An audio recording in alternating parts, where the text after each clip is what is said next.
Hey, what's up? It's your girl Vero G, and you're watching right now the Vero G Spotlight Radio Show. Tune in on YouTube, Facebook Live, and on Twitch. Check out all these amazing episodes and so much more.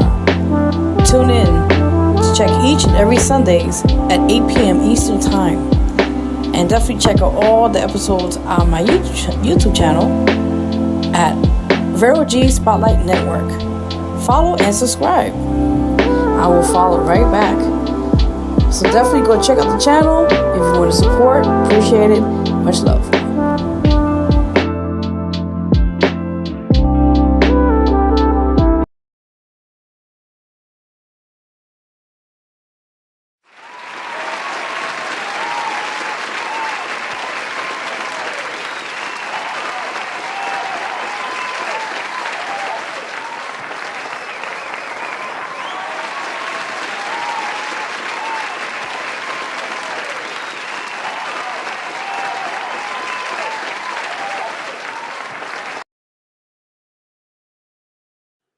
Hey guys, what's up? It's your girl Vero G tuning in live at the Vero G Spotlight Radio Show each and every Sundays live at online, Facebook, YouTube, and also on Twitch as we speak right now.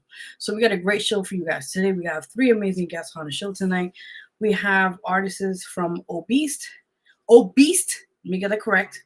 He'll be coming out this hour. We're gonna have also the international and award-winning plus size model and hostess by the name of Brittany K. And for the 9 o'clock hour and for the 10 o'clock hour, we'll be having artist Dreco. Was it right? So yes, I'm excited for these amazing art guests that'll be on here tonight. Definitely share, like all that said and done. If you guys get a chance to, appreciate that. All right, so let's get right into announcements. Quickly before we get into announcements, you guys could go and check the QR code there on the screen if you want to support the show. I can't take it down now. Actually, I have to, but if anything, you can always replay it, screen it, or scan it, and definitely go support the show if you guys get a chance to. I truly appreciate that. Thank you so much. All right, so let's get right into announcements. Yes, you guys already know. All right, so with that in mind, announcements. Let's get right into it, everybody. All right, so first in announcements, as you guys know quickly, you also guys can follow me on my Instagram, which is at official Vero G. Check me out there. If you don't have a chance to, you can do so. Check me out there and support what I do and follow, and I will follow back as we speak. So you guys already know. All right, so now quickly on announcements. Let's get right into it, guys. So we are here to let you guys know officially here first on the show. Actually, I made an announcement, but I'll make it again. All right, guys, officially, we are honored to be one of the nominees for the Be Free Awards. And it's just amazing. Those who've been voting for us for the other three categories we're under, which I told you guys for a couple of months now, which was social media, social impact, I believe Be Documented, and I think the other one was for a podcast, the community, something on podcast. But we've been nominated, I think, for one or two categories. So I just want to announce it here live on the show with you guys.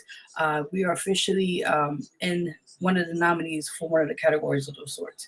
So thank you guys for your votes, and we appreciate each and every one of you who has been supporting. Thank you.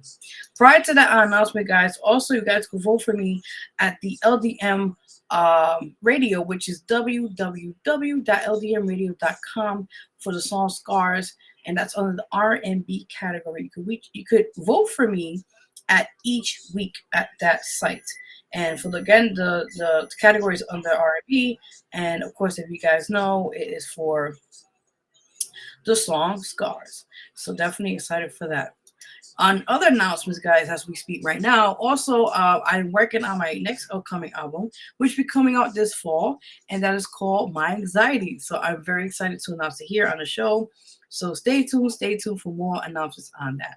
Also, the Vero G Awards, the second annual Vero G Awards, will be happening this year. So I just want to update you guys on that. We're going to start working on putting things together, well, that's said and done. So I'm very excited to let you guys know on that as we speak. So let's get quickly on here on the show on the next thing, which I love to talk about, which is Breaking news, everybody. Yes. Again, we're on live right now on YouTube, on Facebook, and also on Twitch. If you follow me, you can follow me there as well. Also, you quickly follow me on my Instagram, which is at official Vero G at Instagram as we speak. So let's get right into it. All right, so let's get into breaking news. I have got some good tea for you guys this week. Last week we couldn't make it because, like I said, just got to take care of some personal things. But we are back and I'm running. Also, we'd like to be a guest on the show. We have openings as we speak now for April.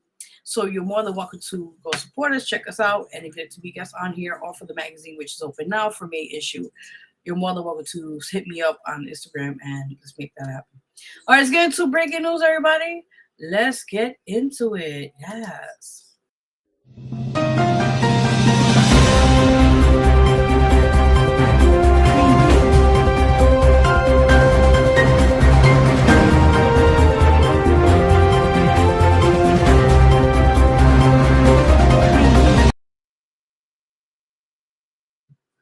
All right, guys. So breaking news. We got interesting, juicy things for you. Let's get right into it, shall we? All right. Don't mind the background of what do you call that? Let me get that one in 1 second. So I'm going to get you guys in a minute. Thank you. All right. So first and foremost, let's get right into breaking news. You cannot make this shit up. So apparently, this young lady here on the screen, you guys see who she is.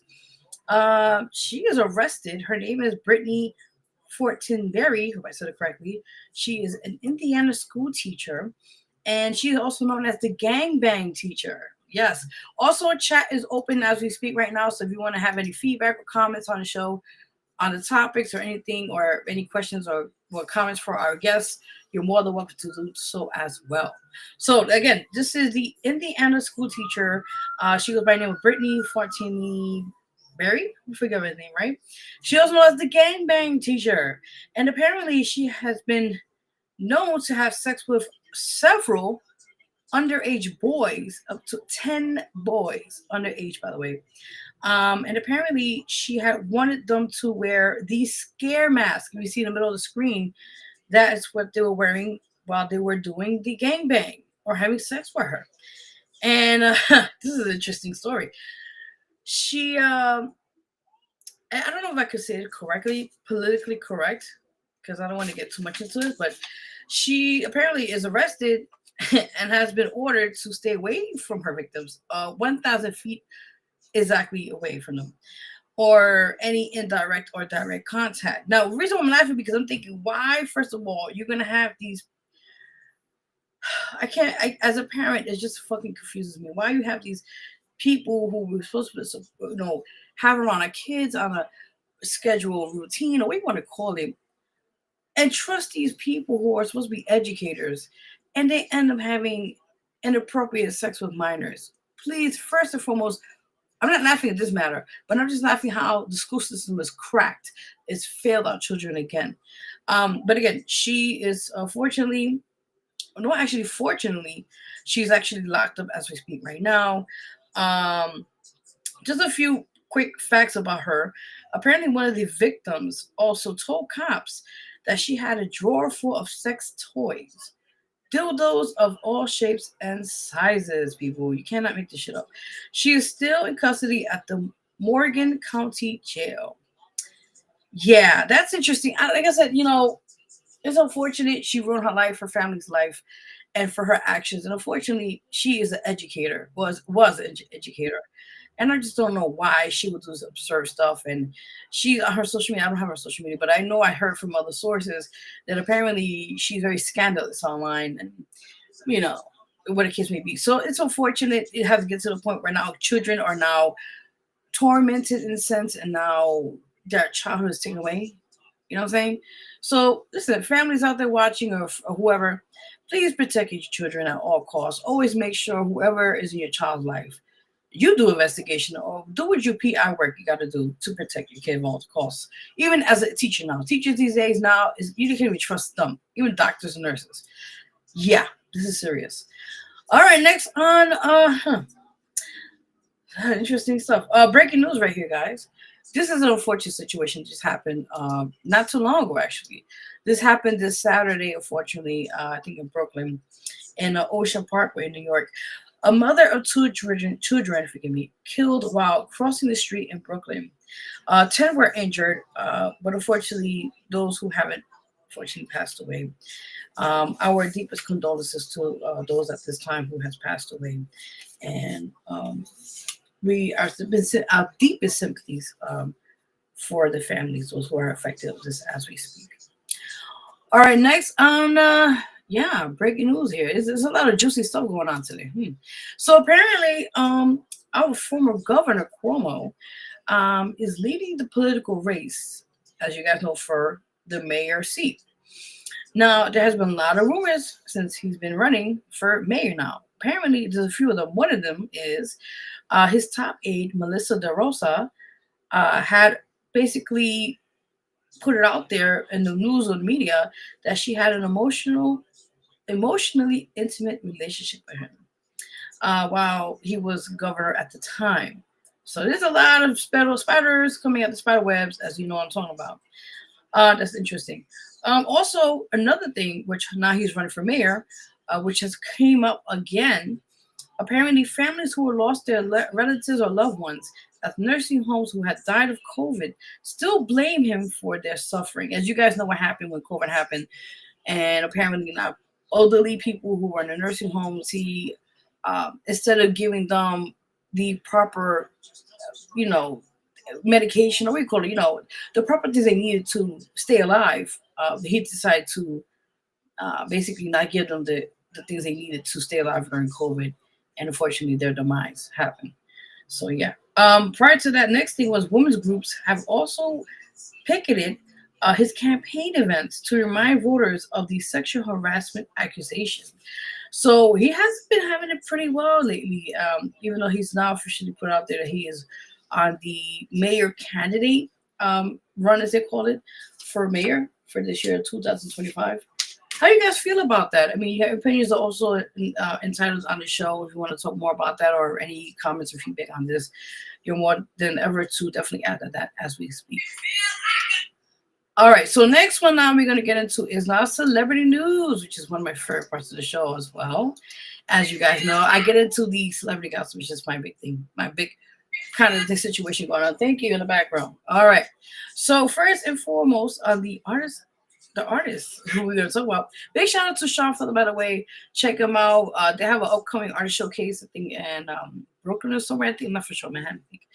Big shout out to him. And he's been supporting mad love to the hip hop community, going to murals and just all that. So big shout out to him. He is also the XS Energy, the CEO of XS Energy drink. So definitely go check him out if you guys have had to. Definitely go check him out if you can. All right. So on celebrity news, let's see who we got here today, which is fascinating to start with. Oh, yes. Yeah, so apparently the artist we all know as Sean Kingston and his mother, Janice Turner, have been convicted of federal wire fraud charges. This is really serious. The counts they got now is 1 count of conspiracy to commit wire fraud and 4 counts of wire fraud. Janice Turner is being held at the Miami Federal Detention Center until her sentencing, as Sean Kingston is assigned to have home detection with electric monitoring, with which is how much they got to pay back, by the way. $200,000 cash to be turned over to the U.S. District Court for Southern Florida. They both are scheduled to be sentenced on July 11th. Each count, has a max sentence up to 20 years in prison. So if they are guilty of this situation, they're getting the max, which is up to 20 years for something of a silly situation. Listen, I tell you, you cannot ever do dirty with the government or the country and then you get away with it. You cannot. Everything's a trace, as they say. So that's that. All right, next on celebrity news. Let's see who else we got on here. Oh, yes, Will Smith, the man of the hour. All right, so apparently Will Smith is having a comeback as releases actually, let me rephrase that. His first full-length album, which it's been over 2 decades. It's like 20 years. It's called Based on a True Story. And it's actually out now, I believe. And he does talk about in the album a reference about the incident we all know in the Oscars that happened a couple years ago with Chris Rock, where he slapped them and all that fiasco that happened afterwards. So he does talk about that in his album. So I'm interested about how this works, the complex of that. But I think he'll be on tour as well as we speak. He's already getting states and places to organize as we speak. So stay tuned for that. Very intriguing. How do you guys feel about that? Your feedback is more valid on here in the show, and we'd like to see what you would like to add to that this as we speak. All right, next on celebrity gossip, people, or celebrity news. Megan Fox apparently just gave birth to a baby girl with her former husband at the time, Machine Gun Kelly. So congratulations, both of you guys. This is her first daughter. She had previous, I think, two kids, I think two boys with Brian Green, who was at one time with 90210, who is an actor, former actor at that time and everything. So it's really interesting. But yeah, congratulations to both of you guys at this time. The birth of your amazing daughter, and all that said and done. This is very interesting. All right, so let's get real quickly into one quick segment before we got a guest on our show who's on here now. Give us a few minutes. I got you. So with that in mind, this is the end of the month of March.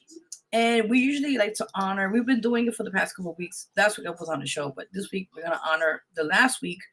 I'm going to take this picture off, forgive me, for the Women's History Month, as we basically embrace and honor a woman each week of their amazing work and trailblazers and what things they've done to lead the path for other generations to come forward.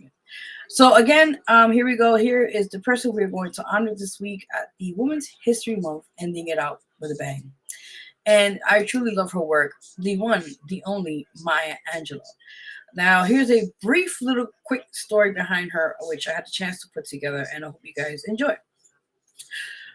She is a writer, a civil rights activist, a performer, a poet. The list goes on of how many accolades this woman has done, and she's amazing, by the way. So she was born on April 4th, 1928, by the name of Margaret Ann Johnson, as we all know her by Maya Angelou. She was born in St. Louis, Missouri.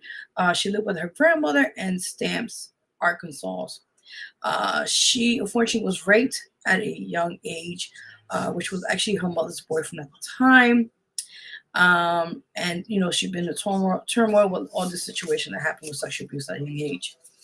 Prior to that, the mother's boyfriend did go to jail, by the way. And eventually he got out. He got released. He was killed. Just a little side note with that, just adding in that today. Prior to that, at an early age, Maya, had an interest in essays, poetry, and kept a journal. At the year of 1959, Maya had joined the Harlem Writers Guild. Also became active in the civil rights movement. In 1969, Angela published her book, I Know Why the Cage Bird Sings, which is one of my favorite books, by the way, which is her autobiography on her childhood trauma and racism and much more. She kept writing more books and poetry volumes, one of which is called Just Give Me a Drink of Water for I Die. That was published in 1971. She has won numerous awards, Grammys, and much more achievements. Unfortunately, she had died at the, let me scratch that. She died of May 28, 2020. No, okay. She died May 28, 2014. Double check that. Excuse me. So many people have honored her after her death and that sort. And the United States Postal services, that courts, apparently issued a stamp of her in 2015. So this is the week to end for the month of March for Women's History Month, and we want to honor Maya Angelou, who is an icon, a legend in her own way, and have really fought a good cause and did so much for society. So thank you, Maya Angelou, for what you have done, and to lead the way for many more great people like yourself to lead the way with that. Thank you. All right, guys. So with that in mind, I'm excited. We have a great show for you guys. We got 3 amazing guests coming out in a few minutes. Hey, what's up, Fufu? Cool, man. New listener in Mississippi. Hello there. Thank you, Australia. Estrella. Make sure I get it right. Thank you so much for tuning in. You like, guys, you can share, comment, all that. Again, we're on YouTube. We're also on Facebook and also on Twitch. So please go support this shows each and every Sundays on this time or so. So support. And thank you those who are watching and tuning in. Appreciate you as well. All right, so let's get right into it right now. I am honored. Let me take this down. Like so many things going on here. I think I'm everywhere today, everywhere. All right, guys. So with that said, we'll just have our first guest on here. Very excited to have him on here. We've been talking, behind the scenes, getting him on, and just his amazing stuff that he's doing and all that said and done. So I am very excited to introduce him on the show, and we're gonna give you guys one of his songs we're gonna play. It's called "We Oucha," and a video which he has sent me is called "Spaz," which I got a chance to look at it, and it's really deep, really deep. And I really want you guys to look at it as well when I play it tonight on the show.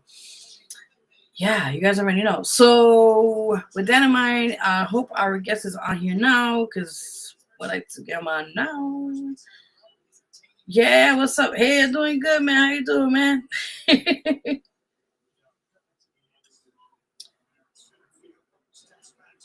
Okay.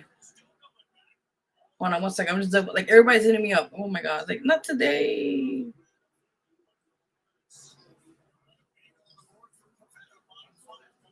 Wait, what? All right, guys. Like I said again, you're watching us live right now. Tune in, share, all that said and done on here as we speak, and all that said and done.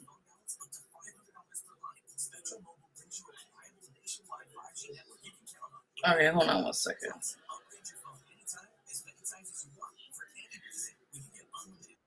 All right, so yes, we got our guest here. Yes, okay, we are in the building. All right. Yes, it is. Okay, make sure. All right, so I'm so honored again to have the guests who are on here right now. He goes by the name of Obeast, and I'm honored to have him here. Let's give him a great round of applause in the building, the one and only. Yes, Obeast in the building. I'm excited. How are you? Hi. Welcome. What's up? How y'all doing out there? Doing good. Thank you for tuning in. I'm excited to have you. Are you excited? Yeah, I'm pretty excited. I've been waiting for this a whole long month. You know what I'm talking about? Yes, I know. We were planning it out. I was like, listen, we're gonna get this done. Right, that's right. We're gonna make this work. Oh, you're ready though. Hello there, Shala, everybody watching right now, tuning in. But are you ready? Are you excited? Yes. Yeah, man. I'm ready to do it, man. I'm ready to get down to it, man. You know how we do out here. Yes, no doubt. All right, let's get right into it. So, tell the viewers watching right now, tuning in, and all the platforms, a bit about who you are as an artist, as the one and only Obeast in the building. Tell them who you are. Who you are. Well, yeah, I've been rapping for a minute. I'm out here just putting my lyrics down. The streets need a little bit better notion about what's going on, and I think I can give it to them. I got a lot of good music for them. I hail from Miami.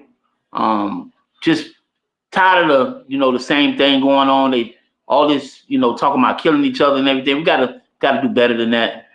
We just gotta stay positive. I'm a little upset at a lot of things that's going on because the industry is going to shambles. But I'm gonna try to do the best I can to uplift and keep people, advised about what's really going on, so we can be better as a unit, as people and humans. That's about the size of it. I got a lot of good music for them. Just trying to do what I could do. I got good collaborations with people, and they understand where I'm trying to go. And that's it. Just hoping to crack the door, man, and let them hear what I'm doing. I love that. This is what I'm talking about right now. Yes, we're gonna talk about everything. You got a couple of things working on. We're gonna talk about your projects. We got the video. We're gonna play a little bit, and also your song. We're gonna play the audio version over here as well. So, prior to that, who are your musical influences in your life?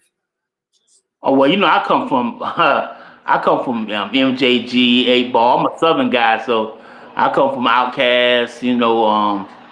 I come from those type of backgrounds. Scarface. When music really had like a significant meaning. Now it's I dig some people that's out there. I just think it's gone a little haywire, but we're gonna get back to it. But my music influences me, especially now, because I think I'm really telling them the truth. You know what I'm saying? I need for them to hear what's going on. I love that. This is about that. That's what's about like you as being an artist and also being a creator, as they call it. You put the work behind that. Like you put things together and you put the work to hear it and see the reflect of that, and then just embrace it and also add more things to that. Yeah, I mean, I just want to get them to get what's going on. It's like we're blind out here to the fact that we killing each other and knocking ourselves off. I mean, I understand if you're gonna get your man. But if we got to do better, man. And it's really about being strong and being knowing that they guiding us into a hole, man. We headed to hell in a handbag, and I don't even like purses. So I'm just saying we got to do better, man. We got to, the caution of knowing that it's just really terrible. Man. I'm surprised that we out here and we really making what's happen to ourselves. We should be smarter than this. So true. I mean, if you want to talk more about that, you're more than welcome to do that. If what things you are like kind of bothering you, and like tell the world more about that. Yeah, I mean that's why I write how I write. Sometimes I go off a little. I like to vibe out. Do a little spaz and rapping. But I really kind of like to just get the people to understand what's really going on. Like talk to them and get in their ear, so we can be. What I'm saying, we can be as one. And I'm not gonna elaborate too much on it. I want them to get that music in their ear, and then that way they can know. What I'm saying, they can know where I'm at with it. We all want to have fun. We all want to do what we want to do, but we got to be cautious. We got kids paying attention. We role models. We older people. We figures to people. We got to be able to watch what we say what we do. Mean what we say is what we have to do. Very true, and I relate so much about what you're saying because the fact that living in certain areas in our lifestyle, we see the truth that's happening in our lives, and sometimes we have to be the truth seekers out there. We have to be the ones to people out there are not awoken and wake them up. If you know what I'm saying, like to let them know what's really happening in their own eyes and embrace that, but also let them know what things are out there to be safe about. Right. Definitely. All right. So let's talk about your music. Okay. So as we speak, you are an amazing artist. You are a rapper. But what other kinds of genres you want to tap into as well?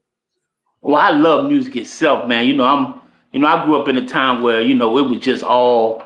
You really had no rap. It was just really about pop music and heavy metal or something like that. So I like all genres. I love country. I'm really kind of I got a couple songs with some opera in it. I'm trying to incorporate all music with like I love it all. I smooth rock everything. I just want us to embrace it. You know what I'm saying? And because music is beautiful. Whatever you into is beautiful, and it's just like if you take it and you embrace it and you make it yours and say what you need to say and mean what you say. On top of that, it's a beautiful thing. Oh, that's amazing. This is what I'm talking about. Exactly. Just put everything into what you put in and embrace it. And that's what it's about. Right. Definitely. Awesome. Awesome. So let's say if any mainstream artist that you would love to collaborate with, name two, let's say top. And why would you want to collaborate Oh man. with them? Whoa.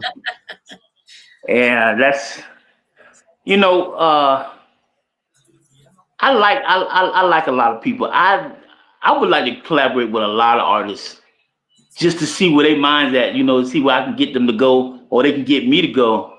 But I'm still like really old school. I would love to do something with Face, with Scarface. You know, I don't know. It's a lot of artists, man, that I like. I like the Snoop new album really resonated with me. Showed me that he was really he meant what he mean his artistry. So I really connected with that a little bit. I would like to work with some people. A lot of people tell you the truth, man. If they give me the opportunity, I would show and prove. I'll get up there and do what I had to do. They not gonna be feeling like, oh, he got up there and lasted days or he told me up. You know, I ain't for that. I'm gonna get up there and give him the business. I love that. I love that. Okay, okay. So you said Snoop Dogg for sure. You know, if this opportunity happens, that'd be great. You know, to work with him. Right. Okay, okay. And any other artists, mainstream or like? Oh well, I mean, it's like I say, it's a lot of them. I mean, I don't want like the cherry pick, but you know what I'm saying. I like a lot of some new guys. You know what I'm saying. They may not be quite, what I'm talking about, but I can get on there and spaz out with them. Finesse. I like him. I like your boy Ali, out of New York. He be getting it in too. You know what I'm saying. Millies. I like the young little spaz, and they be doing their thing. I kind of, I like a lot of dudes. I listen to a lot of music, so you know what I'm saying. I like a lot of them. I just want to see where they're going, so I don't really, so I can get up there and do what I do and be special with it. I ain't finna just get up there and mess over nothing. I love that. That's what I'm talking about. That's what I'm talking about. So prior to your music and that, now I have to ask, how did you get your stage name? Because I think you go in when you perform, but I want you to tell the audience watching right now. Well, I kind of played on, being a big guy. I'm a big nigga, so it's like then because I be going It's in all too, love. like, It's all love. huh? No, I love it. It's What? all love. Listen, I'm a big girl too, so listen, ain't wrong with that. Oh, yeah, yeah, yeah. You know what I'm saying? I'm a big guy, so I kind of played into it. It was more like because I always when I was younger, I was rapping. I was always kind of growling and grunting, and, doing the DMX type thing, like you know what I'm saying? And so people were like, oh yeah, boy, he like a beast. So then I just kind of played on it, like okay, so they want to say I'm obese because I'm overweight. So you know what I'm saying? And ever since then, it stuck with me. You know what I'm saying? My kids even call me obese. They be like, oh yeah, obese. They don't call me by my name or even daddy. They call me obese. So you know what I'm saying? Like that's just what it is for me now. It's just almost like it's my government. I love it. I love it. It's definitely something different. I love that because I was like, that's cool. I like the way about it. Like you go in the stage and you kill it. So I was like, I think that was like the way I got from it was like, yeah, it's dope. Yeah. Okay. I try to push the issue when I'm doing my thing, because it's like, when you say it, you got to kind of express everything you need to do. You need to say it with conviction. Yeah. My friend always tell my homeboy, he's always like, man, Beast, you know what I'm saying? This pressure thing you got. Yes, I have pressure. I am upset with a lot of things that I can't just relay it the nice guy way. I'm tired of being nice. Everything it's a stress to me. Now I have to say what I have to say to you so you can get it and you can understand that, oh, he mean that. So take that for what it is. Don't take it lightly. That's what when I'm doing my thing, I'm always in with it. Oh wow, that's what I'm talking about. And sometimes I let people know, like you're serious about your work, and I love that. Like Right. Very that. serious about my craft. Yes, very, very serious. I love that. I love that. This one I'm talking about. So prior to that, let's talk about the video called Spaz. More or less about the concept of that. Oh yeah, well I was in a mode. I have CHF, and that's congestive heart failure. So I had a bad episode, and uh was in like a coma. They put me in an induced coma for a few days, like I'm like 9 days or something like that. And then I woke up with with the tube in my mouth and everything, and it kind of I was like, man, and in my mind I'm like, man, I want to do this music so bad. I'm not even thinking about the near death experience. I'm thinking about I want to do this music so bad. You Oh know what I'm man. saying? That's all I can think about. And then it's just like, okay. my homeboy, you know what I'm saying, Carlos Estrella, which is 110 degree record. He was like, man, I'm gonna send the people over there, man. We're gonna do a video in the hospital. I was like, let's do it. You know what I'm saying? I don't care. Let's try. Hey, whatever. I'm dying to rap. That's why, you know what I'm saying, came up with the hashtag of I'm dying to rap. So it's like, you know what I'm saying? Because if it would have been my last little go ahead, I'd have did it. I'd have been satisfied at least. But luckily, God with me, God willing, I made it out of there, and I'm pursuing it now a lot more, and I'm gonna give them what they think it's gonna be about. What they, I'm ready for it, baby. I'm trying to do it. Hey man, listen, first and foremost, I want to commend you because to be here is for a purpose, and you are back here for a real solid reason. And I'm so thankful you're okay. Before anything, your health. So definitely. And I appreciate that. You're welcome. You're welcome. And I think sometimes we get life callings, and we just realize now whatever life we have left, like make use of it, do what you gotta do your purpose. And that's amazing to in a way that the situation you went through and you filmed it while you were going through it, so people could relate and resonate with that as well. That's right. Definitely. So we're gonna play in a few minutes. That's available on all digital platforms, right? Just all platforms. You can even go to my website, IamObeast.com, and you can check it out there. And you can go to any streaming platform, Pandora, Spotify, whatever, you know what I'm saying? I'm everywhere right now. I'm just trying to, you know what I'm saying? And I'm a build. I got some more stuff coming. But we'll get into that. I know you want to talk about that a little later. I got some more stuff coming, more projects. I'm really working. I'm putting in the issue right now. I love that. We're gonna talk about that in a minute because I know we got a lot over that. But prior to that, definitely, because after Spaz, we're gonna play the next song, which is audio, but it's called "We Outcha." So I think I know what it means, but those who don't know, explain that more of the concept. Okay, that's that's just like saying, the same thing. Like, we out amongst. See, they take for granted that we see everything. We are out here amongst the trash, the bull. They don't even get it that we see everything that's going on. We know what y'all doing, but we just kind of let it happen. You know what I'm saying? Everything from COVID to minimum wage to you know what I'm saying, to beating up our people, killing our people. We just see it all, and it's like almost like we accepting it. You know what I'm saying? It's like when we do fight back, you know what I'm saying? It's an issue. It should be white lives matter and not this. Man, listen, man, it's every life matter, but at this particular time, it's Black lives matter because the Black folks are the ones who died. You know what I'm saying? So until we rectify that, let's, you know what I'm saying?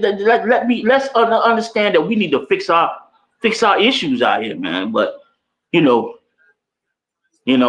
song will tell you, the song it'll preach to you. It'll get to where it's going. Oh, I love it. And this is also available on all platforms if anyone wants to support it. All platforms. Awesome. Okay, so we're going to take a quick break. We're going to play both. The video, Spaz, which is out now. Guys, go support that. And also the audio. What the song is called We Outcha. Support that. We Outcha, yeah. I got you. Yes, I'm working on it. But it's out now, so definitely support that. So we're gonna take a quick break, and we'll be right back, guys. You're watching the Vero G Spotlight Radio Show here with your host Vero G and our amazing artist Obeast in the building. You already know. Stay tuned. We'll be right back. We're gonna play both amazing joints for you guys. So please support it. And again, it's available on all digital platforms. You guys already know how we do here, so yeah. Yes. All right, so here we go, guys. We'll be right back.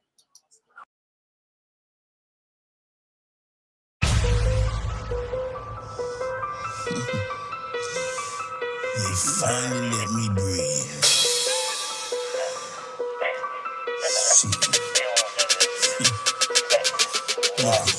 Often they gave me, they need me. They did not know it my season.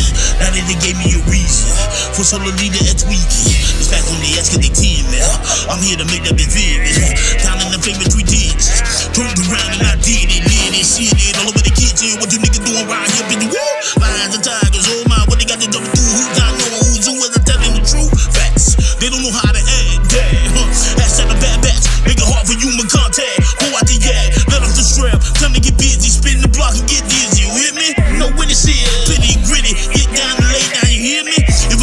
faking and flogging. No time for ducking and dodging. Bobbing and weaving, living no meaning. That's why they teasing. Suck it up if you can breathe it. I said what I say cause I mean shit. Double back, push for a bitch. No time for the negative shit. Positive, give everything I gotta give. Not existing, live, no feels. Mad the walking lives, and that's it. It's all relative. Don't be hesitant. Sit to be pushing the issue. Hope it don't hit the wall. I'm falling no different than me. It's your passion. Right off, no matter the cost. I stood in for. Check this, let off. Whatever I'm under the table wrong. What you get, what you see, what you saw. No matter the call, I lay down the law. Before I fall, I'm a brawl. And mother the dog, down 10 toes, hot wind froze, overdose. Well, I'm giving you more. No clip, loose lips, wrist, spit hit. When I'm alone, I get my token, I hit. I live in they soul, Joe. You get a little more than you want.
Hold on, guys. Hold on. We're giving us a second. This audio situation going on here. Yeah, I hear you now. Okay. No, because I was trying to play the song here. Hold on. Oh God, it's happening today. 1 second. Maybe I'll take the photo down. Maybe that's what's going on. 1 second. Yeah, I got like 1,000 things going on. All right, let me see if I can play the audio now. Because I was trying to get that on right now. Right. Yeah, because we got a lot of people jumping in now. I'm like, oh my God, hold on. I was like, wait, let me. Right. I'm like, hold on. Let me see. Cause it's weird. It's. I had to play it the other day. I was like, getting it. Hold on.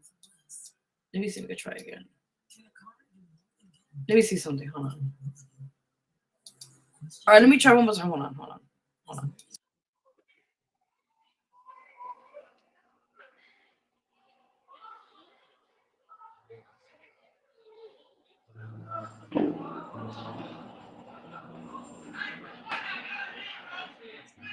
All right, hold on. I'm gonna try another way to do this, because it's weird. I had audio before, and it was what's going on.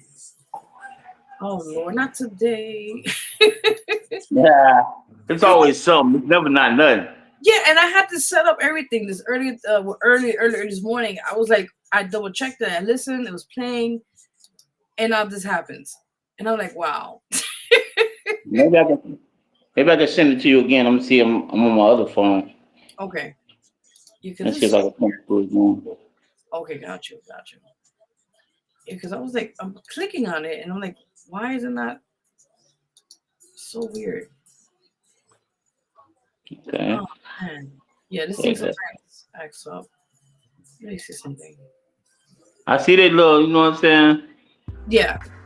A little comment on that. What's up? Okay. I appreciate y'all out there. Trying to do something. Yeah, everybody out there like, yo, man. yeah. I'm trying to do something. Yeah, you already know, man. We got it. That's right. Yeah, that's right. I got it. All right. You got it? Okay. Yes. I was like, I don't know how to keep clicking. Like, what's going on? All right, guys. So we're gonna play this song right now. It's called "We Out Ya" by Artists Obeast in the building. We'll be right back. Stay tuned. All right.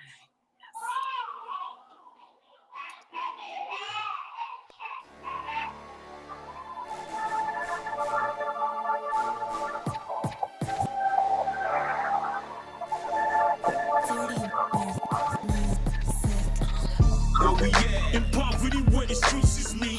What they do, what they killing, getting away with it clean. How we live with the pandemic and COVID-19. We out here, goddamn it, we out here. What they do, what the innocent being locked in cars. That's how it is. What the system is forever corrupt. It's hard to get it. Women wages never enough. We out here, goddamn it, we out here. Paraplegic and numb to existence. Persistent, relentless. I know they pissed. What's next up? They censor us and leave us stripped of faith, value, and hope. So read into this shit. They presented us with from the crack of the whip. Mark our bodies with scars, but we know who we are. We push for better with the Lord on the level. Saying fuck the devil, feeling like it's whatever. It's the mark of the beast, but they know me obese. And I'm speaking my peace, and it's a hell of a beast. From them touching my people, and I hate to get evil, but it's time to get even. And they gave me a reason, and it's just what I needed to fuel my fury. My anger is building, and I'm ready and willing just to push the issue and penetrate some tissue and leave them where they lay. Don't even mark their grave. It's a dark day. Watch them, they move all kind of ways.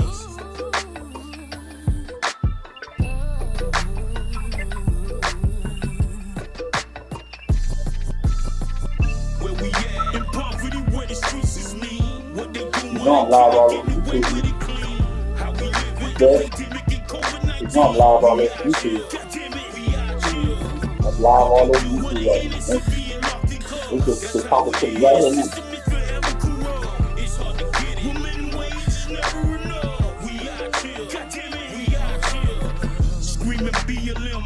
It's a power movement. It matters to them. Shit, who is you fooling? It may look grim, but we ain't never losing. Fighting this system, call it resistance. Stand for something or fall for nothing. It's amazing to hear we a part of the thunder. Our voices rumble in the streets, we march. We coming together, thank God it's a fucking start now. Avoid from killing each other, aim at the other. Watch the cover up, you know they so corrupt. Like mailing stimulus checks just to shut us up. But it's never enough, besides is that what you want? Getting pacified, every time they lie. I'm allergic to bullshit, pitching the fear, trying to get to the itch. They thinking we ignorant, but we can take the truth. We know what you about to do. We've been there from the root, and we is living proof.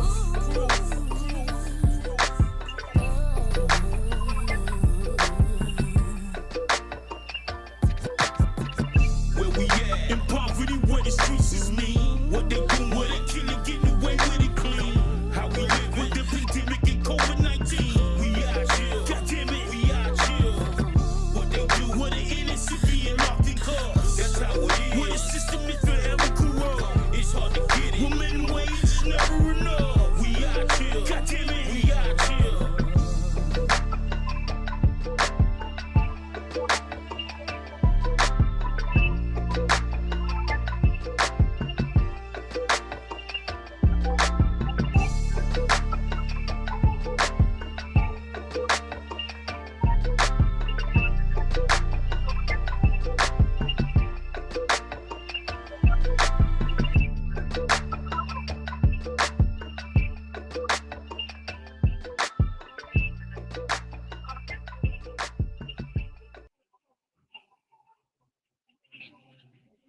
Woo! Raspberry, we got it.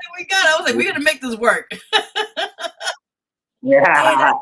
Yeah, we made it work. Absolutely. Listen, that is both of them are deep, by the way. And the video, I have to commend you again to fight. You're a true fighter, and to go through what you're going through was to see the visuals behind it.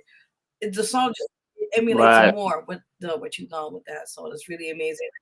Yeah. Well, the song is just me really kind of spazzing. It ain't talking about the situation at hand, but the image of what's really happening was detrimental to me, because it was like almost could have been the end. You know what I'm saying? So I just pushed through it and persevered. But it's a great thing. You know what I'm saying? Everything comes in time. We all trying to be great. I wanna cut off for a minute and say this to you. I appreciate you putting me on your platform. You know what I'm saying? All your people, man. I dig that. You know what I'm saying? Because we as a people, man, as a collective, we need to be better. And I keep saying that because it's time. It's time to make this change, man. It's time kind of, you know what I'm saying, don't let them guide us to where they want us to go. You know, we can guide ourselves. We are the smartest thing smoking, man. We know what we want, you know what I'm saying? But anyway, as I say this, I'm saying I really appreciate you and your people, and however it may come. And my people, my constituents, and my people who are trying to help me get where I got to go, and I'm gonna help them get where they got to go in the long run. So I just want to say, thank you to everybody who's listening, who's even if you don't like it, I appreciate it. Just listen and don't like it and don't judge it. You know what I'm saying? Because I'm really trying to be a better individual and be in a better place in my life with my kids and my grandkids and how that go. Thank you. Let me cry. Which is good. Happy to.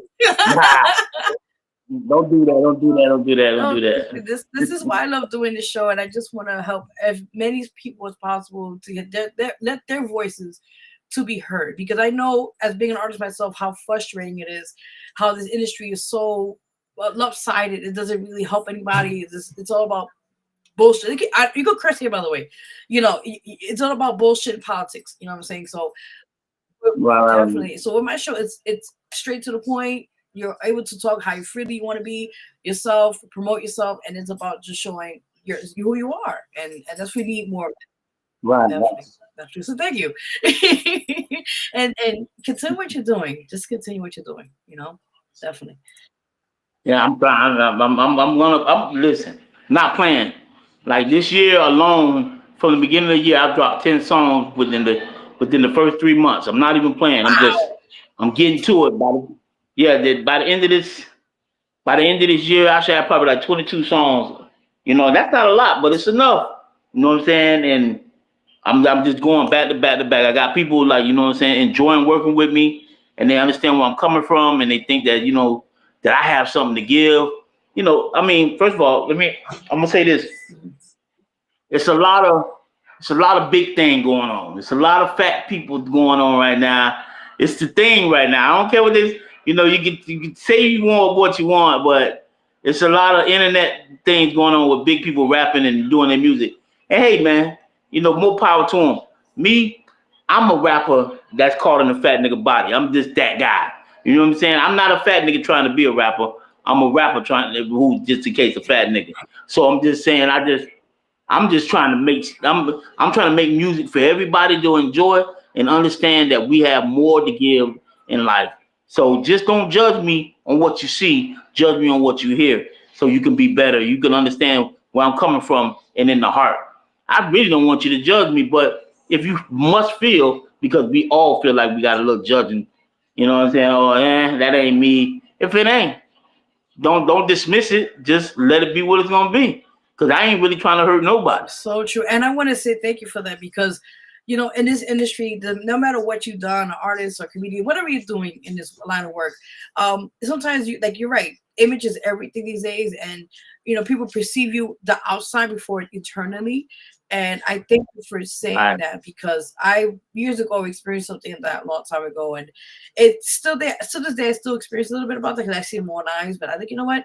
What you just mentioned was so true, and I think you use that for motivation to let people know that you got so much to give. This is just the out part. Think about more what you're going to offer internally to the world. Right. Stop looking at the outer and stop being so judgmental, because you don't know. Listen, you don't know what you can love until you kind of just look at it with your heart. You know what I'm saying? Your heart to tell you everything. You know what I'm saying? Everybody not ugly. It's just, it may be jarring. It may be something that you haven't subbed before. But when you take it in and say, you know what, that person is beautiful, and it's not even the fact that they're beautiful on the outside. Their spirit will resonate with you, and you'll be like, oh, I love the way this person is, and they can, to somebody else, they can be like, oh my God, but that's because they're not looking at what you're seeing. Yeah. You know what I'm saying? And that's what we gotta be. We gotta be people who look within and stop looking on the outer. All this cosmetic stuff is, it's easy to pretty it up. You know what I'm saying? You can pretty all this thing up, and then the next thing you know, when you lay next to it, it turn into bewitch or something. You're looking at it like, oh, what the hell is that? Exactly. You know what I'm saying? but because you wasn't looking at it for what it was, you just saw what you thought was great, and now it caught you by surprise. Now you was being judgmental, what you shouldn't be, because you wouldn't want it to happen to you. Preach now. Yes, that's what I'm talking about. That's why I have to answer that real quickly. It's like, no, you're good, you're good. And I think a lot of times it's true. A lot of times people will do cosmetic surgery because they don't feel happy in the inside. So they gotta fix something to fix, how the world, portrays them to be. But then, at the end of the day, like the only people that we know are seen, like celebrities out there that done that, and they're like the most saddest people because they're out there all the money in the world and the great looks, but eternally they're miserable, and then a lot of times they end up committing suicide or end up. And we have no clue that they're miserable. Right. We're looking at it like, oh, you got everything, because we don't have what they have. So we thinking, oh, you got everything, but they don't have everything. Because at least in our instant, we have a peace of mind. They don't have that piece. All they have is money to mask the whatever they want or the necessity they think they need. And we have to deal with it because we don't have money to change nothing. So now when we live past that and we do get a dollar or two, we know how to live with that dollar. We know how to kind of, I'm not gonna be broke again. You know what I'm saying? I'm not gonna go out here and just give me a BBL or give me a nose job, or you know what I'm saying? I mean, you may do something to help yourself. Like, look, me, if I make a dollar or two, I'm gonna do something to help me lose some weight. I'm gonna do that because I want to be healthy. It's not because I want to, change my appearance. Because number one, I love me. I love Beast. Beast is a great guy.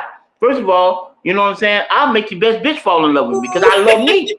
I gotta love me first. That's right. You understand what I'm saying? And if they don't get that, if they don't understand that, they'll never get who they're supposed to be in life. You know what I'm saying? I'm just trying to be kosher and cool with you.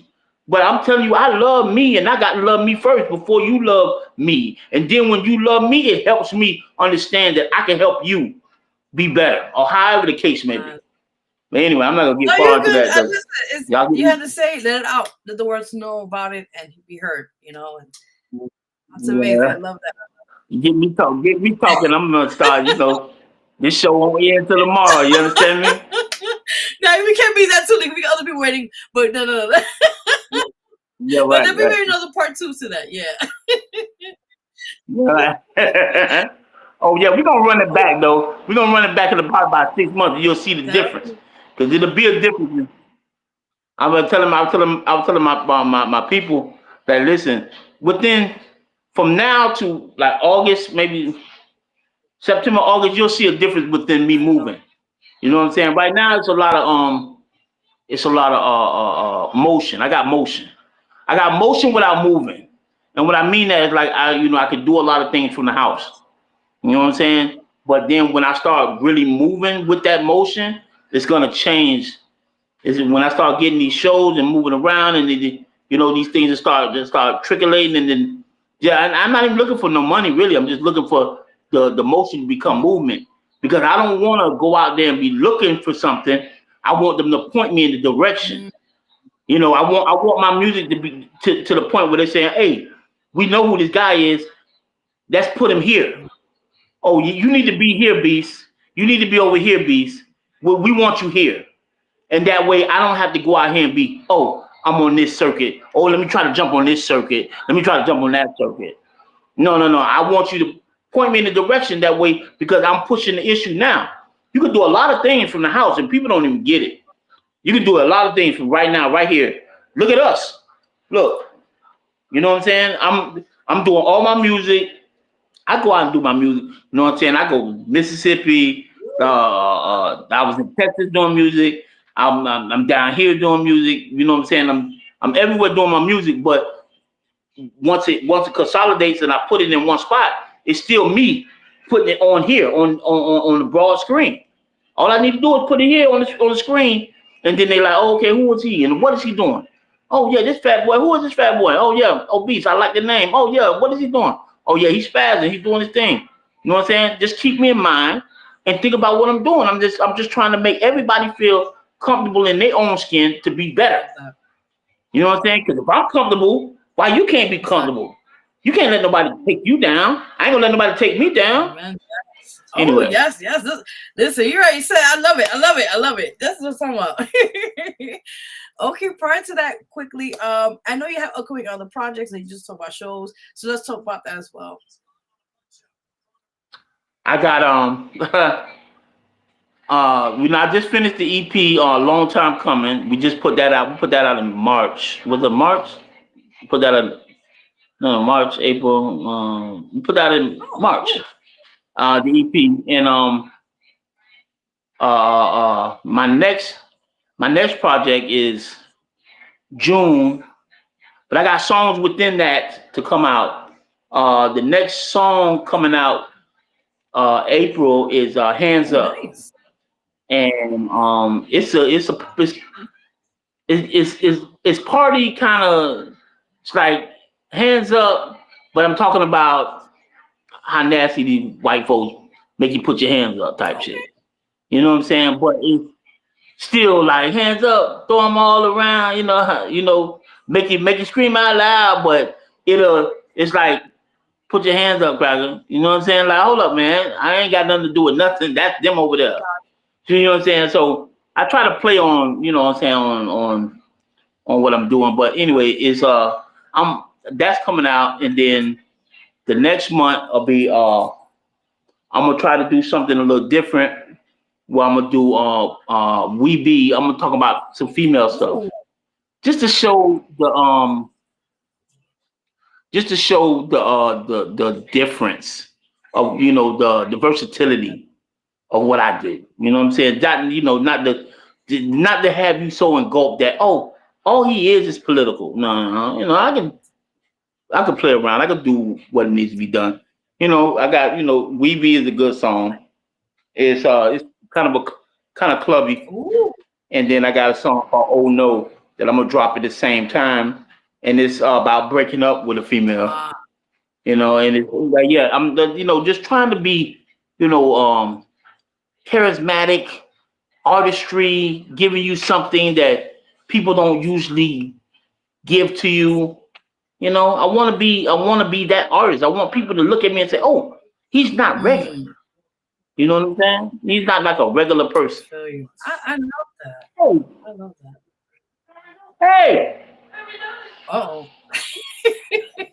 It's all right. It's okay. It's okay. So this is the type. I'm trying to do these things to show just not people, but the industry that you're working with somebody who's a talented brother. I love me, but hey, I got something to give you. You know what I'm saying? If you really listen, it will be something that you're gonna be like, we didn't think he had it, but he does. I love that. This is what I'm talking about, people. Yes. Awesome. Prior to that, also, do you have any upcoming show performances or showcases you'll be performing? I at the moment I have no shows, but like I was telling you, this is the point where I'm talking about the motion. Right. The motion is I'm motivating right now. It's like you see me, they talking. I got people, you know what I'm saying, they generating, they say, oh man, who is this guy? And he's trying to do something. Now, the next thing is, like, I don't want to just be out there looking for a show. I don't want to just be going to open mics, which I could do. I mean, anybody can do that. But knowing the talent that I have and knowing the music that I have behind me that's pushing, I want to be pushing to a position. Hey man, come do this show. It may not be for anything. I'm not even talking about money. It may be for recognition, but I'm gonna do it because you put me in that spot. Hey Beast, go here and do that. You know what I'm saying? And when I do that, politic, do my little walk around, talk around, and then get the hell out of there. I'm gone. Because I'm not finna just be, you know what I'm saying? I'm number one, I'm too old. See, a lot of people, they look at me, oh yeah, you know what I'm saying? They're black don't crack, but I'm old. I got grandkids. I got things that you know what I'm saying, I'm looking forward to taking care of my family. But I got something for each individual to take home with them. I love that. You know what I'm saying? You can take this to the house and say, you know what, I appreciate him telling me that. And if you may feel like I'm talking to you, you may feel like I'm not. But if you do, take it home with you. Use it. If you can't use it, don't use it. If you can, use it. That's what I'm talking about. Awesome. Also, any shout outs you want to give? So you might watch it right now. Oh man. Don't let me start shouting out. Man, listen. I want to shout out to all my peoples, man. You know, I want to shout out to my wife. She put up with me all the time. Teresa Ann McBride Pitts. I love her to death. You know, I got my partners. My daughter. My daughter is. Let me say my daughters. Misha, Kania. You know, my sons Matthew and Derry and my partners. You know what I'm saying? King and Eli, Dave, Mike, Coons, a whole bunch of them, you know, that sponsor me, that really like Beats, you know what I'm saying? We need to do the next video. How much we got to put in, you know what I'm saying? Like, because I don't have it all, you know what I'm saying? Like, not right now, you know what I'm saying? So, and you know, I got Carlos, my mother, motherfucking brother from another motherfucking mother, you know what I'm saying? I hate to do all that cussing like that, but you know, this nigga here has been with me since I was 16, Wow. and we have been doing the same thing. And that's my dog, you know what I'm saying? 110 Degree Records, that's Carlos Australia, and One Size Fits All Entertainment is my label, so you know, we trying to. I got plenty of people that I'm trying to put on besides that. So just lay around for it. I'm telling you, we got a lot going on. You know, not even just really playing. I see you doing your thing. I ain't even going. You know, I ain't gonna get into nothing. I be seeing you do your thing. I'm like, okay, I may need her on a hook or something, man. Let me You know know what if you I'm need saying? me time. We're talking about that. Yeah, you know what I'm saying? I said, oh. I said, I see Big old Geek doing her thing out there. I'm like, oh. Just a little something when I, between here and doing this. Yeah, a little razzle dazzle, razzle, you know what I'm saying? I'm like, oh. I said, I might need Vero on my thing, Okay, man. well, we'll talk after. Yeah. We got to link up, man. You know what it is, man. Definitely. You never can tell, man. Never can tell, man. This be the beginning of the best thing. You know what I'm saying? Like you're like, oh man, I remember when we started and it was just this low. I look at you like honestly, when I have been watching things lately and I'm like, you ain't not to compare you, but you Angie. You are the Angie of Angie Oh back in the my day. God! You know what? I am You know what I'm honored. saying? I am so truly honored. Like, Yeah, Angie had to come from a place. Mind you that. Angie had to come from a beginning. You get what I'm saying? And this is your beginning to be with Angie. Is that Angie, if she don't see you, she's neglecting to look. Because you're the next thing smoking. Thank you. You know what I'm saying? All you have to do is do what you're doing. Yes. You know, you got your radio, you got your people, you know what I'm saying? And man, it's gonna be something. And we're gonna connect. I'm saying, you know, we got other business, so I'm just letting you know that. I'm just saying we ain't got to talk about off. You know, we'll talk about off this. You know what I'm saying? But I need to do that. So and then I need you to put that back, and then we'll come back again and do some more stuff on you know have another interview. Definitely. You know, probably a few months from now. I think the beginning of the year will be a good time to do another interview because you'll see the transfer. Like progress from that point. Right. Yeah, you'll see from now what we're talking about because it's still the beginning. We 4 months in. So 4 months into the beginning of the year, you'll be like, oh, look what he's doing now. It'll be a totally different. The website will be different. The movement will be different. Just looking at me may be different. I might even draw it up a little bit. You be like, oh, he got a little skinny in the face or something. I don't know. You're fine, but I understand. Yeah, I understand. that Definitely. part. No, we'll definitely do a follow up, so it's not a problem by that time. Right. We definitely gonna Definitely. do Well, that. I'm honored you announced Angie Martinez. I actually look up to her in radio, so it's funny you say that. I'm like, wow, that to hear that from you, I'm like, yeah, I'm gonna take it as a blessing. And you gotta understand that I come from an era, I come from. You gotta understand, I'm not. Hey, world, I ain't young. You look young, but I ain't young. You know what I'm Yeah, saying? exactly. I'm, I'll be a 50 ball God in bless. June. Listen, you look You good. know what I'm Listen, saying? take care of yourself. Okay, Yeah. yes, you got this. Yeah. You gotta look good. You gotta breathe Yes. glowing. You gotta essence this. This is not something that just happened.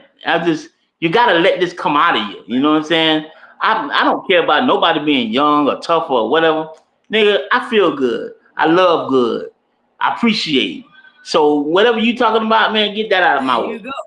Cause I'm gonna be the best thing. I'm gonna be the best thing I could be as far as a human being. You know what I'm saying? So nobody can take that away from me. Not anybody. You know what I'm saying? So as I keep moving and going and glowing, they just can't stop me from showing. That's And this is what's going on right now. You helping me show the world obese next. I'm honored. You know what I'm Just saying? anything like a Vero G in the yeah, building. you right now. Obese in the building too. Yeah. You right now. Yes, yes. Also tell them your social media where they can find you. Okay, so uh Facebook, Instagram. If you want to go to Facebook, go to Obese, follow Obese. Just put Obese in there, and it'll go right to my personal page. Then you go Obese 74, Obese 305, Obese Obese. What is it? Obese 48 on IG. Obese 74, Obese 305, and Obese 48 all on IG. Then you want to, I don't know about the TikTok thing. You got TikTok. I got Obese 3000. Follow me on there. You know what I'm saying? You can go to my my website. My website is I am obese at .com. You know what I'm saying? So you can get all my music there. You get all the information you want to get. You can get my contact numbers, whatever. You know what I'm saying? I'm trying to push the issue, y'all. Y'all ride with your boy, man. You know what I'm saying? I love, So I love that. we're gonna make sure we do our thing. Definitely, man. Blessings and blessings. Before we go, we had a lot of people tuning in. We're still happy people tuning right now, but we're gonna show the comments right now because it was a lot. My goodness. All right, so we're gonna go from the top from now on. We got a young lady by the name of Estrella Inc. 187. She says she's a new listener in Mississippi. Thank you for tuning in. We got another gentleman who's another artist we know. He goes by the name of Fufu.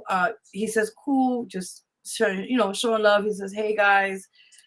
He's talking about everything's finally good. I got no artist cleared. He was talking about something else, but happy for that. He's just looking for things here. What's up, Black Diamond? She tapped in, tuned in, he's calling. Fufu said, he's talking about you, good man. Yes, definitely. He said, I'll be out there soon. I think he was talking about one of the places he was mentioning, I think. Yeah, No. man. He said, I totally agree.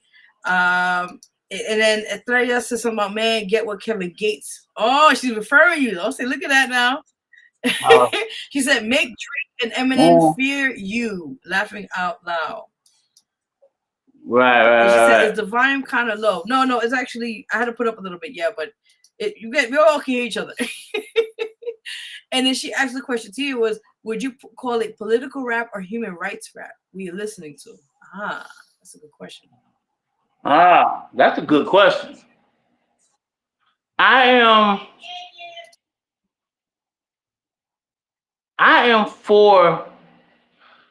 both. Wait. Let me hold on. Give me a second. Let me make sure I answer this question right. I want to say that I'm political, but I'm not political. I'm just not for the bullshit. Okay, so as in what I'm saying is like, I see the political and I don't deal with it, but I want you to understand that I can't hear sucker shit. You got me cussing now. I'm trying not It's to cuss okay. like You that, let it but out. no, I'm not for, you know, I hear Trump. I don't hear Trump. That shit I can't stop. I know I can't stop it.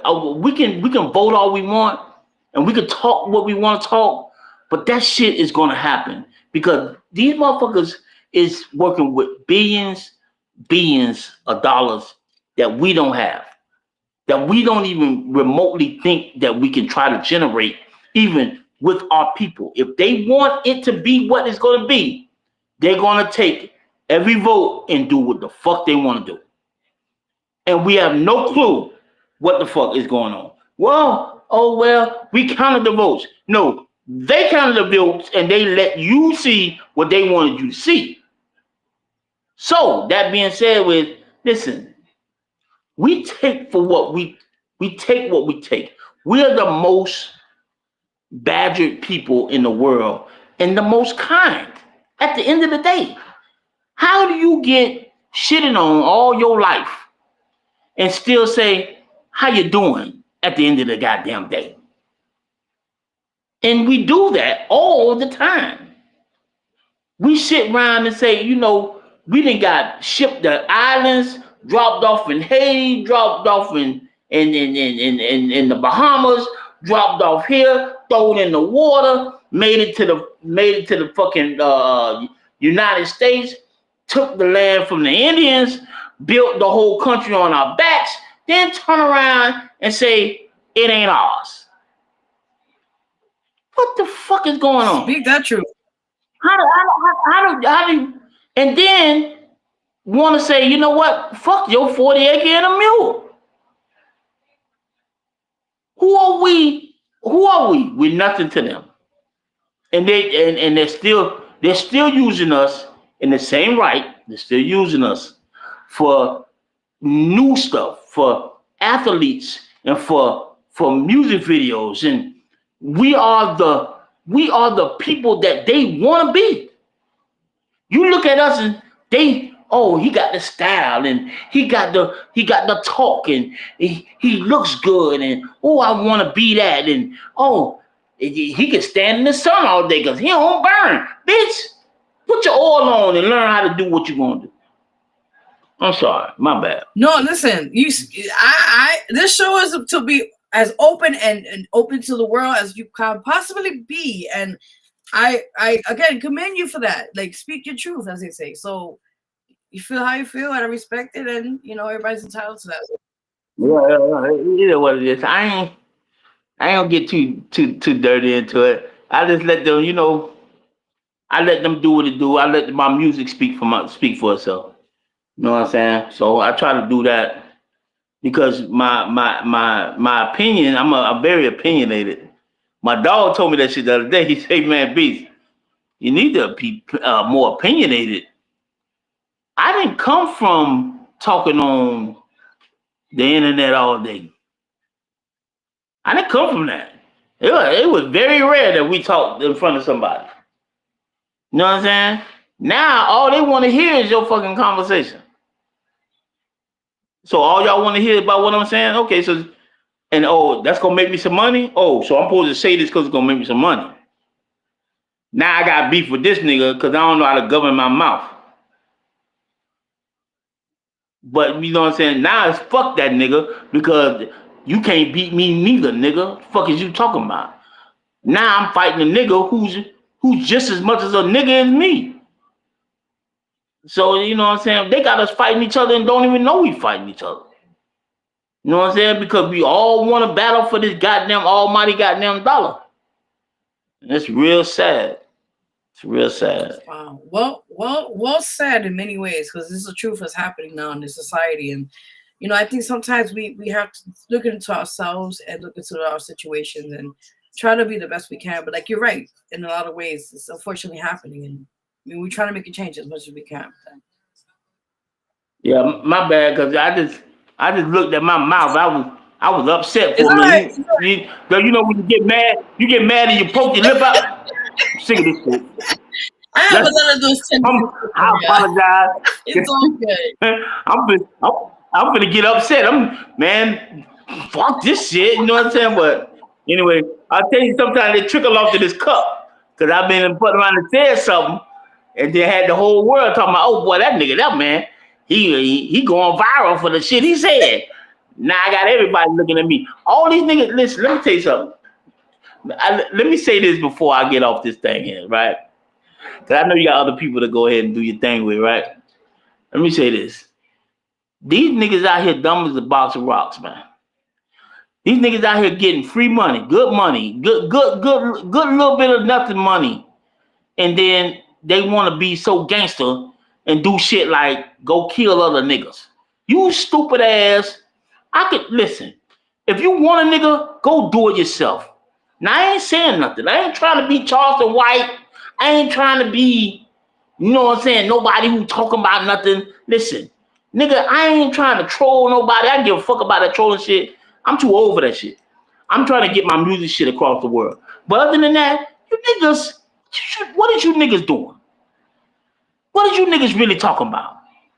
You niggas out here crossing each other for a regular ass dollar from these dick sucking ass crackers? My bad. I don't mean to cuss, dog. It's all right. It's all right. Let it out. Let it out. It's some real sucker shit going on, and these niggas better be aware, man. Cause I'm telling you, they taking how many artists right now have you seen going down? Jim Jones. What's the nigga who sound like Pop Smoke? The other nigga who sound like Pop Smoke. He just went down for Rico. You got motherfucking Yellow Beezy went down. You know, Lil Durk. Nigga, another rapper in Atlanta just got killed. And this, goddamn. What y'all trying to tell me? I'm saying I can't rap no more.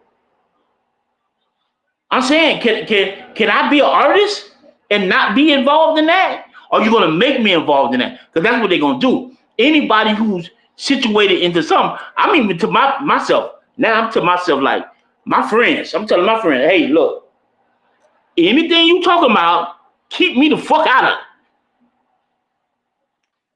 Keep me out your shit. Very true.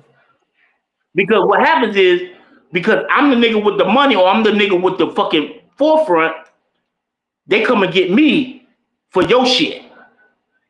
Now I'm looking at a RICO charge because of you. They trying to make me the kingpin. I ain't even saying shit to you. No, I ain't got time for that. I don't have no time for that. Y'all leave me the fuck alone. Let me make this little pretty penny. Let me go out here and do what I gotta do, take care of my family, and go about my business, man. I just told you. I'm a 50 ball, man. It's after halftime for me. Shit, I need to be doing what I gotta do, man. Whatever. Thank you. No, I apologize. It's okay. Don't worry about it. You let it all out. So now you feel way better now. You are good. But same young lady, Treya just said, Lafayette out here, you're not a fat rapper, you're a rapper in a big package. You just referring to what you were saying earlier in the show as well. And also she said, be heard, be the change. My boy Andre just tuned in. He said, hate that too. When you were so much, he's agreeing to what you're saying. And he said, wow, that was pretty much it. So yeah, that's pretty much it. But yeah, I want to thank you. Oh wait, we got more comments. Hold on. Studio like, wait, what? Hold on. He says it pays to be that person. Sex, money, and bullshit smells. Very true. Very true. Right. I say wild too, my boy. Wild too. You know what I'm saying? Exactly. It is what it is. But either way, I want to say thank you so much for coming on the show, taking your time, and thank you for your amazing talents and to continue on what you're doing. And we'll love to have a follow up sometime, like I said, by next year.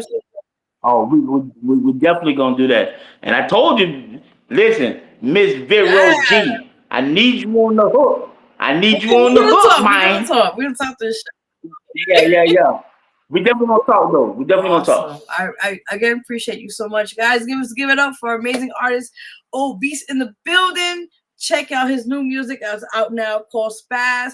And also We Outcha is out now on digital platforms. Go support him. Please do. A great dude. So support him, guys. Thank you. Thank you, man. Appreciate you, man. Much love, man. I'm gonna talk to You too, man. Till next time. Yeah. You ready? Take care, man. All right, baby. Bye. Awesome.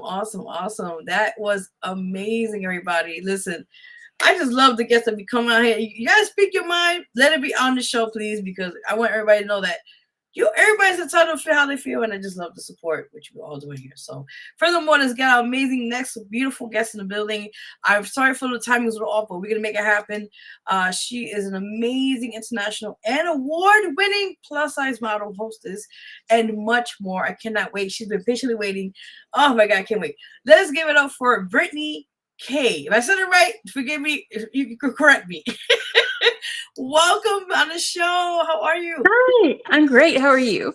Doing good. I was watching Patient. I was like, yes, please, just stick with us. Like, I was listening to Obeast, and I'm so like, yeah, like I'm very much like a hard rock and roll girly, but like I want to go check out his music because when he's talking about, it's music with a message, like I really resonate with that. A lot of my friends, stuff that we see going on. So, I enjoyed coming in and just it ran over, but I loved everything that he was saying, and gotta get your truth out there. So true. And the wall said, yeah, you could definitely check him out. He's going to send you his information. I will send after the show, and you can check out his music, the links, and everything. That'd be cool. Yes. Yeah. Definitely. But let's get to you now. I am so ecstatically happy you're here. Astound. You have a beautiful story, and I want people to know more about you, who you are, and let's get to it. Are you ready? I am ready. All right. Awesome. So, I have been modeling for maybe 2 years now, and it's been a very short time. In that time, I've gotten some notoriety. I am on billboards constantly in Times Square. Like I have these year-long billboards, radio shows in New York. I'm actually recognized sometimes when I go to New York, and I come back here and I'm back to my like little feral gremlin mode. So then people don't recognize me. But I didn't ever set out to do any of this. Like Obese, I am like I'm 40. Like I just turned 40. And I grew up in that time of the late 90s. You had Cindy Crawford, you had, Britney Spears, and then you had the 2000s, which is when, I was going to college, and that was more, you had like the heron chic look. You like thin was in, and I don't mean just thin. I mean, it was like size 00. And I had no self-esteem during this time. I'll be honest, I was super shy, didn't have self-esteem. And so after some trauma, which I'm about to talk about, how I got into all this is before my dad passed a couple years ago, he said, the one thing I want for you is to heal and to get some self-confidence, because the way I talked to myself was how, an abuser would talk to you. And so afterwards, I joined the Miss South Carolina Plus America pageant, won People's Choice. A friend's like, hey, you should like go on this model call. And it just snowballed from there. And I found I loved it. It was a way for me to get confident, step out of my shell. And now I'm, doing great things. But my story really starts, I went to Clemson. I was accepted on computer science. I was this nerdy girl, like growing up, and I was talking about this with somebody else earlier. I wanted to be like a writer or a storm chaser or like a volcanologist. And then I got too intimidated by math. And I was like, no, I could never do anything like that. So I went with my other love, history, and I was double majoring in anthropology and in English. And I joined the flying club, which I had to work up all the nerve in the world to do because it was predominantly male. And I'm like, oh gosh, they're going to hate me. And turns out like they were the best. I started coming out of my shell a little bit because they elected me president, because I don't know, maybe they were on crack. Because at the time I'm like, sure, I'll be president, not ever having a leadership role. And then, also when you're learning to fly, you've got to talk on headsets and the radio and, but I started dating this guy, and looking back, you see all the warning signs, it's like watching Investigation Discovery. It's like, but there were signs, and there were, but my friend recommended this guy. She's like, oh yeah, I've known him since high school. He's an awesome dude. And I'm like, okay, cool. We went on a few dates. He had just transferred to Clemson. So he was like, well, I got to take this elective class. And so he kind of, started joining the same classes I had. To be fair, one was like learn to dance, whatever. But I remember I was dealing with anxiety. So one of the classes I dropped was geology because that was actually an elective for me. And he got so mad at me. And so we didn't talk for a couple weeks because he's like, well, yeah, you made me join this class. I'm like, whatever. So we start talking again. He takes me out on a couple dates and we start, dating. All right. I'm like, okay, cool. And on the day in question, like we had gone out, like he was like, do you want to like seal the deal? Do you want to like sleep together? And I was like, no, I'm not ready for that. Even made a point at the store. And this is like a big thing because I was like, no, I don't even want to like get condoms. I don't even want this. Like, I'm not ready for that. We go back. I get migraines. I had a migraine today. That's why I'm kind of like, I'm not made up or anything. But he's like, "No, just go lay down for a little bit." I said, okay. He's like, I'll cook dinner. I can tell you in detail what we had. He like fried chicken, whatever. And then as payment, he decided that he was going to sleep with me. And even though I didn't want to, he brutally raped me. And it was so bad that I almost died. When I say so bad, I'm talking about I was bleeding out. It was horrific. And normally people are freaked out when I go into detail, but this is important because like Obeast said, there's stuff going on in the world right now that it's scary and people need to know because this story really resonates with everything that could go wrong, worst case scenario.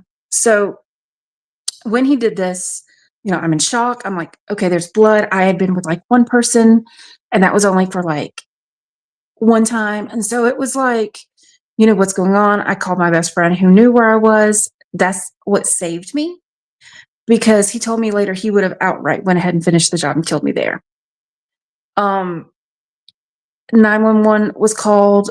He forced me to hang up. They called back. So they came out. I'm like, at this point, laying in my bathtub, bleeding out because I was terrified. I'm like, oh, I don't want to get blood everywhere. Because of course, that's what I was thinking, disbelief. So the cop comes and the cop knows his brother. And so he never talked to me. He just said, all right. He's like, so what happened? He's like, oh, we were doing this. And, he goes, all right, man, get it. Kinky sex gone wrong, and fist bumped him. I was like, oh, okay. The EMTs come. They're sitting around talking to the cop. And this one EMT is screaming at me in the bathroom because I keep passing out. I can't stand on my own. And I was smaller than I was now. I weighed like maybe 215. And he goes, get your fat ass up. We can't carry you. So I got up, somehow managed out. They put me on a backboard. Once again, referencing my weight, they're like, we can't carry you down the stairs of this condo. So they just slid me down, like threw me down on the backboard. They get me to the hospital. They let the guy who has raped me stay with me in the ER. And at one point they had, and this gets graphic, but it's when you're bleeding out like that, they try to, stop the bleeding. So they had me on fluids, but then they just stuffed a bunch of cotton up there. And at this point, I'd been in the ER for a couple hours. Things are getting worse. That's getting saturated. And this nurse is telling me I need to go pee in a cup. And I'm trying to tell her I can't do this. There's no way I'm pregnant. She's screaming at me. She makes me go to the bathroom. I go to do it, pull out the cotton, have massive blood loss, pass out. And then had to crawl through my own blood and bang on the door and scream for help. And turns out, and he later told me that he was like trying to get this nurse's number. So that's what was going on while I'm like dying at, in Anderson. So they get me back on the backboard. They have to invert me at this point because I've lost over half my blood. I'm gray. They don't think I'm going to survive. And the student nurse says, oh my God, ew, this is why fat people shouldn't have sex. Who's going to clean up all this mess? And they're like, you can't say that. And she's like, well, she's going to die anyway. Like, who's going to tell? And I remember sitting there like crying and going, I'm sorry. I'm so sorry. I didn't mean to cause a mess. I'm so sorry. And it was hard. They wheeled me out. My mom had a really bad feeling, and we didn't live far from Clemson. So she sent my dad. Dad walked into that apartment full of blood. Somehow that man found out what hospital I was at. And when they wheeled me out, he saw me and he smiled and he's like, it's going to be okay. And I was like, at this point, I'm like delirious. And he later told me, he's like, I didn't think you were going to make it because you were gray. He's like, it was bad. So they transferred me to the women's hospital. These EMTs are much better. They're like, yeah, afterwards, you need to go across the street to Sonic and get like a huge cheeseburger and, what's your favorite ice cream? Just nice. The doctor, it's like, we need to stop the bleeding because I think you're having a miscarriage. And I'm like, I have not had sex in 4 years. It is impossible.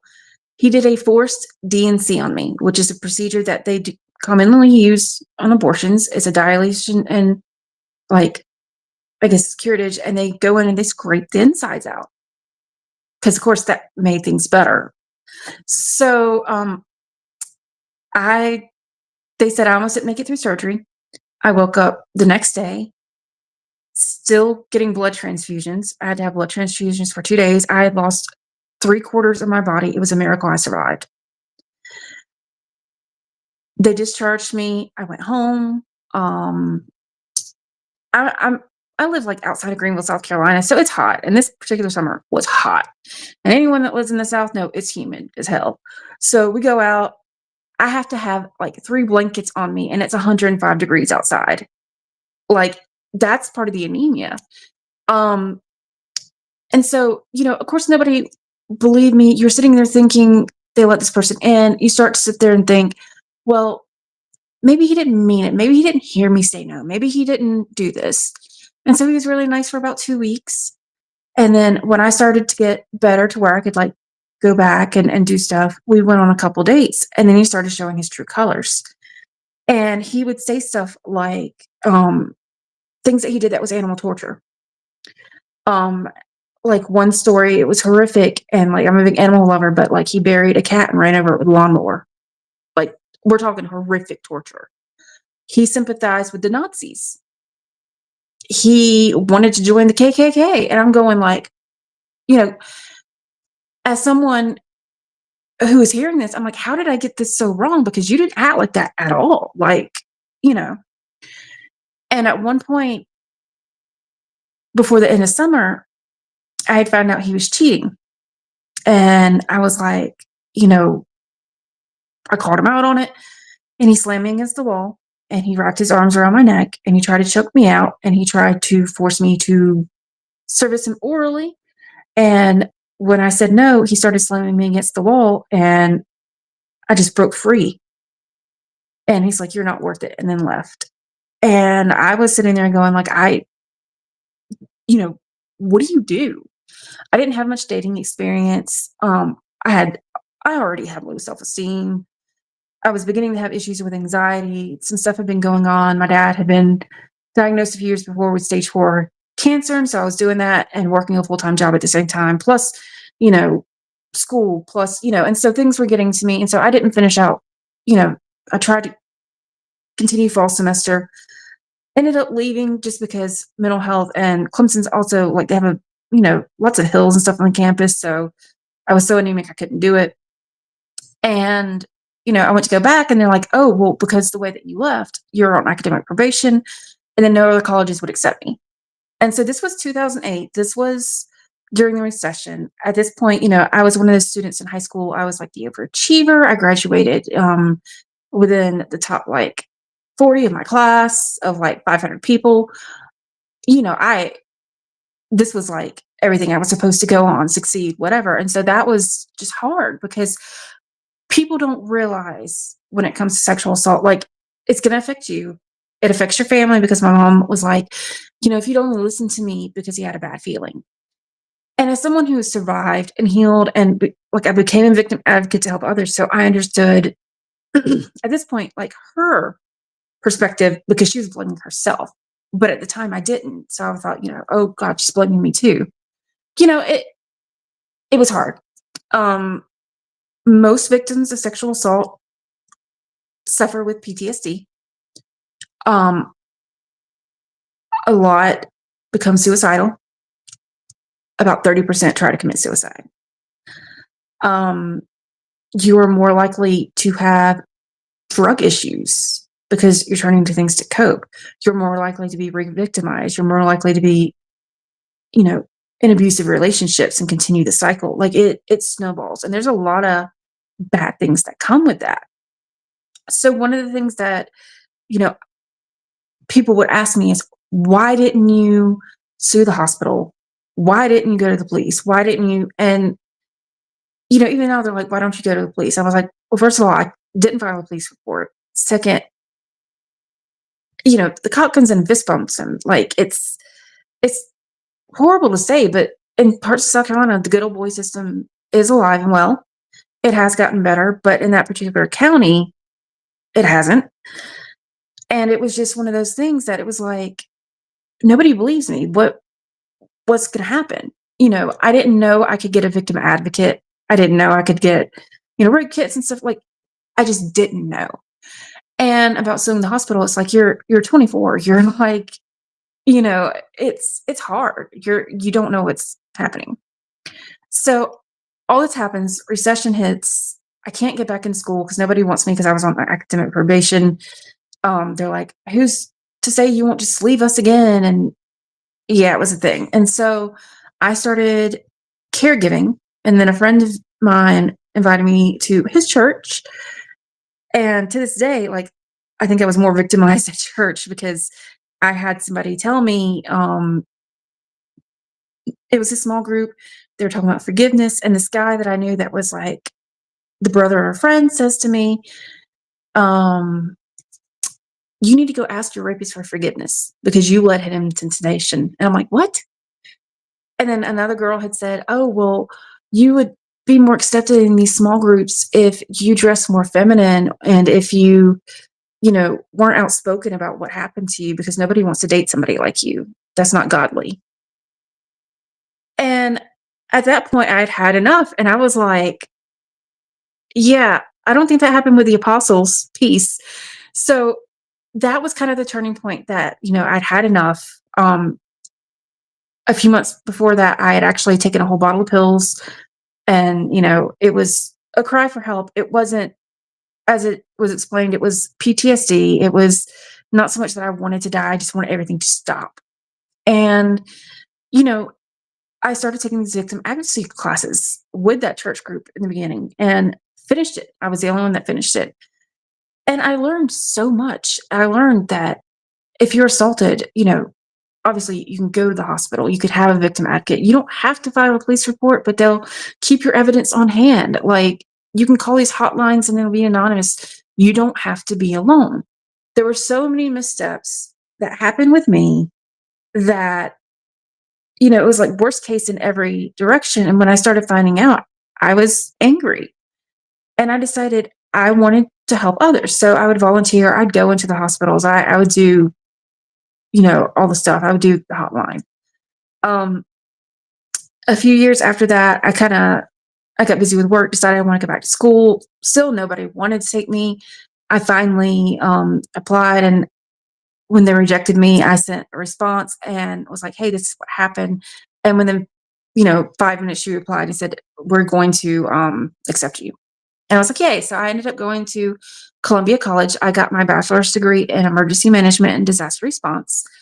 I was having stable jobs, was doing great. And then, I was still having issues on the relationship department because, I'm still like feeling horrible about myself. I was like, you're too fat, you're too this, you're too that, you're too ugly. No one could ever love you. You're too weird, but I was still healing in other areas of my life. Like, I still was working on that, but I was, at this point, okay, well, you have your degree now. You're having a stable job. Mentally, I was doing better. And then my dad was diagnosed with cancer again, and it was very aggressive, and I had to watch him die. I take care of my mom. I was already living at home. I was working on my master's in business at the time, so I had to give it all up. And my friend said, hey, why don't you try this pageant? I did that. I got more confidence out of that, started seeing myself in a different light. I started taking a bunch of like selfies so I could get more comfortable with looking at myself without picking myself apart. So, it was more of like, okay, let's see, let's do. And, I started with the pageantry. I'm like, this is, sexual assault awareness. And my goal was to say, look, you can heal. You can be a victim of any kind of trauma. This doesn't have to be just sexual assault. It can be domestic violence. It could be something's happened as a child. You could have been in an F5 tornado, but you can heal. It can take time, but you can thrive. Like, life is not over. I lost most of my friends when it happened because they didn't understand. You can find other people. You are not going to always be alone. And yeah, I have tough days. And my publicist knows, because I was, telling her that after like 3 years after losing my dad, because this is year 3, stuff that had happened, it finally got to me this past like February, and I took like a mental health break. I'm like, I'm having like anxiety every day. This is not good. Something's going on.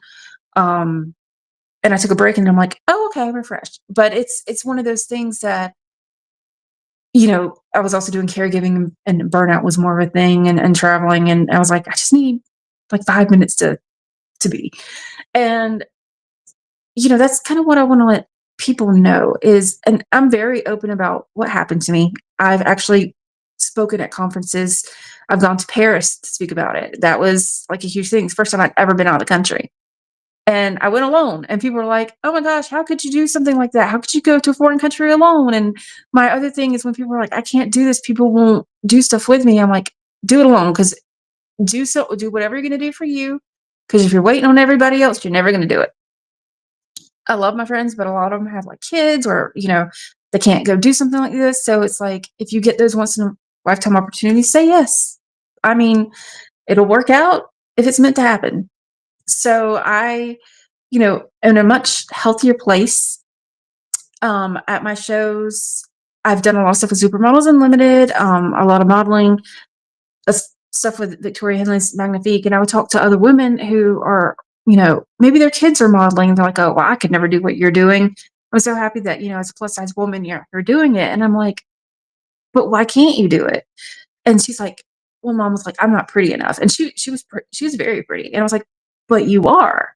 And she's like, but, I have this, body and these stretch marks. And I'm like, and? Or, someone came up to me at a show and like, I could never do this. I had surgery on my neck and I had this scar. And I'm like, and? I said, to me, scars show what we've survived. They're a badge of honor.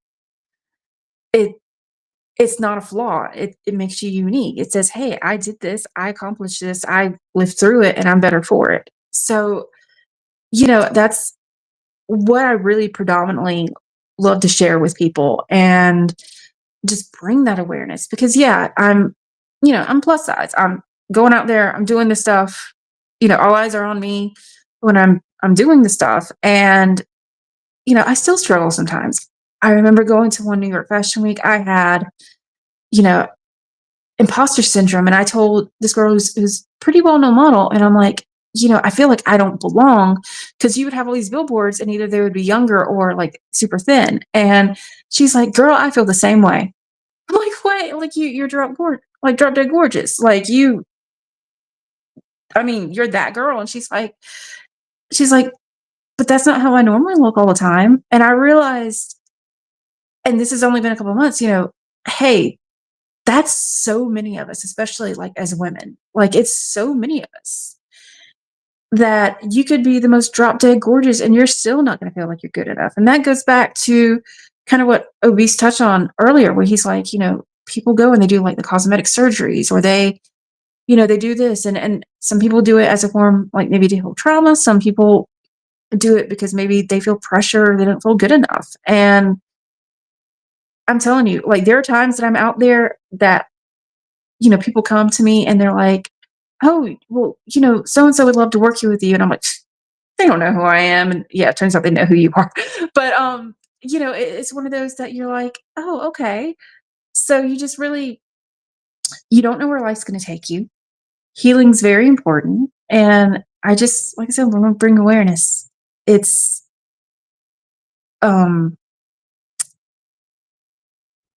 without being too political, in today's climate, when you have laws that are wanting to charge women with murder for miscarriages, knowing your rights, being able to fight back and know where to turn to for help and how to heal over something that is not your fault is so important. And there's so much fear in the world today. I know a lot of my friends fear things for their children coming up. I've got friends who are Latina that they're having issues at airports. Like there's a whole lot of fear. And my advice is just be strong. Like it sucks and it's so horrible, but know that you're not alone. Like we have so much support in each other. And when it comes to something like sexual assault, because people see it as taboo, my advice when it comes to something like that is to say, it wasn't your fault. If somebody had like broken into your car, you're gonna blame yourself. Like, don't listen. Like, it's not your fault. Change the narrative. If you have to put stickers on your mirrors, if you have to listen to podcasts that say it's not your fault, therapy, whatever you need to do, just know those situations are not your fault. And it's about power. Take yours back. Because everyone fears when everyone is standing in their power. So yeah, that's my trauma story. Wow. I mean, first and foremost, I my mind was like right now at this moment. It's not a bad thing, but it's just I just want to say I commend you so much for your courage, your bravery, and to tell your story, because we don't know each other. This is the first time kind of meeting each other the first time. Mm-hmm. And I could relate so many ways. I also was a rape victim. And I'm also a DV case, or they call it domestic violence survivor. So I could relate so much to you in so many ways. And I commend you, because it takes a lot to tell your story and to tell people that things are very vulnerable at that time, to kind of relive it when you tell it. But at the same time, you have to realize that's part of, like you said, the healing process, to know that it's what happened. It was never your fault. Don't ever blame yourself. It happened, but you are the person to make a change, but also at the same time to change, not a change, but I think at the same time to utilize that, not in a bad way, but also to flip it as a positivity, but then also to help other people, like you just mentioned, other people that who are suffering through certain situations of that matter, and to let them know that they're not also in fault for what happened to them that was, in that situation. Exactly. And that's exactly what it is. It got to the point that I got angry and I was like, screw this.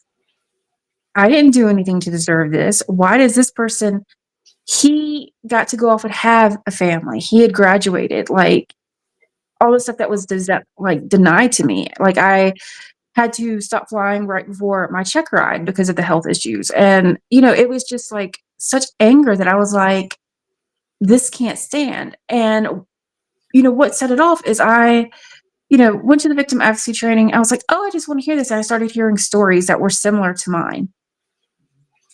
And I was like, what? Like, I didn't realize how, I knew, but this is before it was really a hot button topic. Yeah. The videos they showed in school, you had domestic violence. You're not even how you think about rape and how it really was is people talk about, oh yeah, you could go to a party and get drugged, or, walking down the street attacked. But most people didn't realize it was somebody that you trusted. It was somebody that you knew is the most prevalent. This is not something that's going to be on investigation discovery where, they're like, oh, this random stranger was a serial rapist and did this. And most times it's not going to be like that. Yeah, those cases are just terrifying because that's just true. That's evil, exponentially. But it's scarier because it's going to be somebody that and I said this in one other interview, and Emma heard it, and she goes, "Oh my gosh." But the girl that introduced me to this guy actually, we were talking a couple years later, and she's like, "Yeah, I have a confession to make." After that happened, she goes, "I still liked him, and so I went and slept with him quite a few times." And I was going like, "What?" Like, first of all, why? Second of all, the fact that you sat there to my face and was like, I believe you, and then went and did that was a different form of betrayal.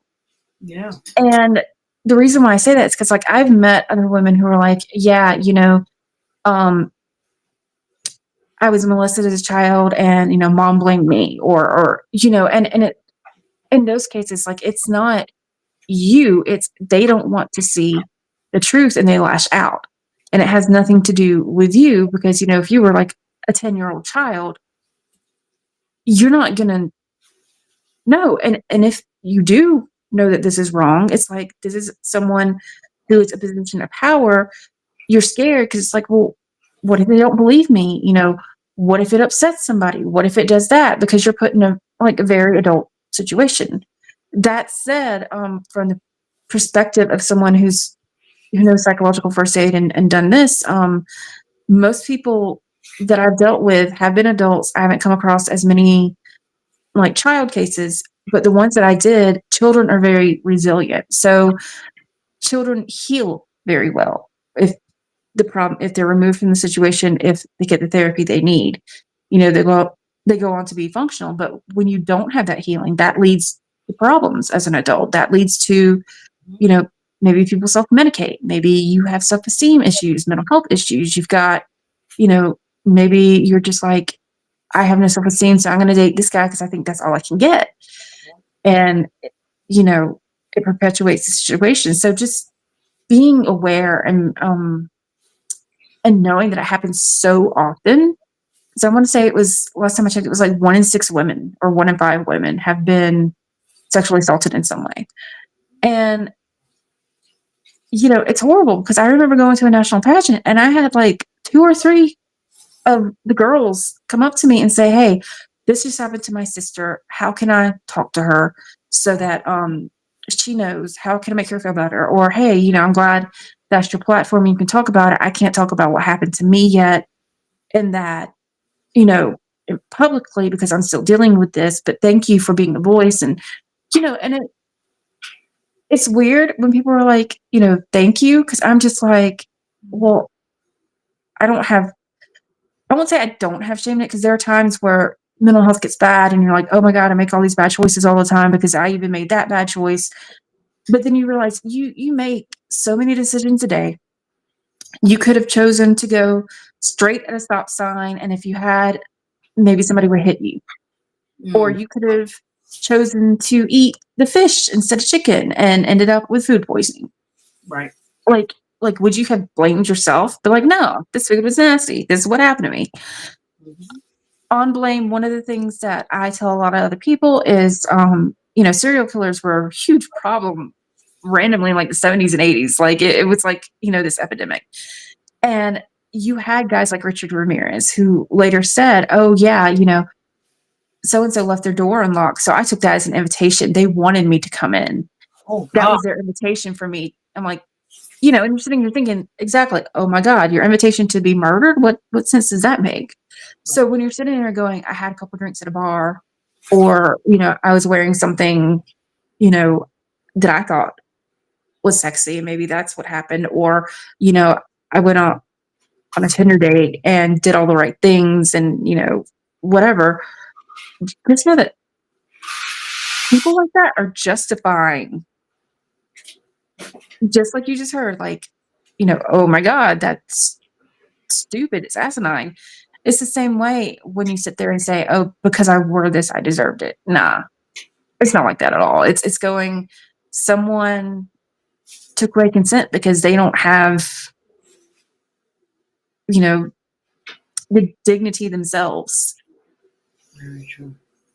So it's, like I said, it's a hot button topic, and It's one that's very apt today with a lot of the legislation that's going on, or, you know, you get on TikTok and you hear these videos where people are like calling out their rapist or whoever. And, you know, then you hear blowback now. Like you hear like stuff happens with these celebrities. What was it? The guy from Seventh Heaven, the dad from years ago. Watching that. Yes. Yep. I was like, what? He was a Right. pedophile, whatever you called it. I was like, what the Right. fuck? It's crazy. No, in his documentary, he says, I'm not a pedophile, which I guess the legal definition was true, but it was like whatever he was. Mhm. Yeah. So he's like, but that's how like people justify it. It's like, no. Like you knew that was wrong. Yes. No. You know, one of the things I remember in college is I read Lolita, and I loved reading it. So as far as like how the writing was, it was very, very like well written. But you see the protagonist justifying these things, his attraction to this young girl, to whatever, and that's why it's so disturbing. Yeah. And for that reason, I love the book, because you look at it and you're like, see, this is an issue. Like this is how people have thought. And you're sitting there reading it and you're like, but you don't do that. And people who are rational, sane people, you know, and good people are not going to think that way. So just like I said, when something happens like that, just know like it's not you.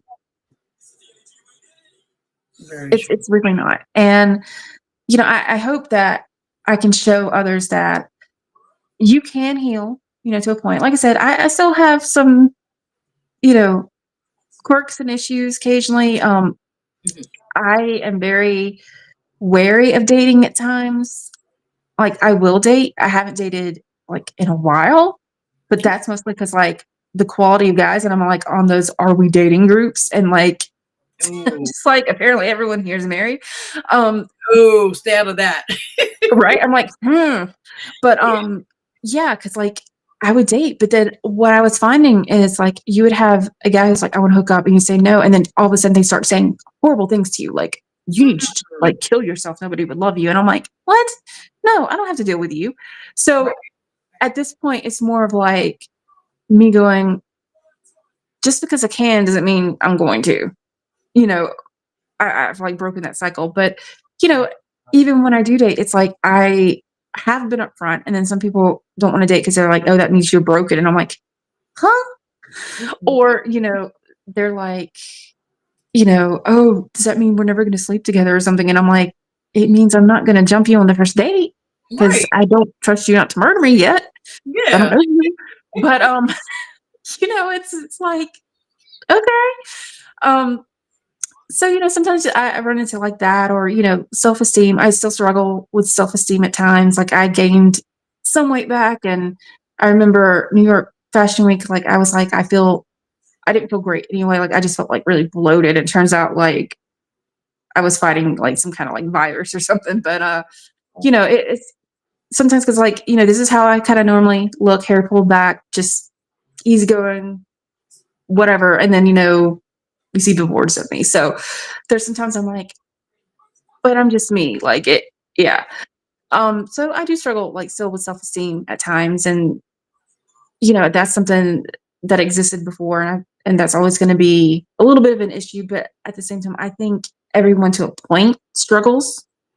Everyone's got their own hangups. Like everyone's got things that they can look at a picture and be like, oh my gosh, you know, my eye looks wonky like this, or my hair looks wonky like that. And you're looking like, no, you don't. But like everyone has that. And I've learned that being around other models who, you know, and pageant queens who are drop dead gorgeous, like amazing, like huge influencers, you know, or like makeup artists who are well known, and they're like, oh, that's why I got into makeup, because I didn't feel confident, or, you know. And so even if you have not been assaulted, abused, whatever, and you're just struggling with low self-esteem, know that celebrities and supermodels, like they also struggle at times. Like no one's going to be 1,000% confident in themselves. Very true. Very true. Oh man, this is amazing. I just some other question I do want to ask you, but before that situation with the gentleman that you mentioned that unfortunately committed a crime basically to you and then just laughed it off like it was a joke. Right. I know you mentioned right now he's living his life in that sorts. I know there's a statute of limitations, Mhm. uh, but if it was before a certain time, I this is up to you down the line. But I think if you feel you need to still penalize him for what he did to you, you have every right to fight that if you can, because he needs to pay this justice. What he did to you was wrong, and he can't walk Yeah, around the streets thinking that if he has kids, God forbid, what if someone does this to his kids? exactly. Right. So it's like you I think it's good that you like you say you broke the cycle, you explaining it now what's going on, what happened. But if Mhm. you are able still to file against a crime towards him, if you're able to do two statute of limitations, if you can and what you're living at, then you just try to see what you could do. Even though I know it's And kind the of doing it, if like I said, this is up to your comfortability, and I respect that, with the situation with him. But I think he needs to be penalized what he did to you, and oh, understand. he definitely does, but I think the statute of limitations has actually, like, run out on that. Okay. But the other thing is because and this is a whole thing with South Carolina, Mhm. the only thing that's prevented me from doing that is, 1, I've been a party to cases who, I have a friend, really close friend. She went to court against an ex-boyfriend that was very emotionally abusive, a couple times physically abusive, but, like, he filed a restraining order against her, and she's like, "I didn't do any," like, it was crazy, and so we went to court, and this guy who was a lawyer was trying to say, "Oh, because of this, this, and this," eventually the judge sided with her, but it was one of those things that going through that process, you see how antiquated the system is. It is. Part of the thing, and this is, especially in, like, South Carolina, that I've noticed has been, you can be like, charged with rape, you can be charged with, domestic violence. They release you, like, the same night. What? You can be repeat offenders. It's and that's one of the things that bothers me, and it's not just South Carolina, like, there are others, because I remember a well-known trial. It was, like, a guy who was in college, had raped a couple of girls or whatnot, and the judge, I think, didn't even sentence him to jail because he said, "Oh, but if I sentence you to jail, it's gonna ruin the rest of your life." So they And that sympathize with the abuser, not the victim? Yep. And that's been an issue. And like I said, that one's not just South Carolina. That was a high profile case a couple years ago, actually, and Oh, it happened out in the Midwest. And I remember just being so angry about that because it's like, but you ruined this girl's life.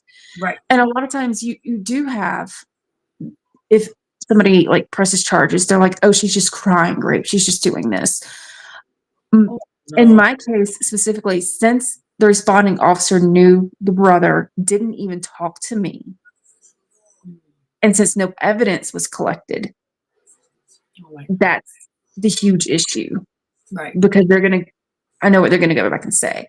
Now, I will say, I do know people that know him. Okay. He was horrifically burned a couple years ago in a fire. No. Yep. Karma is a bitch. I'm sorry, how to say it. Yep. Yep. I Yeah, was like, but yeah, yeah.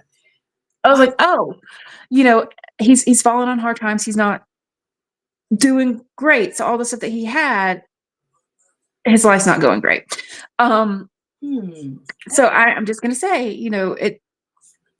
it happens, but I've also kept, a little bit just to be like, just one of those little inklings. Um, but that is one of the huge things that it's an issue for me that when you talk about getting justice, and this doesn't even have to be sexual assault, Right.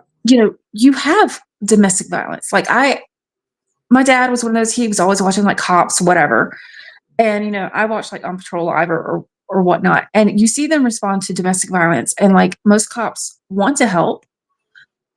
But when you go to the judicial system, unless someone, it has, maybe it's their 10th time and they've really hurt somebody. That's why we have so many issues And it used to be, Greenville made like a top 10 list about this, where, you know, a lot of murders, most of them were domestic violence related. Like, Yes. men would get out of prison and, you know, they bonded out and they'd come and kill the wife.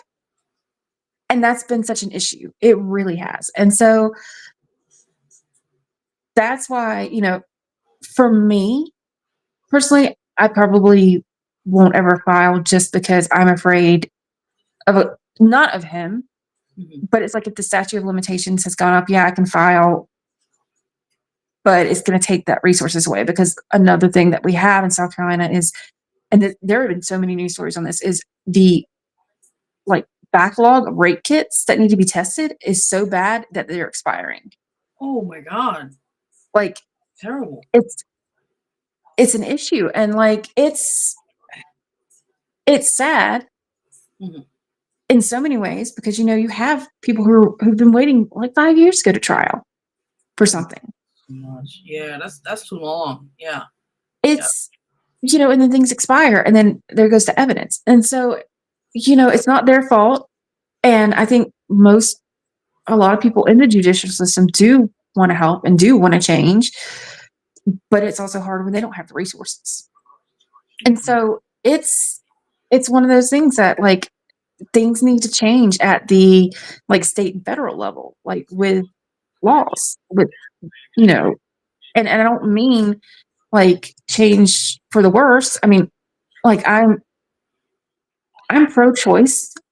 I couldn't say like whether or not I would ever like get an abortion, me personally, but there are those situations where, you know, a woman needs to be able to choose. There's, you know, you have rape, you have incest, you have, you know, the fetus is not going to be viable and like somebody's life's in danger, and you have this, and then you have, you know, legislation that's being introduced that's like, oh yeah, you know, if you even miscarry now, you can be charged with murder because they're going to investigate. And you're like, but that doesn't make sense, because 1 in 4 miscarriages, like, what? Like, it's hard. And so that, you know, I look at it from a perspective of women's rights, and then you go to, you know, stuff like sexual assault and victim advocacy, and you're like, well, that's even worse now, because, you know, one of the things that they would give you in a rape kit is the Plan B pill, unless there was a hospital here, and I saw it firsthand. It's a religious hospital. You have to practically beg for them to do a rape kit, and you have to demand the Plan B. And there's legislation out there that says they cannot deny you, like, if you ask. So if you're in South Carolina and you ask for a rape kit, a hospital cannot deny that to you. Yeah. So, Wow. you know, just making that out there, like, you know, and, you know, that goes on with a lot of stuff that's happening in the country that, you know, makes me angry. I'm not really liberal conservative. I'm very middle of the road, but like you hear about stuff like DEI, and I'm like, huh? Like, that makes no sense, you know, especially like after when the plane crashes, the Washington, they're like, it was because of DEI for the pilots. And I'm like, do you understand how much training you have to go to? Oh my goodness. To do any of that? Like, exactly. do you understand? Like, they don't just say, here, lady, get in the cockpit for the pilot. No, they don't do that. You know, so a lot of stuff right now, it's just kind of like, no. But that, you know, obviously when you're in that kind of environment, whether you support it or not, that's going to make things harder when it comes to domestic violence and sexual assault, and even wanting to come forward with it. So that's, you know, it's a big issue right now. And I think the more people who just speak and say, hey, this happened to me, I was, you know, one of the 6 survivors, you know, it shows that, oh yeah, you know, this happened is so much more common than anybody thinks. And it takes away stigma. Very true. Very true. And I guess I commend you so much in many ways. And I feel for you in many ways. And I do want to say this. Overall, I feel like you're advocating, amazingly, what you're fighting against the system, and knowing how the system is the fall of the cracks, as they call it, right? Yep. Especially the law enforcement. This add that the law enforcement is horrible when it comes to domestic violence cases. And I think what you're doing is amazing, speaking out about this, based on your situation many years ago. But I think at the same time it's good because you're opening now more people to discuss about this, and you never know. Yeah, and you never know who may be listening and tuning in now later on, Yep. who may reach out and say, "Hey, listen, maybe I could put you in this organization, or maybe Yep. online you could have a law or something that could be effective finally to women and men also who are Oh yeah. or survivors of the situation, Yep. sexual abuse or from domestic violence." And I always say, and I'm not put God in this a little bit, but I think a lot of times we go through trials and situations and we're being tested because you went through something that was horrific, but you overcame it, and you are a true fighter and a survivor because you're here to talk about this right now. The person who unfortunately did that to you, who took away something from you, did not. With anything, he gave you something of who you are today, and be a strong woman and to talk about your story. And where is he at now? Nowhere to be. Like you said, he is just doing whatever the case may be, but you are fighting it by different various ways, and by speaking about it, it's just a true valor who you are. Just want to let you know that. Thank you. And I can always sit there. There's a little picture that like I have, and I have it on my phone, and it's a picture of a flower that's like growing through the sidewalk, and it says, "I exist to spite you." And, Love and on that. bad days, that's true. Yes. But I was talking about this to a friend because I dated a guy, and when my dad got cancer the second time, like he was very much a narcissist. Like it was not going to work out well, but he wanted to be, I guess, like the next like Eminem, whatever. Oh no. And he had cheated and then like tried to play mind games. I was like, I'm done. But like people like that who have done that or been abusive, it's my face they see on the billboard now to remind them. That's So right. I'm kind of like, so sometimes that's nice little it's a perk. I'm like, hey, so about that. I love it. No, it's good because it's like you thought you got me now, but guess what? I'm out there and places you guys see my face everywhere. So it's Right. like, kind of telling them like in a nice way, fuck off, but I'm here. Exactly. You're like, Right. But yeah, it's funny because like that is definitely, one of the things that you talk about in trauma, it's like before and after. And, because I have all this disaster training, whatever, but people always ask me, they're like, how did you get into disaster? And, part of it is like, I always loved history growing up, but I loved reading about disasters and like how people survive, whatever. But I feel like in some ways my life was kind of a walking disaster because like I had so many things happen where like I should have been killed and not survived. And I'm just like, okay. Like a couple years prior to that, I was in a really bad rollover accident, and they called the coroner out to it, which is procedure. Like if it looks to be a bad wreck, they automatically call the coroner out. Okay. And he opened up the back of the ambulance and I'm like, hi. And he's just like, oh, okay. But it was one of those things, like I have a scar on my arm and it's like in the shape of a heart, and it was from road rash, but it was, wow. I was coming home from work and just, I overcorrected and then overcorrected again because I was about to hit like a barbed wire fence and a huge cow. And I'm like, I don't want to hit the cow. And instead, it fishtailed, flipped, hit another car, flipped in the air. And the way it came down, my seat broke. So I had like a concussion, road rash, and a broken wrist.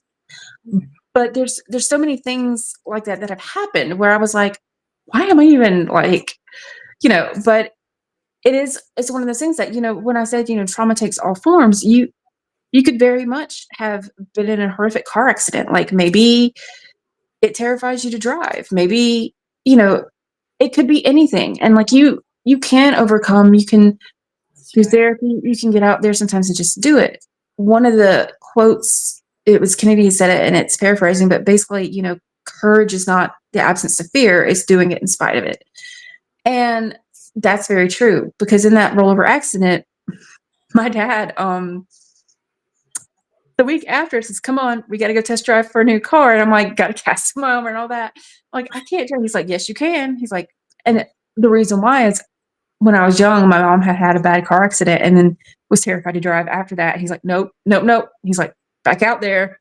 Oh, wow. And, and I was fine, but it was, one of those things like, you can't stop living. Like I have generalized anxiety disorder, and there are times that I will have random panic attacks. And if my mental health is bad, I literally, and this was like in February, I was going, I don't want to leave my house. I don't want people staring at me and saying I'm bloated and this and that. And, my mom's looking at me and she's like, you're on billboards.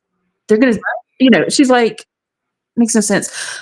But so but I get that anxiety, and for people who struggle with anxiety, it can be hard to do something that terrifies you, and sometimes you have to in spite of it. And for me, for those that can do that or practice doing that or, try to do it, to me, that makes them incredibly strong. And I feel like a lot of people don't get enough credit when it comes to that and mental health because, there are people who are out there who struggle, and especially men have historically really struggled with mental health. I've seen one of the things, because I'm a big advocate of that, but one of the things that I've seen is, I listen to a lot of rock groups like Shinedown and Papa Roach. They are very transparent about things like mental health, and they're very big advocates and are open and talk about it. So I like to see that there's conversations that are coming up about like mental health and sexual assault and, this and that. And the more you hear about stuff, the less it's going to be stigmatized. And the more people are going to say, oh my gosh. Yeah. One of, I was watching the original like Superman movie, like from the 70s. Wow. Not like last night it was on, and I haven't seen this since I was a kid. I love superhero movies, but like it's been a while. And so the actress who played Lois Lane, Margot Kidder, I was just like, oh, I wonder what else she's been in. And I read some about her life, and it was like super traumatic. And so, these weren't conversations we had. And apparently she had been diagnosed with bipolar. She didn't want to take her medicine, didn't believe it, because, that was very stigmatizing back in the 70s and 80s. This was not something people were transparent with, and she still suffered versus today you hear like Selena Gomez, like she's very open that she's bipolar. And now you see her thriving in her life because look at what she's been through. Like she's healed so much. But the thing is, like, without seeing people who are in a position to be seen have these struggles and see them overcome and have those conversations, then I think things sometimes get lost because they're like, oh, but who is that? And so, like, I'm not saying like I have status or anything, but if you have like a teenager who, because I'm friends with a couple of like teens that model and stuff, and they'll come to me for like advice for something, and I'll say, hey, yeah, you can do this. But if you have somebody like that and they're like, oh, well, I know what she went through, they're like, oh, something like that has inspired me because I went through whatever, or I know somebody who went through this. And to me, that's the most important part of what I'm doing. Like I said, I never set out to be a model. I was never one of those that thought that was even a thing. For me, my cousins on my dad's side are absolutely beautiful. They were in the beauty pageants growing up. They're a little bit older than I was. Like I said, this is in the late 90s, early 2000s. I was the fat friend. I was the one that you didn't get the trendy clothes because there was nothing trendy to buy.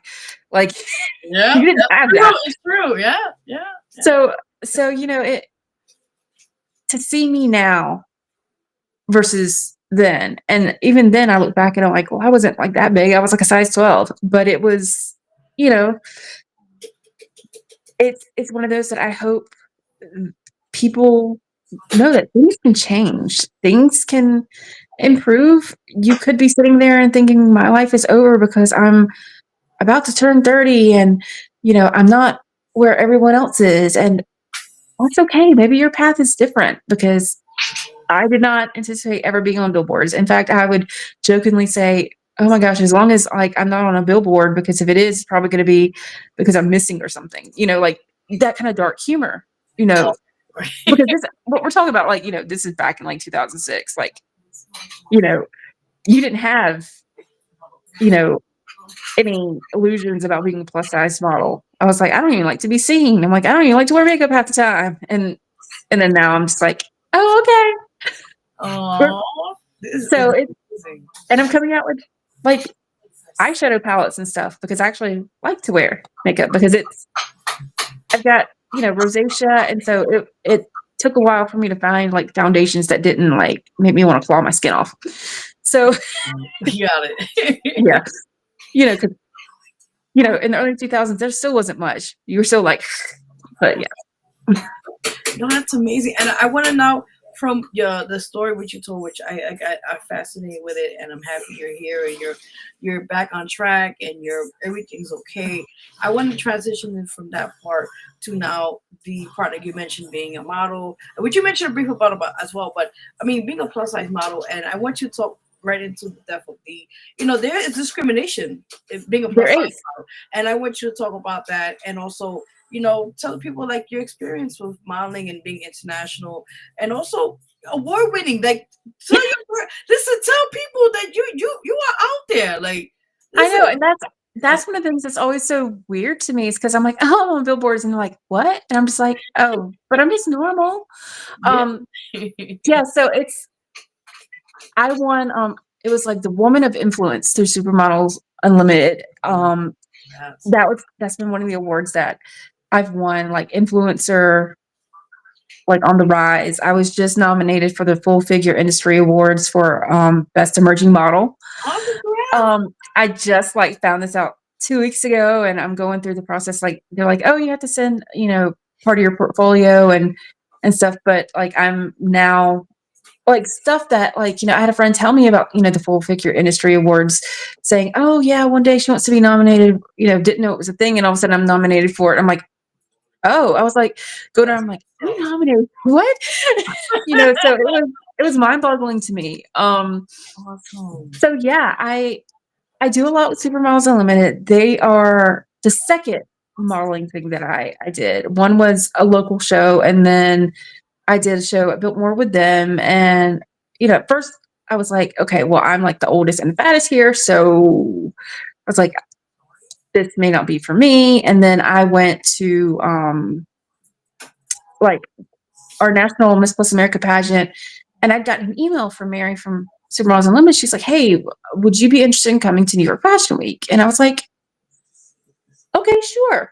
So I did that, met a lot of great people, just continued to get better, went to a couple other events. I did stuff. If you're starting out, a lot of stuff you do, unless it's local, like they do want a fee for. And I know with SU, like some of that, but in return, you got like, you paid for basically the photo shoot, and then you got to keep like clothes and accessories, and you come home with like a ton of stuff. And so, it was a great way to start building a portfolio. Victoria Henley, her Magnifique, I did the same well. And hers, you would pay, you also get the photo shoots. You get to walk with like you're guaranteed 3 walks with her designers, but she also did like modeling workshops. So it might be stuff that, helping you a little bit with your walk, or, this is how you could do. So hers were like networking. And so for the first couple times, like it was, good, but I actually had one modeling contract through like her thing. And then that company never used me. They were like, okay, here you sign. And then they never contacted me again. They would never reply to stuff. I was like, oh, okay. There's a local agency that after Spartanburg Fashion Week, I auditioned for Spartanburg Fashion Week. I was accepted. This was after my first New York Fashion Week. Awesome. I had walked for a designer for the Curvy, and then they called me back for the big finale on a different day, and had a pretty well-known brand down here, Demetri Designs, had me not only model a bridal gown, but it was like this gown was huge, and they had to take the bar out of one of those double doors so the gown fits through. We're talking like princess ball gown, and it's got like a 5-foot train on it. And then they gave me a groom because they're like, we're going to have you close out the showcase. And I'm like, oh, yeah, Yes. I had to also change outside in view of apartments because they couldn't fit me in the dressing room because of the dress. The dress was that big, that poopy. But I loved it. So Okay. one of the girls I met there said, hey, try this modeling agency in the Greenville area. A lot of people use it. They get work. And I did. And I sent the pictures. And the owner, who is a male, messaged me back and he goes, holy moly, that's a lot of model. And then said, we don't do these.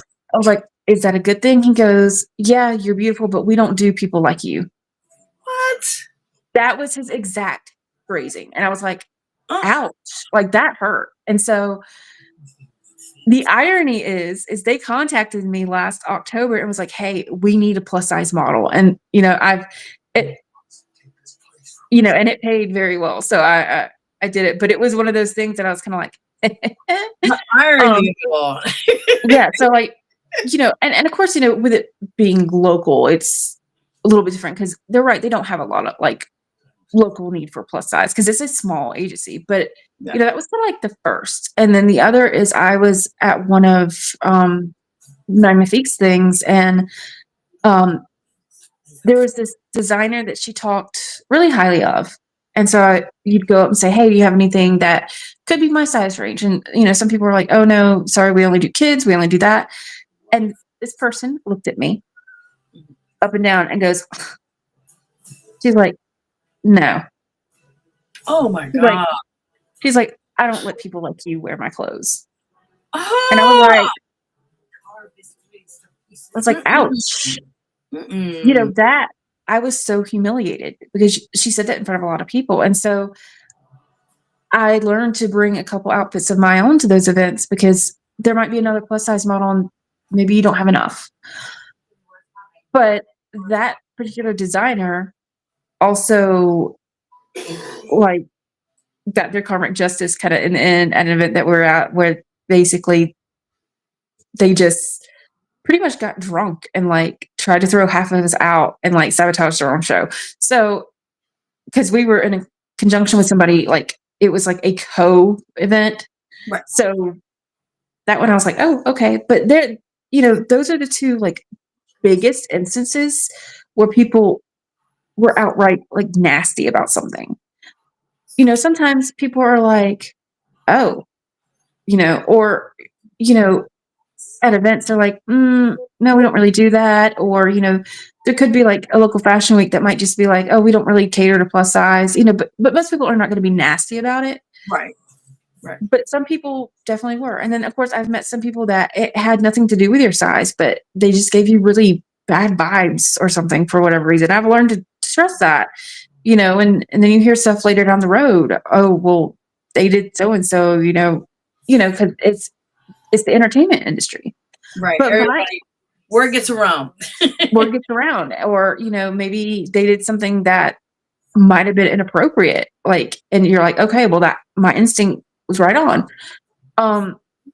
The only other is I was in a show and the person running it, this had nothing to do with size, was just a nasty person and nasty to just a lot of people.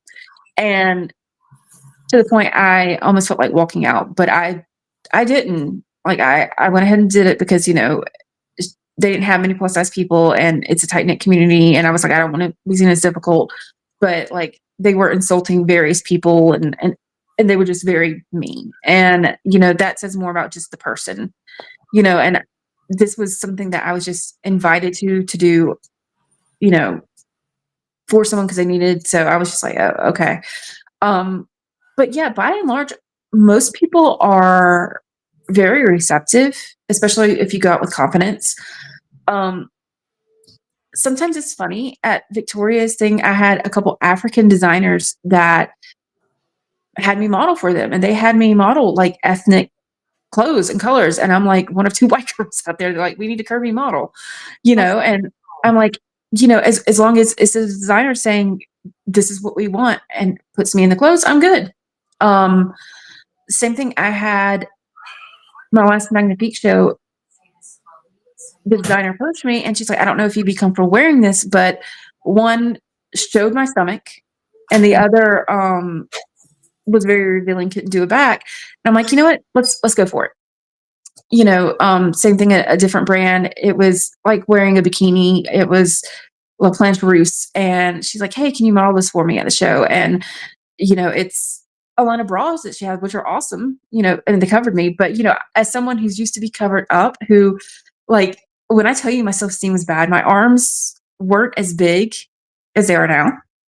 And also, this is my one thing on this one arm, like there's a little roll, and that's from like when I was assaulted because they let the tourniquet on too long and for days. So I have that divot. And so I've had people make comments before. So I used to just like always have to have a jacket on. You know, I was that kind of like unconfident. So for me to go from that to, okay, we're going to show like, you know, that much stomach or something, you know, and it gave me more confidence. People definitely are, you know, out there, they tend to cheer louder, I think, because you're representing something that maybe is not traditional, or you're out there with confidence. You're being sassy, you're being fierce. And then, you know, you've got moms out there who, you know, they have your body type or they've struggled. And so they just want to see people succeed.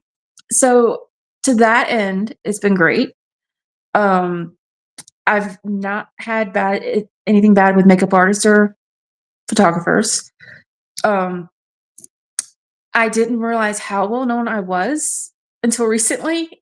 Through SU, they had a VIP party, and well, they had two, and one was back in January. It was a smaller event, a gala, and you know, I've got this brand that's launching. We've been doing some stuff, and so it was sponsored by my brand. And you know, I knew some people, and they're like, "Oh, we know you," you know, but it was a small group. Well, New York, they're like, "We're gonna do this. We're also gonna give out like some accessories from your brand, and it's gonna be themed." I went to the party, and I did not get a chance to eat, to do anything, because people were like, "We want to take pictures with you on the red carpet. We want to do this." Like celebrity influencers who've been on like Love is Blind and stuff, they know who I am. Some of them were like, "Oh my God, I'm such a big fan of you." And I'm like, what? You know, I'm like oblivious, like, you know, because they'll tell me, "Oh, these brands want to work with you," or, you know, "Oh, they love you." And I'm like, yeah, you're probably just saying that. It's like, oh, wait, that was a thing. Oh, okay. So it's become that where you meet others, you meet these reality stars, which is funny because I don't really watch a lot of reality TV. So sometimes people have to tell me who they are. I'm like, oh, one of the big ones is, you know, I've co-hosted with Jordan Kimball from The Bachelor and, you know, Bachelor in Paradise. And he gives me tips, like he's helped me and stuff because like I do the red carpet, and he's a great guy. But you know, I didn't watch The Bachelor. I was like, oh, cool. I mean, you know, so it was, I'm one of those people that I'm going to be nice no matter who you are. I don't care if you're famous or not. But, you know, it's kind of funny because people were like, "Do you know who that was?" And I'm like, "Eh." So sometimes I'm like, not really. Oh, I think somebody was like, "Do you know who that was? That was Whoopi Goldberg's granddaughter." Because like at her at New York Fashion Week, the Prosecco brand was her brand. And I was like, oh, I was like, well, I see it now that you tell me. But yeah, so it's funny sometimes because I don't always know how many people know me and watch me and do things. And you know, I'm glad to meet everybody. But you know, in that moment it got really overwhelming just because I did not know.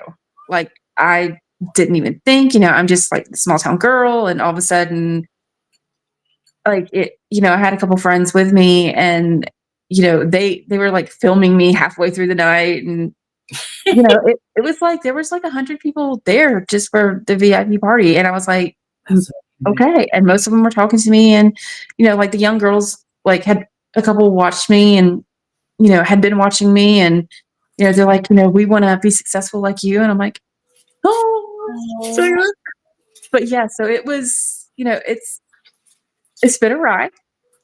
I'm still, even at SU's events, there's not as many plus size. Like SU is very diverse. when it comes to models. That's one thing that I will say, and that I really do love about them, is because there's been models who like have been amputees, who've been disabled, who, young. There's a model from Australia that she's in her late 60s, 70s, and she's popular in Australia, and she comes and like she's awesome. And you've got some guys, because guys are harder to find, but they're I'm normally like the biggest, or it's sometimes like in the beginning it was kind of like, oh well, I don't belong here, and now it's like, oh, that's just because there's like a shortage of curvy models, like they don't know how exactly to get into it.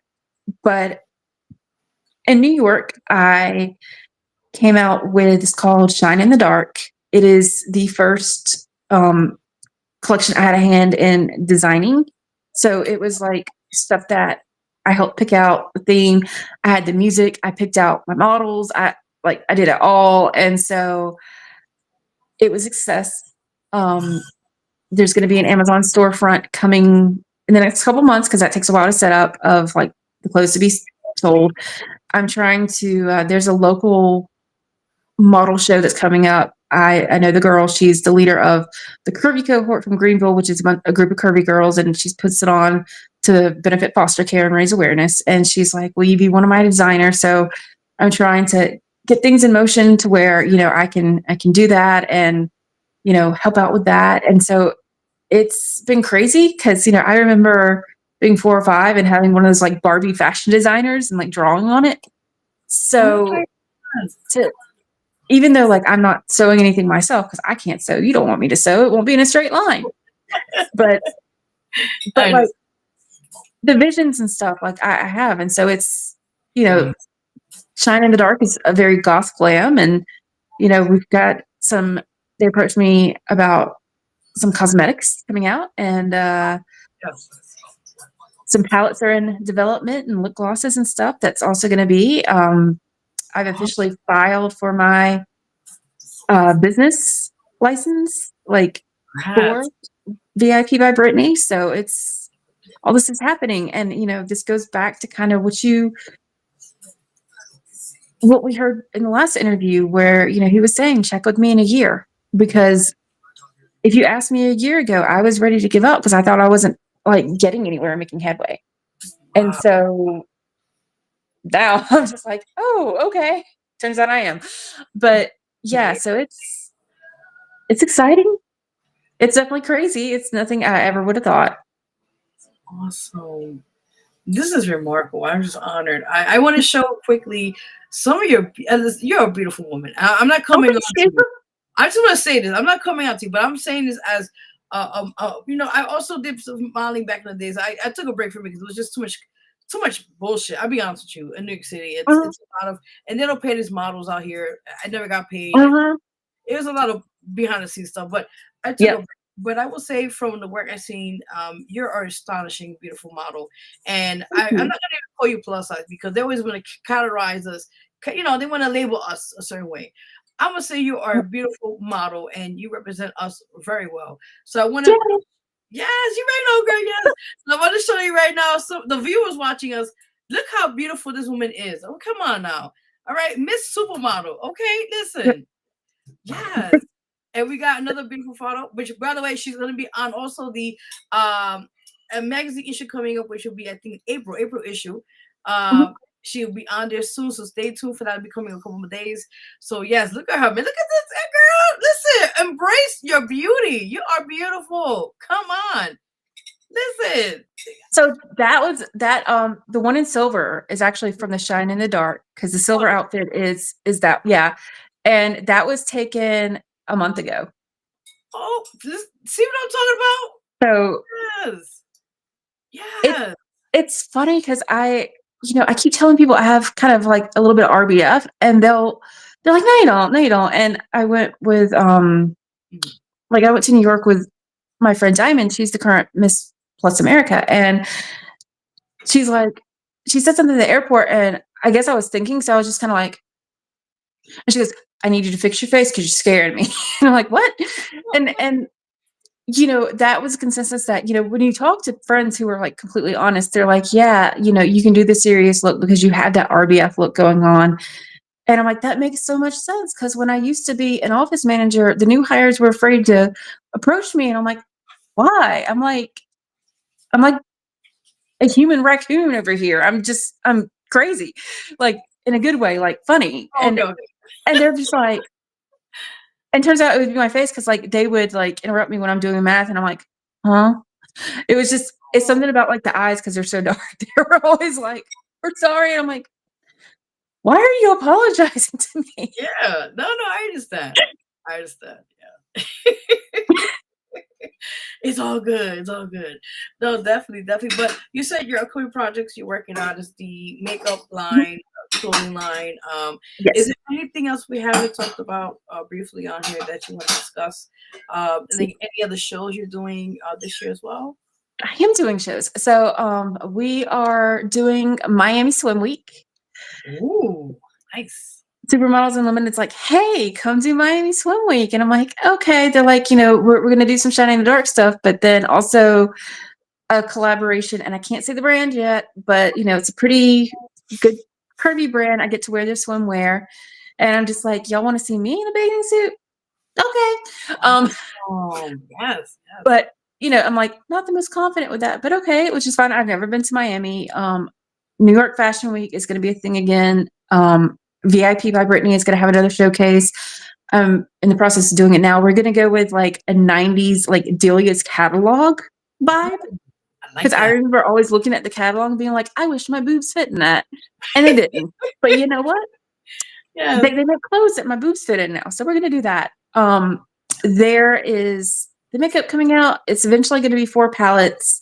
One is going to go kind of like a pre-order type thing. I'm actually doing a thing where, 20 people, I'm offering them an opportunity to pick their name and a shade to be kind of like immortalized in the palette. And then like they would get that and the palette for free. But after that, it's going to be like $75 per palette. But, I'm going to have the VIP, which is your smoky eye date night, runway, which is going to be, a little bit like that with some glam. Miami, which is going to be, more vibrant. Tropical's Miami. And then my favorite is going to be Swim, which is going to come out around that time. And I'm going for like mermaid vibes for that. All the palettes are, they're hypoallergenic, which, important for me. It's made in the US, it's cruelty free. I'm partnering with Supermodels Unlimited to do it. Like they're all 24 shade palettes, but like I've used palettes that they've had before and like they always have great payoff. They always like it stays because that's always been, as someone with hooded eyes, that's always been one of my issues in makeup is when like the eyeshadow, even with primer, just like rubs off. Yeah, so I used one of their palettes actually this week. I had a shoot that Diamond's like, hey, I have a friend that she has a shoe company. She wants to do a shoot. Can you, come help? And I said, yeah, sure. And I didn't realize it was a commercial. And I've never acted. So, I get my hair and makeup ready, but I used like the eyeshadow and stuff from that. But commercial went well. So maybe one day I'll fulfill my dream of being, on like one of those crime shows where it's like, and then she snapped and I can be like, oh my goodness. Crazy. But, because I'm like, that's about the level of acting I can do. I don't think I could remember any lines. Oh, that's fine. Right. But we're also going to have lip glosses. Have it, that one, like the lip glosses stay, going to have a little bit of shimmer. Because one thing about me is I'm very much pageant queen / like rock and roll is I love sparkles, but I also love goth. So the lip glosses literally have like little skulls on top. There's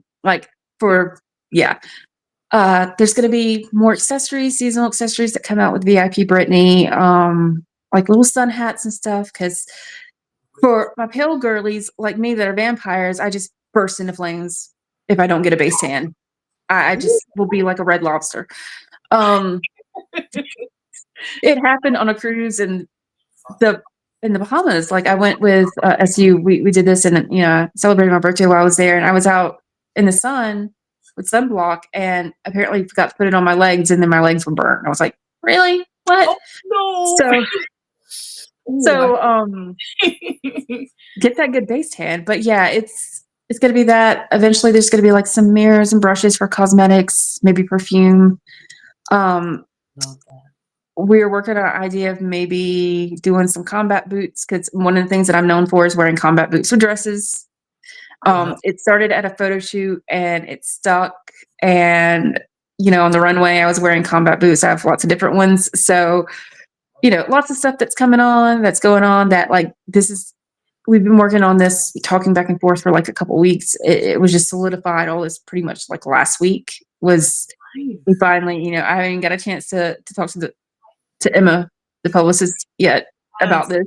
So she's just finding out. She's going to be like, what? I'm like, I promise I'm going to tell you. I got exclusive here.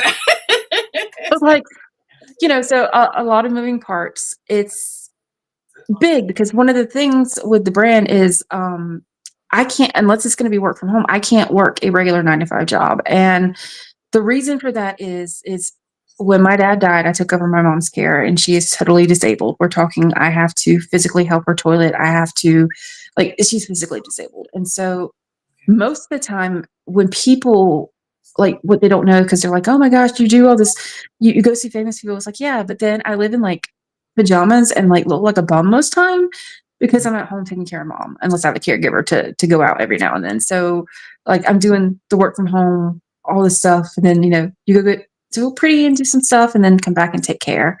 So I'm telling you, I do a lot of, back and forth, but that is a way to help me do income. And, I was in a position to where I could like do some investing. And so I didn't get to finish the MBA. I had one semester left and I was like, I'll never need this entrepreneurial stuff. I'll never start a business. Yeah. Every time I say that, something happens. So here we are. Yeah, you can always go back. Yeah.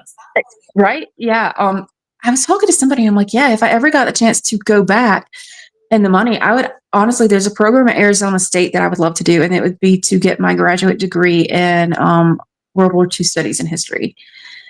I've always loved history. That was military history was my thing while I was at Clemson. That's what I was predominantly majoring in. And, doesn't do a hill of beans or anything if, the recession hits. But, when I went to France, one of the benefits about being alone is you can do whatever you want. You don't have to consult anybody that you want to like go with. There's no like, oh, should we go here? It's just me. So I booked a tour and went on the Band of Brothers tour, like through Normandy, because that was one of my specialties was the European theater and then aviation. So being there and seeing that was amazing for me. I think that was more fun for me than like seeing the Eiffel Tower. I was just like, oh, and I got to go like horseback riding at Versailles. Oh my God. And then I felt, and this is like the French are so unbothered while I'm there because, the horse would bolt and I'm like cursing in every language that I know. I'm like in German and all this. And I'm like, and like they are cracking up and I'm like, this is how I die. This is how I die. It's like, I've lost enough weight to be on a horse and now I'm going to die because of it. And then everything, we ended up, the horse and I finally came to an agreement after like this 3-hour ride. And I go to get off the horse and the instructor's like, oh, you don't need the stool. I did in fact need the stool because I got stuck in the stirrup and fell on my butt. What? So at this point now I'm dusty and she's like, oh, but here's a bottle of wine for you. And I'm like, thank you. That's gonna make up for it. I was staying at the Waldorf Astoria at Versailles and it sounds bougie and expensive, but it was cheaper than a hotel in New York. What? Like I had Hilton points and I was paying like $120 a night because it's the off season. And I was staying in like the Waldorf and I'm like, okay. Versus like, I think in New York to stay at the Waldorf, like it starts at like $1,000. And I'm like, no. Yeah. Like would never happen again. Yeah. But, right. Like, yeah. So I'm like hobbling back and I walk in and they're doing a photo shoot and it's called, the Trinian Palace. And it's actually where the Treaty of Versailles was signed back in the day. And they see me and I think one of the guys, he'd seen me with my crown and sash. He goes, oh, she's a pageant queen.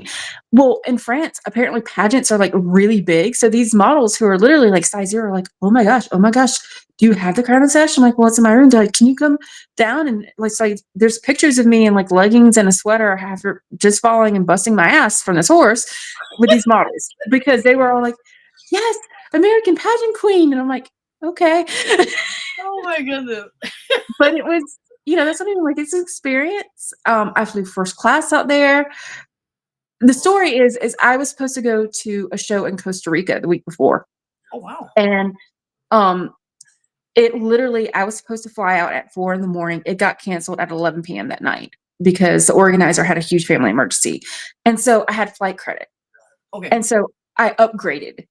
And that's why, because I needed to use my flight credit that I had already had. And so I get on this plane. I'd never flown overseas. Like I said, I'm a pilot, but that also, like, in my downtime, I will sit here and watch things like air disasters because I find it fascinating. Mm-hmm. And most pilots are morbid. We like to know what goes wrong, but we also have control issues. And so, like, me and other friends that fly are always like, did he let the flaps down? Did he like we can do anything, but did he do this? So I get on this flight, and normally I have the window seat. I'm in the middle, and I'm in first class, and I think the lady knows I'm nervous. I'm in a Rock Band t-shirt. I'm in leggings. She hands me a glass of champagne, and I take a picture like that, and in the background it's Kevin Bacon.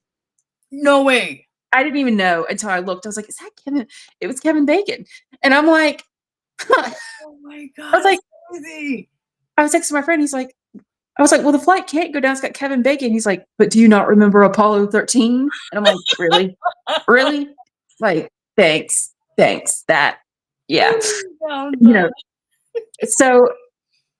that was like, I will say, and this is a life hack for anyone. If you have a lot of luggage and you have to do something and you have to fly to like a pageant or New York Fashion Week, if you get like the first class, it's actually cheaper to do that because you get like up to 3 bags with some airlines, and they're up to like, and it includes like, I know United includes like it's 3 overweight bags. So you can have 3 70-pound bags.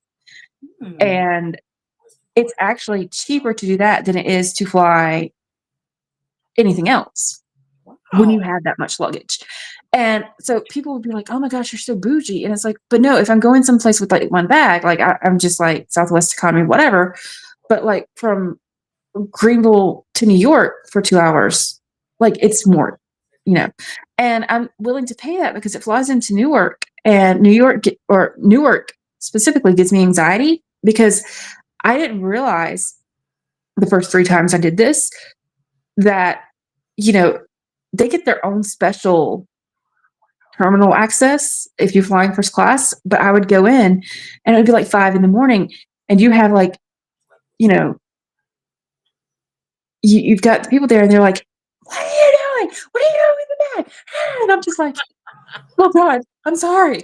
So this time, I realized, oh wait, we get this terminal, and we just walked in like, let me take your bag. I'm like, bless you, you're not yelling at me. It's the first time TSA hasn't screamed at me in Jersey. Thank you. So yeah, that was the life hack for like peace of mind. Oh, and you get to jump the line for TSA. So United, like and they have this at some airports, but especially in Newark, like I'm already bringing like 3 bags, we're talking about like, because I'll fly up there, but I know I'm always coming back with more because I get most of the clothes and stuff. So I know I'm going to be coming back with a lot, and some of it's going to be oversized. So I fly up there, I go first class, and I figured this out when I flew internationally that United, if you have a first class pass, it's like going into pre-check or something. You show them, they have, oh, this is our premier line, and it's a shorter line that's like short access. And I think Delta does it too at some airports. But that alone, anytime I go to like just for that one airport, I'm like, I will pay the extra $75, $100, like just to avoid TSA screaming at me, because they broke like where you saw like the Miss Supermodel, because I'm technically I'm the 2025 Miss Supermodel until like July. I was coming back with the crown, had just got the crown, had just taken those photos. And the woman said, apparently you don't listen took it and slammed it down and broke my crown. And I was like, What? yep, Oh, because no. I didn't have it on its side. I had it. So yeah. So Oh my God. when I tell you, like, it was always a struggle getting through Jersey for that. LaGuardia was fine. Other airports have been fine. It was just always Jersey that I've had issues at. So I was like, please no. So Okay. yeah, life hack for you. Thank you for that tip, because now I don't usually fly, but if I ever do, I would definitely not go there. I mean, it's not bad. Once you get through TSA, it's definitely not bad at all. It's just, Okay. I don't know what it is, but the one time, like, and this time they broke my crown, like, this was September, and this is like a very weird story. So this is the first time I was like co-hosting red carpet, really, like at a big event. Mary and Kim at SU did not tell me that there were going to be 1,000 people at this event. And so when I had to go co-host in front, so now I'm like, I can do anything because I did that. You know, very good event. But I remember those photo shoots where, like, you see me in the pinkish dress and you see me in like the black. Like, I'm hot natured anyway, but I was like sweating profusely, and it was only 70 something outside. So I don't know. Like, and I saw the makeup artist, and she's like, "Are you sick? Running a fever?" I'm like, "I don't think so."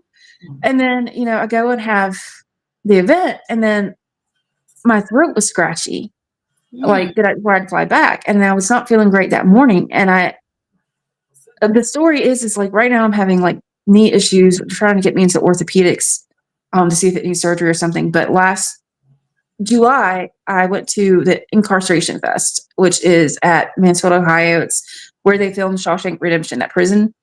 Oh, It's a huge rock yeah. festival. I won tickets to meet Shinedown, and I just went on the Haunted Prison tour, came out, and something, I say something because I don't know if it was a person or, you know, I believe in the paranormal, so it could have been a ghost. It pushed me and I fell. And, you know, I thought it was the ankle that I've always, like, I've had surgery on it before because, you know, I'm just accident prone, but I hit the knee really bad.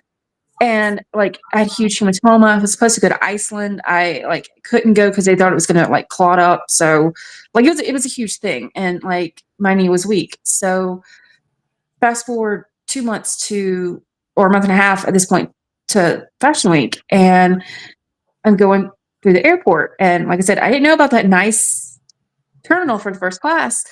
I go in, it's like 5 a.m, and I'm trying to get my 3 bags. And then all of a sudden I got really dizzy and I just tripped and fell again on my knee. And luckily the driver had, Uber driver, like he was really awesome. He got back out, ran and helped me up. But I was already like anxious because I just like fallen in front of everybody. And so I went in to TSA with my bags, and I was having issues with like the electronic bag thing. And the lady's like staring at me, and remember the RBF. So I'm not feeling good. I've just fallen. I'm having anxiety. And when I have anxiety, either I get overstimulated and it may sound snappy, or I just look very stoic. And I had the RBF. And so I guess the lady thought I was giving her attitude when I was just staring at her. Right. And she said, "Go over there and I'll help you." Well, another lady came up, and I was trying to explain to her what happened. I'm getting flustered. I'm stumbling over my words because I'm like pre-migraine. So when I get migraines that bad, I slur and stuff. And she's like, "Are we going to have an issue? Do I need to call security?" I'm like, God. and I'm sitting here going like, I'm not doing anything. But like, and it hasn't, the thing is like, and you'll see it all over TikTok and stuff. Like it's been like that when you hear stories about like TSA sometimes at different airports, how they'll single certain people out, because I've seen it. And yeah, it's, you know, but I don't know why, but Newark, and it was always until you got through TSA, and then everyone was so nice to you. Like, I don't know what it was about that one airport. Like, they were just like, and I'm like, "I'm sorry." You know, I'm like, do your thing and then get out of there. right? I'm like, "Do I need to bring you like cookies or something?" Like, even the French, and I feel bad because like I had never gone abroad, didn't know how to go through customs. They're screaming at you in French, and I looked, and I think I just looked so sad, like I was about to cry, that she finally broke down in English, because like most people can speak English, they just don't, Right? Because you're like, you're in France, you know. But they were just like, okay. But I'm like, dang, I was like, out of every airport I've been to, I don't know what it is about Jersey that they're just like, I'm like, I'm sorry. No, Feel like I'm in Jurassic Park, need to, appease like the T-Rex, like, I'm sorry, do you want to go? Do I need to sacrifice something for you? I don't know. that's crazy. That's crazy. Okay. Also, any shout outs you want to give? Yes. So to Emma, my amazing publicist who keeps getting me these interviews to show off my sparkling weird personality. I love it. But also to get my platform out there. It's awesome. To Supermodels Unlimited, Kim Clark, Mark, one of my besties, to Mary Baldwin. Literally, you guys have worked with me so much and helped encourage me and just do amazing thing. Stormy, who's fabulous model, Ashlyn Brooke, who is my model bestie. She has stolen my heart. She's like my little sister. She is turning 18 soon. It's like we connected on this Bahamas trip, and she's just an amazing young lady that I can't wait to see what she does in her life. To my sisters of Alpha Lambda Chi. So we are a new sorority. We are the Alpha line. We just graduated, so we are the first line of our new sorority that is made up of pageant queens, and we're going to do great things, and we're recruiting. So if you're a pageant queen and want to know more, let us know.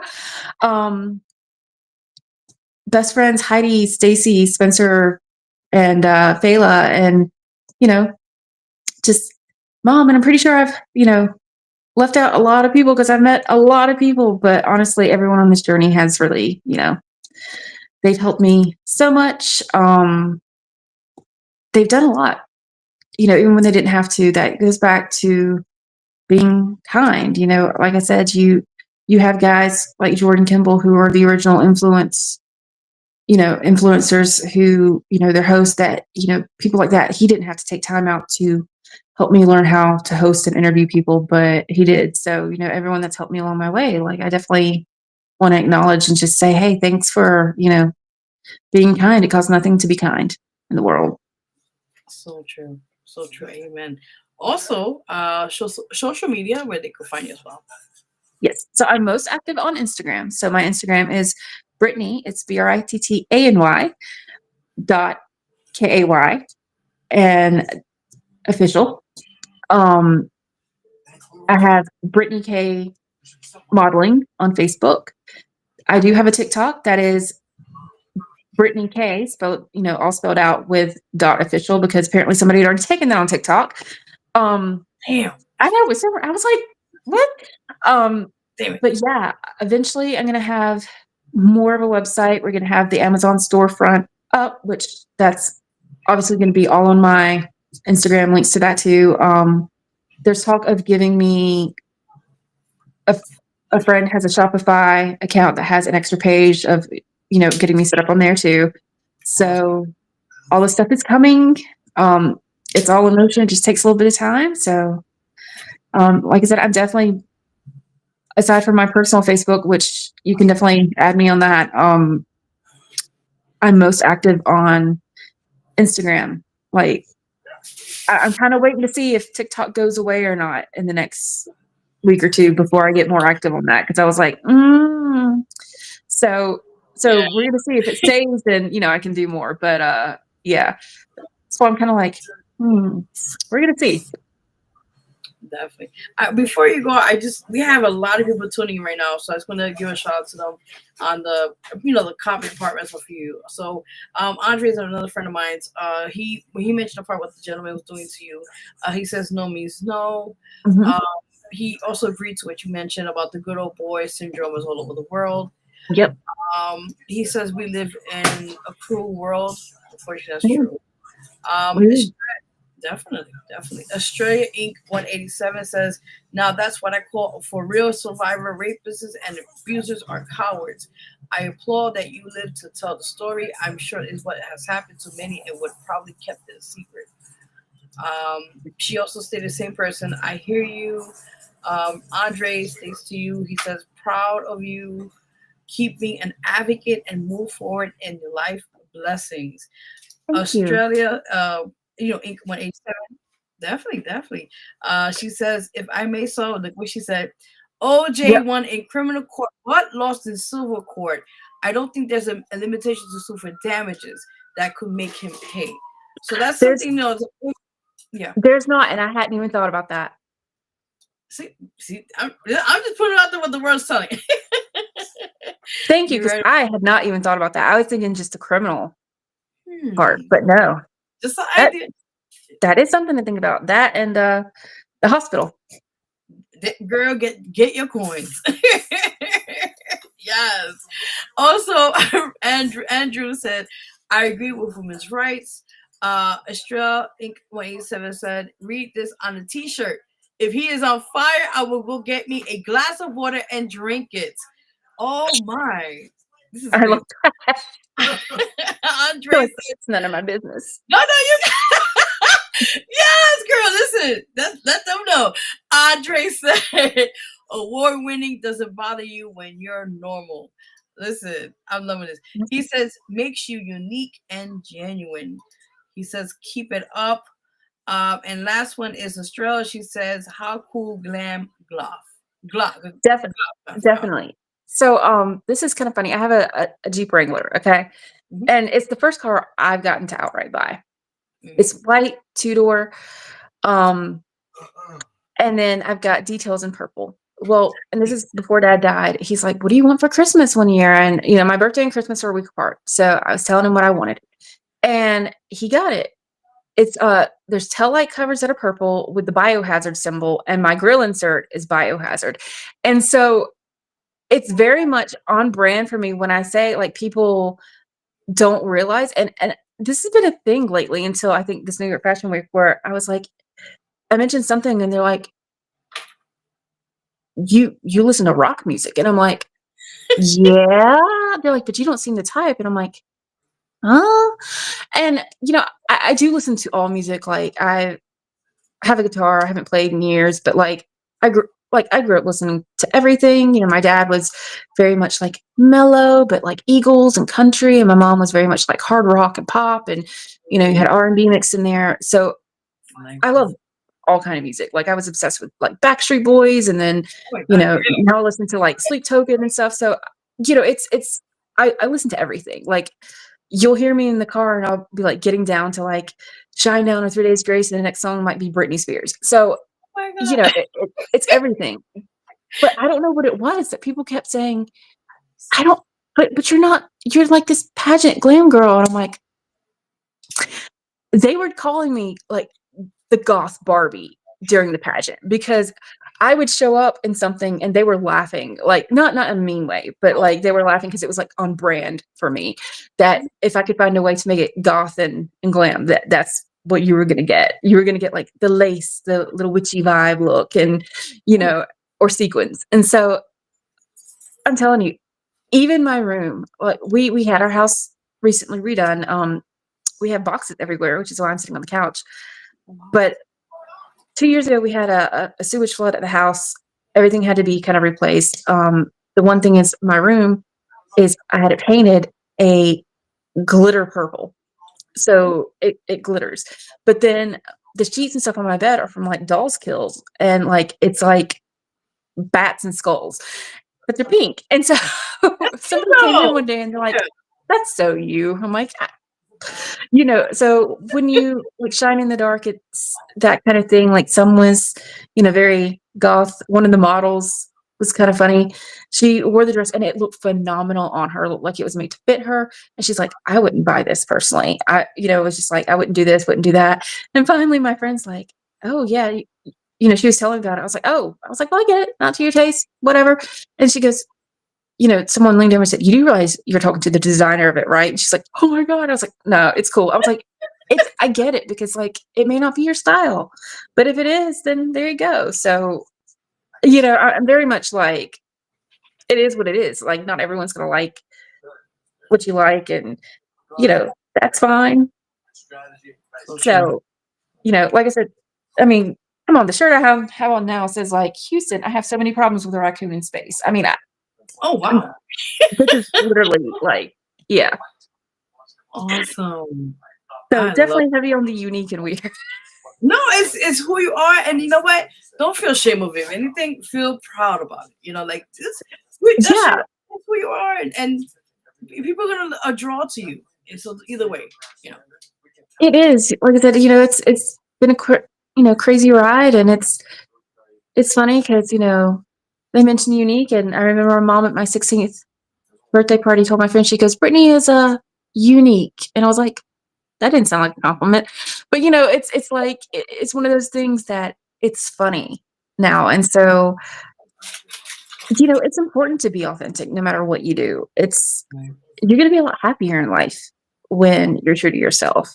If of course there's like a time and place. Like I'm not going to whip out dark humor for everything, but it's if you can't be comfortable who you are. I'm not talking about like for me, like personally, I need to lose a little weight, like for health reasons and because whatever's going on with my knee and that. But like, I'll never be a size 2. I may be a size 8 one day. That's as low as I can go. I'm not built for that, and that's okay. Like, I want to have curves. I don't, you know. That's like some of the influencers that I've met. They're like, we get called out for being too skinny. And some of them, like, there's a couple who, they eat and eat and eat. There's not anything they can do about it. And, you just at some point have to say, well, my body can change. I can gain a lot of weight, can lose a lot of weight. But if you don't have the personality, if you're not being authentic to yourself, and if you're not respectful in this industry, not just this industry, but especially if you're not nice, personable, you're not going to make it very far. And you can be the most beautiful woman in the room, but if you've got that entitled attitude and a bad attitude going on these model calls, they're not going to pick you. Oh yeah, and, definitely. I think that's the number one thing is people don't always they don't realize, they assume, and you can have an A-lister who is a nightmare to work with, and they're not going to get work after a while. Oh yeah.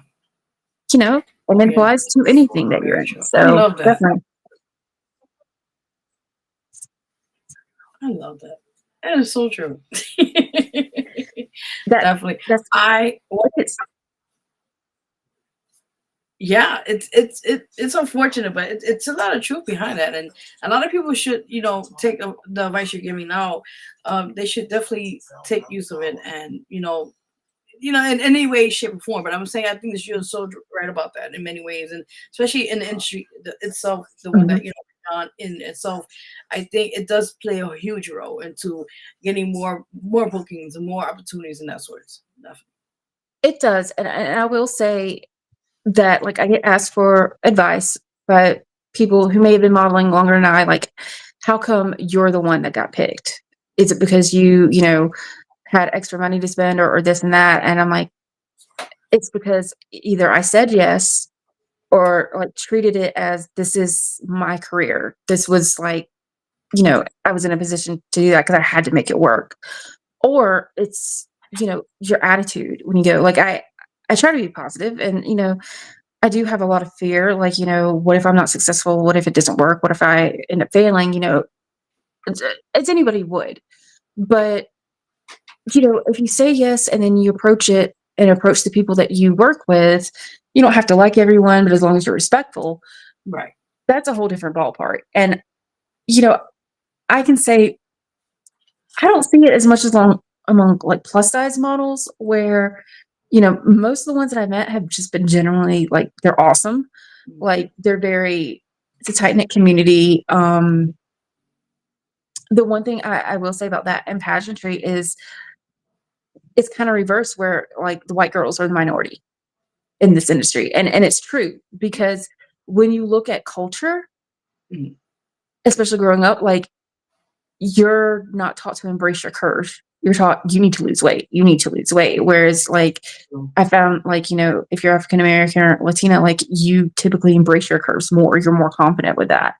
And so, people have taught me a lot when it comes to that. And so in something where I feel I'm blessed. I'm already in the minority of models in general.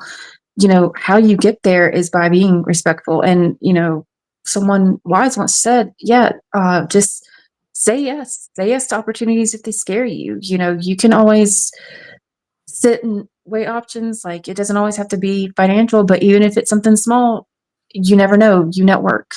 You talk, and, you know, there's a girl that owns a local boutique. She was the only designer to pick me that first time at Spartanburg Fashion Week in the inaugural.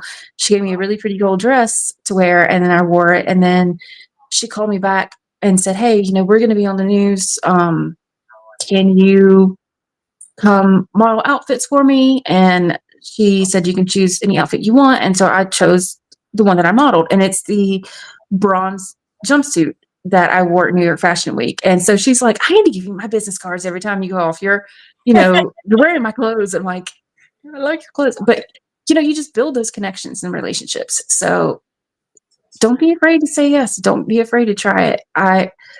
My biggest advice that I will leave you with is, this almost didn't happen. I had my national pageant. I already knew up front, like, I competed with a friend of mine who was the Miss Plus South Carolina. I had this feeling it was not my time. Just my goal was to make, like, sorry, my cat, was to make top. She's like, oh, she, I just wanted to make top 5. And, you know, I went, I had fun. This was the 1-year anniversary of my dad's death when I was there. Most of his family is from Texas. So I was, you know, it was a very emotional week. I get called, you know, the house is flooded. All this is going on while I'm there. And I got up there, competed anyway. And the dress I got, I loved it, but I didn't realize under stage lighting, it made me look a little bit washed out, whatever. Mm-hmm. I got scores back. The director had called me, and evening gown, like, I placed like 6th of like everybody in the jumpsuit. Evening gown, I placed last. And one of the judges, which she said it was a judge, if it's the same one that I know of that gave me a lot of trouble during interview, saying my sexual assault story sounded too rehearsed and called me a liar, basically. She oh my God, said I needed to learn to cover up that one arm and not have my arms out. And that was a huge blow to me, because here I am, have just, you know, been invited to this. And I'm like, oh gosh, how they talked about me.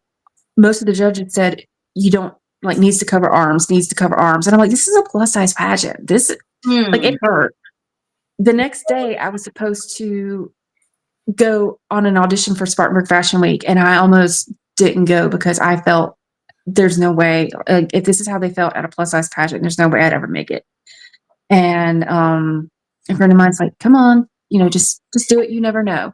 Right. If I had never done that, because I was having like panic attacks before, if I'd never done it, I wouldn't be where I am. And so especially if you're any kind of model, if you're a bigger model, no matter what you do. I'm also an author. I've been published several times with a lot of different stuff, especially poetry. Yes. Anything that people see, writing, pictures, whatever, you're going to get unkind comments occasionally.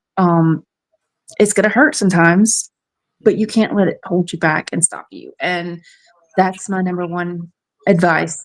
Be kind, be authentic, and do what you want to do, you know, as long as you're not hurting anybody. And then, you know, go for it. Say yes, because you never know. I love this. Well said. Before we go, because we have, again, I think she just came on. Again, 87, she says, best advice, be humble and kind.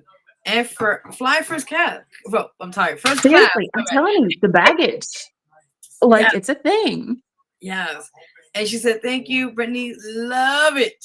She just saying that.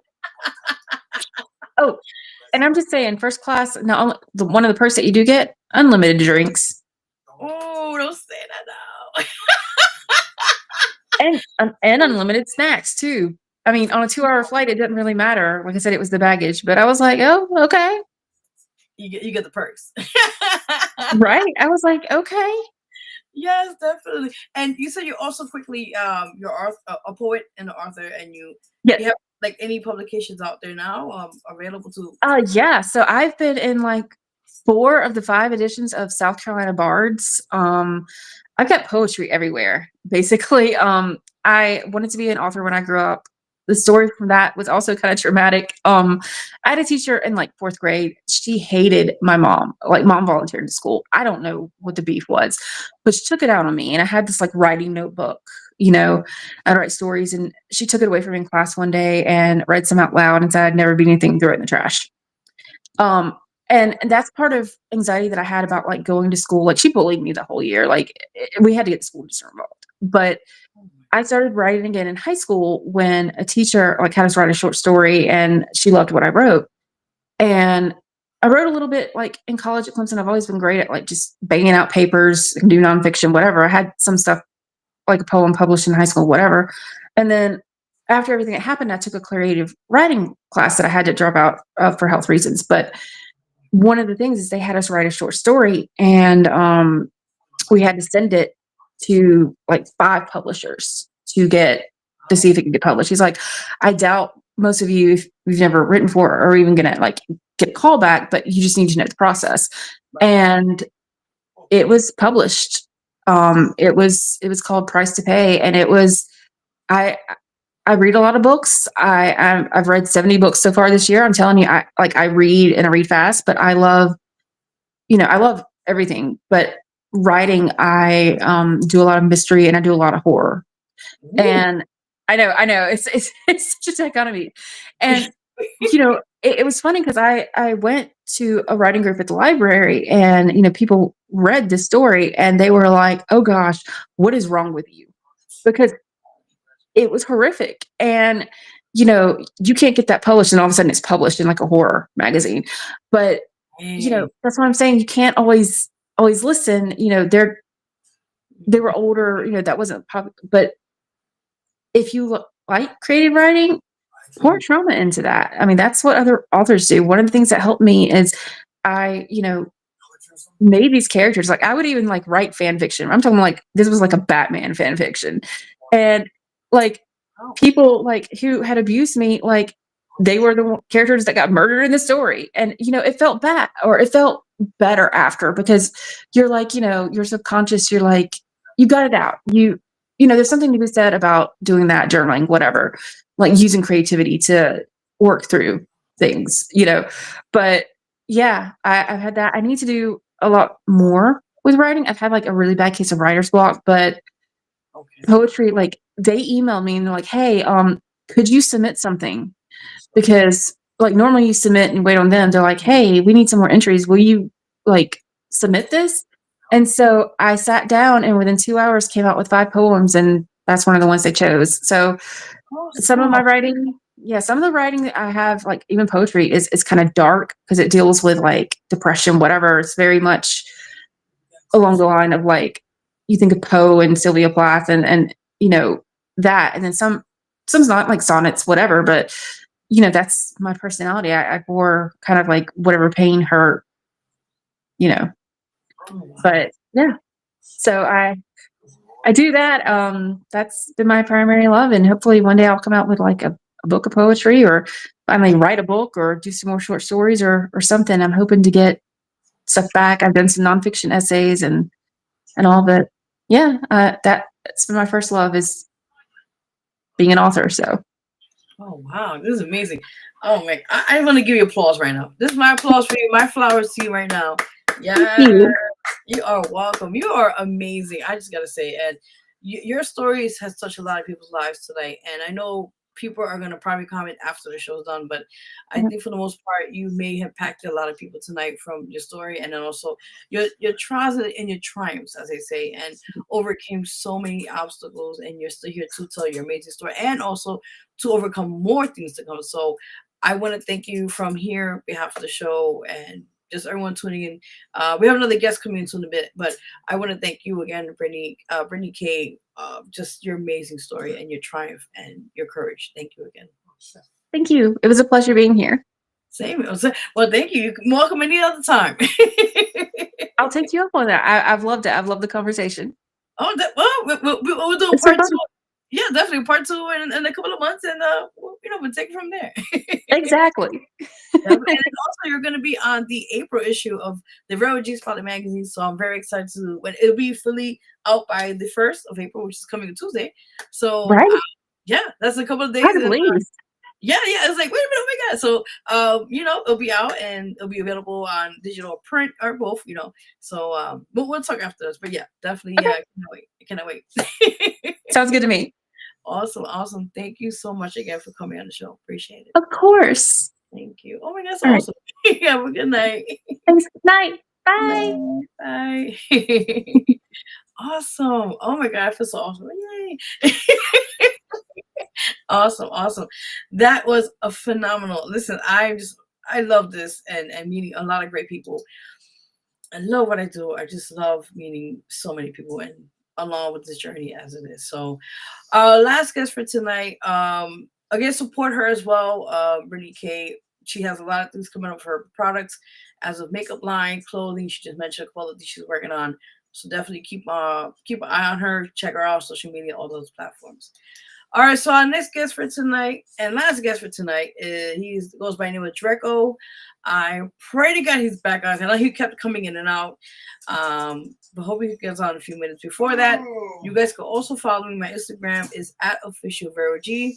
If you'd like to be a guest on the show as well, you definitely can contact me there and take it happen. Yes, he's been very patient. Thank you so much. It's been so timing is crazy today. Yes, but we usually make it work. All right. So with that said, let's have the amazing artist who's been patiently waiting. He's like, listen, I'm gonna be in the show. Yes, you are. The one and only artist Dreco. I haven't said it right. I'm sorry, by the way. He is here. Hello, welcome on the show. Yo, what's good? I'm good. Listen, I'm so sorry. It was like a little behind time, but we made it happen Nah, tonight. nah, Yes. it's all good. It's all good. I was vibing. Okay, no, good. That's good. I Oh, was vibing. It's all good. that's good. I'm happy to hear that. Oh my god. How are you, by the way? I'm doing well. I'm doing well. I got no complaints. You know what I'm saying? Everything going smooth, just as God written it. What about yourself? Amen. I'm doing all right, a little tired, but we're making it work. I'm a night owl in the way I be up late. Oh, okay. Me, I'm like the opposite. I'm like the daytime person. Yeah. I mean, I'm a little bit of both. Shoot, I'm versatile, I can say. Oh, that's actually okay. That's good. It works out either way. Facts. Awesome. So, are you ready? Yeah, I'm always ready. Oh, Always ready. all right. Awesome. All right. So, tell the viewers watching now as on the show right now live, a bit about who is Dreco. Living by myself, I'm just a cool dude from Exafo, which resides in Columbus, Georgia. I was pretty much born and raised here, got my ways from here. And, when it come down to the music side of everything, it's really just something that done came up my lap a few years ago, honestly. And it's still something that's mind boggling to me, to the people that the attention that is grabbing and those type of things. And I'm very appreciative and humble of the things that's coming with, I can say. But yeah, I'm just a cool dude, not a vibe, you know, with anything and anyone, honestly. But yeah, just a father for one, dad gang. You know what I'm saying? If you don't got one, if you're a true father, please, you know what I'm saying, don't hesitate. I most definitely sponsorship, partnership with dad gang as well. That's why I'm always wearing it, 'cause it's something that's actually in me. I got two beautiful kids, so that's Oh, really that's really the fuel to my success is, honestly. I love that. Well, congratulations, by the way. That's amazing. Appreciate it. Thank you. Thank you. You're very welcome. So let's get right into it now. As you being an artist, I checked some of your stuff out. Really, really dope. Before we get into the projects and everything, the music you sent to me as well. Tell the viewers, a bit about who influenced you into your career. Honestly, the person who really influenced me, I can say honestly, my brother. Like Oh, beforehand, my brother is right under me. Like honestly, like before it became down to recording or anything like that, I used to freestyle or whatnot. But I never really put my voice to behind the mic. But it was one day where he was like, bro, you know what I'm saying, make you some singles, bro. Like just make you some music to ride to or whatnot. And it just pretty much went for there. We actually made my very first song I ever made with him was called Jungle. and that's not out nowhere major or anything like that. It's just on this personal app that I have called Rap Fame or whatnot, which gets a lot of what a lot of my older sound is at currently. But that was the first song that we made together, and it did pretty good on the app, and it just went from there. It just went from there. So honestly speaking, my brother was a lot of inspiration when it comes down to really getting into music and the type of music I listen to and stuff like that. Like a few of the main artists that I listen to, is Don Tripp, J. Cole is my number one artist all time, and Yeah. Gunna. I listen to a lot of Gunna, Don Tripp, and J. Cole. Those are the main artists I'm honestly listening to on the regular. Besides my friends, my brother, I mainly listen to us. You know what I'm saying? My brother, my homeboys, people who's trying to come up in this music industry. But mainstream wise, those are three guys that I'm listening to. I love that. That's what I'm talking about, man. Yes. Yeah. Awesome. So let's talk about the music side now, right? So you said that you were inspired by your family, different elements here and there. Now with the music, it's tell us more about your elements. Like I know you do a little bit of hip hop, but what else that you want to add to it in your music as well? I just want to bring, well, pretty much personally, when it comes down to the music, I don't want to settle myself to like one genre, like you got your rappers, you got your pop artists and stuff like that. I feel as if my potential has the capability of actually branching out to different genres because I actually have a gospel song that's in the works. Oh, nice. um, I done played around with a country song. I can do the pain, I can do the R&B, so I can do the rap, I can do the storytelling. So honestly, when it comes down to music, I just basically embracing placing my sound on wherever I see fits and wherever it creates that vibe that I'm looking for internally to be able to bring it out. I love that, and I love that because I guess you're testing out different sounds, and you're testing how how you could expand your name and the brand itself. Yep.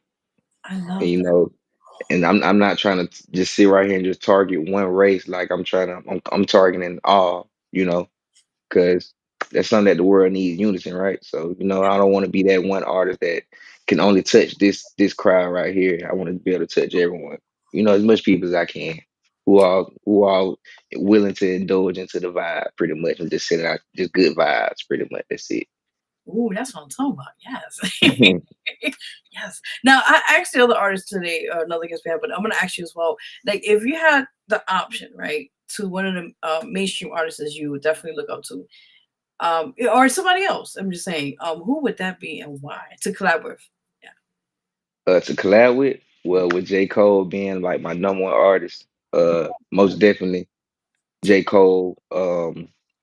But I probably would lean more towards Don Trip wise because I like the way that he delivers with his bars, Mm, and like I would love to like really have a conversation with him, his thought process when it comes down to laying out his verses and what he actually comes, how he actually puts everything together, because his music is actually authentic. He's not just out here talking about slime on ops and stuff like that.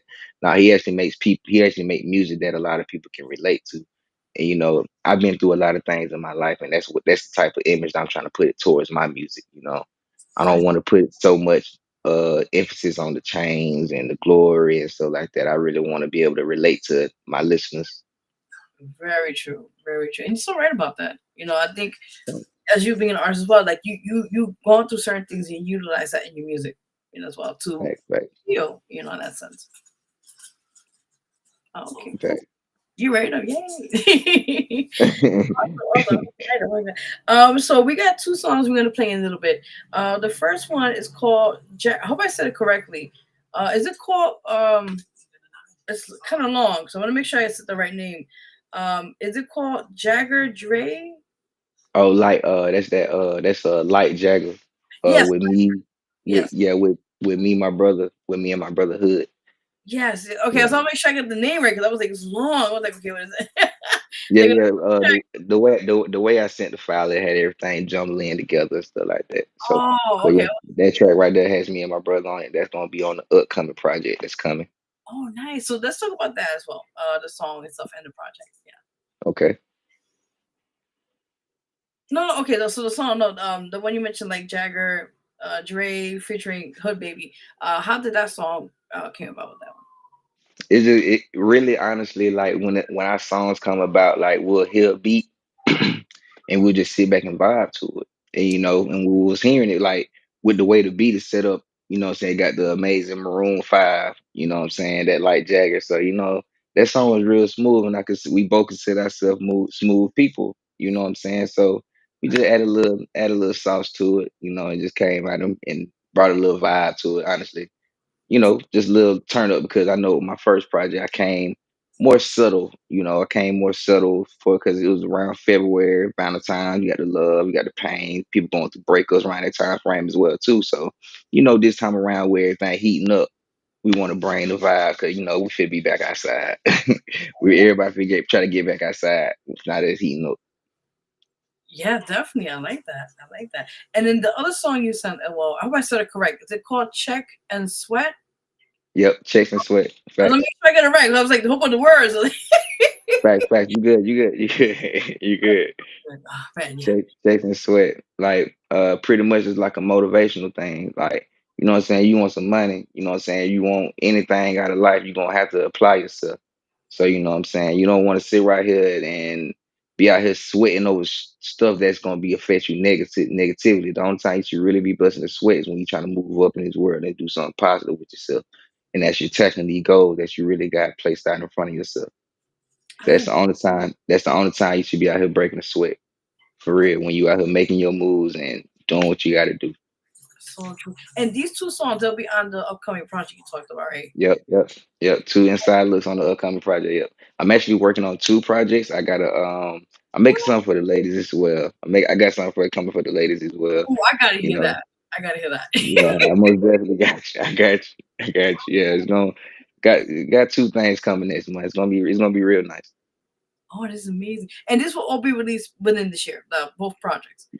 28 by the 28th of this month is what I'm looking forward to. Oh, Like I'm literally standing 10 toes on this. I plan on dropping every 28, going a little street, and I'm pretty much creating myself a little holiday or a little day of the week. I love The that. 20th of every month is gonna be considered Dre Day.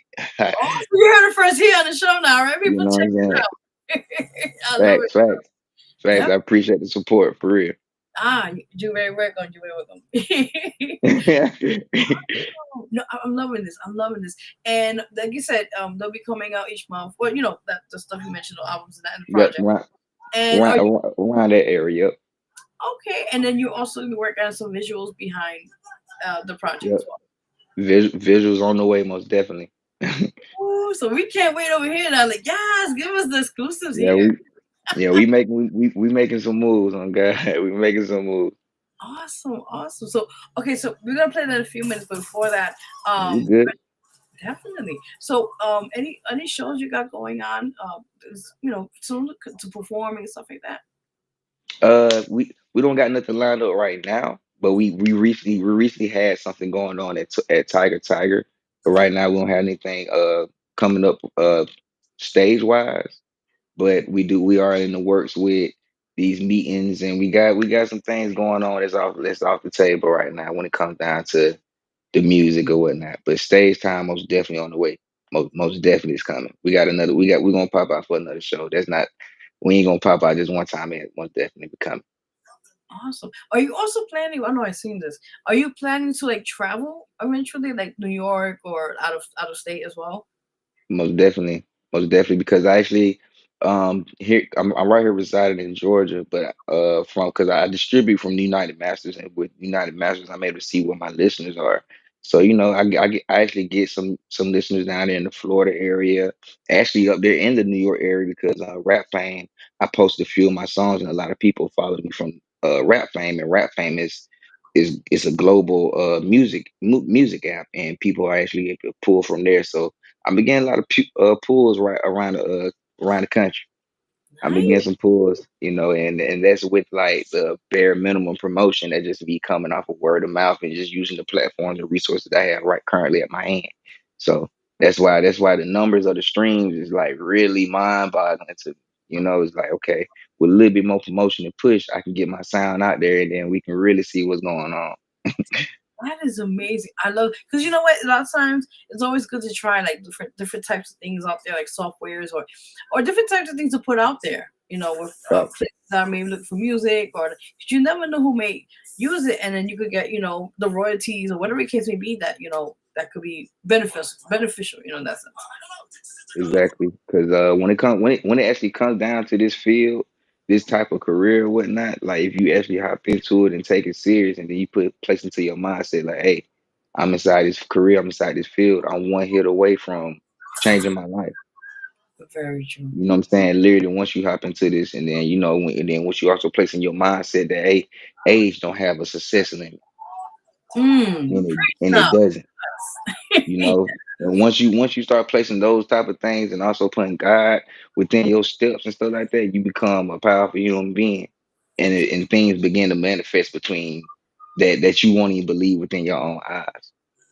I love that, and it's so true because a lot of times people are like, oh, this, and that. But unless you stay focused and determined, nothing can stop you. Honestly, Fact, especially you got a great supporting so true. cast behind you. Facts, Oh, you're right. Oh, yes. facts. Are you tapping into producing? You said religious? No. No, are you tapping into like producing music, your own kind of music? Most definitely. Me and my brother, we have our own little team or whatnot. Um, Awesome. I'm. Are you familiar with? It was this group back in the day called Black Street. They Yes. made a song. They made a song. Don't leave me. Yes. They were like Yeah, back then. Yes. yes, yeah, facts. So, as a member of that group, Mucho Scott. Hey, shout out to that boy Mucho Scott, bro. I love you. Appreciate you. Keep doing what you do, my boy. You know what I'm saying? He's actually a mentor behind all my music. So, like, you know what I'm saying? He's helping me make the correct steps. Me and my brother actually make the correct steps into what we need to do. And you know what I'm saying? Again, it's talking to the correct people, and that's what I mean by like, as long as you stay righteous, you never know which way things can go. So, right now I'm just on the road of wherever God leads it, pretty much. I'm comfortable and humble with it. Facts. I love that. That's what I'm talking about. Now I gotta ask you another question. Now, Uh-huh. how did you get the name Dreco? I gotta ask. So when it comes down to Draco, when a lot of people hear it, they may be thinking automatically of the gun or whatnot. No, it's not associated with the weapon at all. It's spelled DRECO. And honestly, the way the name came about is when my cousin actually asked me tonight that I was like, you know what? I'm gonna start rapping. Like when I like, all right, I'm gonna take a little serious. My cousin had asked me, said, what's your name gonna be? And it was kind of like spot on, like Draco. I mean, because like my name is Dre, and then plus also like I associate myself highly professionally when it comes out of business. So CEO, that's just part of my company because I actually own my own LLC, my own company as well, where I Yeah. do IT, I do IT work, line work, hook mount TVs, entertainment systems. I pretty much got my hands in a lot when it comes out to that. I even also go out to these WalMarts or wherever these major stores is that need IT help. Hey, I'm your guy. Helping Hands LLC. Yeah, I got my hands in a few things. So I love that. This is what I'm talking about, people. Okay, yeah, this is right, multitask, man, multi-talented here because that's facts. you gotta always say that you always have to have like 5 hustles to make what you can to survive. So Facts. Facts. always innovate, always create, and put it out there. Facts. Definitely, that's amazing. Wow, cool. And So yeah. if you not, because I live in New York, so I mean, man, one day if I need a TV fix, I'm like, yo, man, I'm a boy Draco, yo, come Hey, through. hey, talk to me now. Hey, it may cost you a little bit because I am come from down south, but hey, I Yeah, will travel push wise, up. I know. I Yeah. will push up on God. You need it done, we gonna get it done. Okay, okay, That's good my motto on God. time. Right. Thanks. Facts. I love it. You're right though. You're right though. Yeah, facts. Yeah, definitely. So prior to, like I said, you're working on a couple of projects, you're getting things, situated for this year, 2025. What is something else that you're not like besides the music side? Are you tapping into? Like you said, the clothing line gang. Uh, Have I said it right? Dad gang and dad gang. yep. Yeah, let's talk about that. Like you said, you mentioned you being a proud dad, and also you're influencing other dads out there to, be doing what they do. So talk more about Most definitely. So the way Dad Gang came about, is not actually my company. I just partnered up with them Okay. or whatnot. Yep, because I was doing some scrolling or whatnot, and it was like some years ago. I was doing some scrolling or whatnot, and I like came across this hat. I'm like, damn, it's kind of it's hard, bro. You know what I'm saying? Because I consider myself an outstanding dad. Not trying to toot my horn or not, but a lot of good dads don't take a lot of recognition. So you know we already don't get too much for Father's Day, so you got to give ourselves our own flowers at times. but when it comes down to that, it's just something I'm proud that I partnered up with and actually like to push because like I said before, a lot of good dads don't really get the recognition that they should, and the same old narrative that go on about the typical dad not being the kid's life. So, if you actually a dad that's doing your thing for your kids and actually being inside their life, get you one for real. Cause that's a game that you should be a part of. And, not representing these other gangs that's out here, that's doing all these nonsense and stuff like that. You know, Nah, this the game that you want to be a part of, and also putting your trust and belief in the man above. Amen to that. Now, talking about that, I don't know, I keep sensing this. Are you doing something community based in your neighborhood eventually? Or are you planning something with that this year? Yes, ma'am. I actually want to build a platform to the point where what I'm saying. There's people that's because Columbus, Georgia, we get overlooked by Atlanta. Mhm. And Columbus has a lot of talent. You know what I'm saying? So if I'm able to actually build me a platform, I most definitely want to help the others people that's taking themselves seriously I love that. and would like to be able to get anything themselves going. Like I do have. We are getting a podcast started as well too. So we'll be inviting local artists on and stuff like that. You don't even have to be doing music. Like you can be doing anything that you personally own is pursuing. You know what I'm saying? I want to create a platform to help others push that out as well too. Like yeah, we're really set to do it. We just got to do it pretty much. We got the cameras, we got the microphones, we got the people. Like yeah, we just gotta lock in and do it pretty much. So Oh, man. that's something I really like. I would enjoy doing for the community. Giving people another platform, affordable platform to be able to help push what what they're trying to push. I love that. Listen, I commend you on that because it Yeah, takes a lot, and listen, yeah, it's no joke. But if you love what you do, people are gonna you're gonna receive the blessings behind that. So just keep ex- going. Well, exactly. Especially if you're doing it genuine from the heart. Like yeah, because everybody that's pretty much they're trying to get their business started or anything. Like you can be a chef. You know, you want something. You got something coming up. You got a grand opening coming up or event coming up. Hey, I want to have that platform for those type of people to be able to come on board and be able to push it out. Get more ears onto what they got going on. I love that. This is what I'm talking about, people. Yes. Yeah, I mean, cause it's so much money out here. We all can eat. You know what I'm saying? There's no need to hate on the next person. Fact. Shoot, the government printed out every day. So guess what? It's plenty of for all of us. We just gotta have the dedication and motivation to go get it. And also networking, like the last person I loved. I sat and watched the whole interview with her. And yeah, like you said, networking is a key thing. Networking, yes. It's a definite because I realize that like even now like it helps you brand out and you never know who's out there willing to help out. So that's really great. Yeah. Exactly. Because nowadays it's not about what you know. It's more so about who you know. Yeah, I always say that. Facts. Yes. Facts. It's more so about that for real. I remember seeing something on it was a reel I seen when I was scrolling on Instagram. The dude Anthony McKinney, he Oh, was speaking on yeah. he was speaking on about how success is pretty much given. You know what I'm saying? It's not necessarily earned because he have seen people at his status. He have seen people overnight pretty much go from, what I'm saying, uh, someone who no one knew of to out of nowhere they're this big star because they ran across the right person. You know That's what I'm saying? So as long as you pushing and constantly spreading your artwork, your craft, or whatever it is that you're doing, eventually it's gonna land on that right person. And For me, it eventually landed on Mucho, and then whatever goes down the line from here, I'm blessed and open with it, open arms.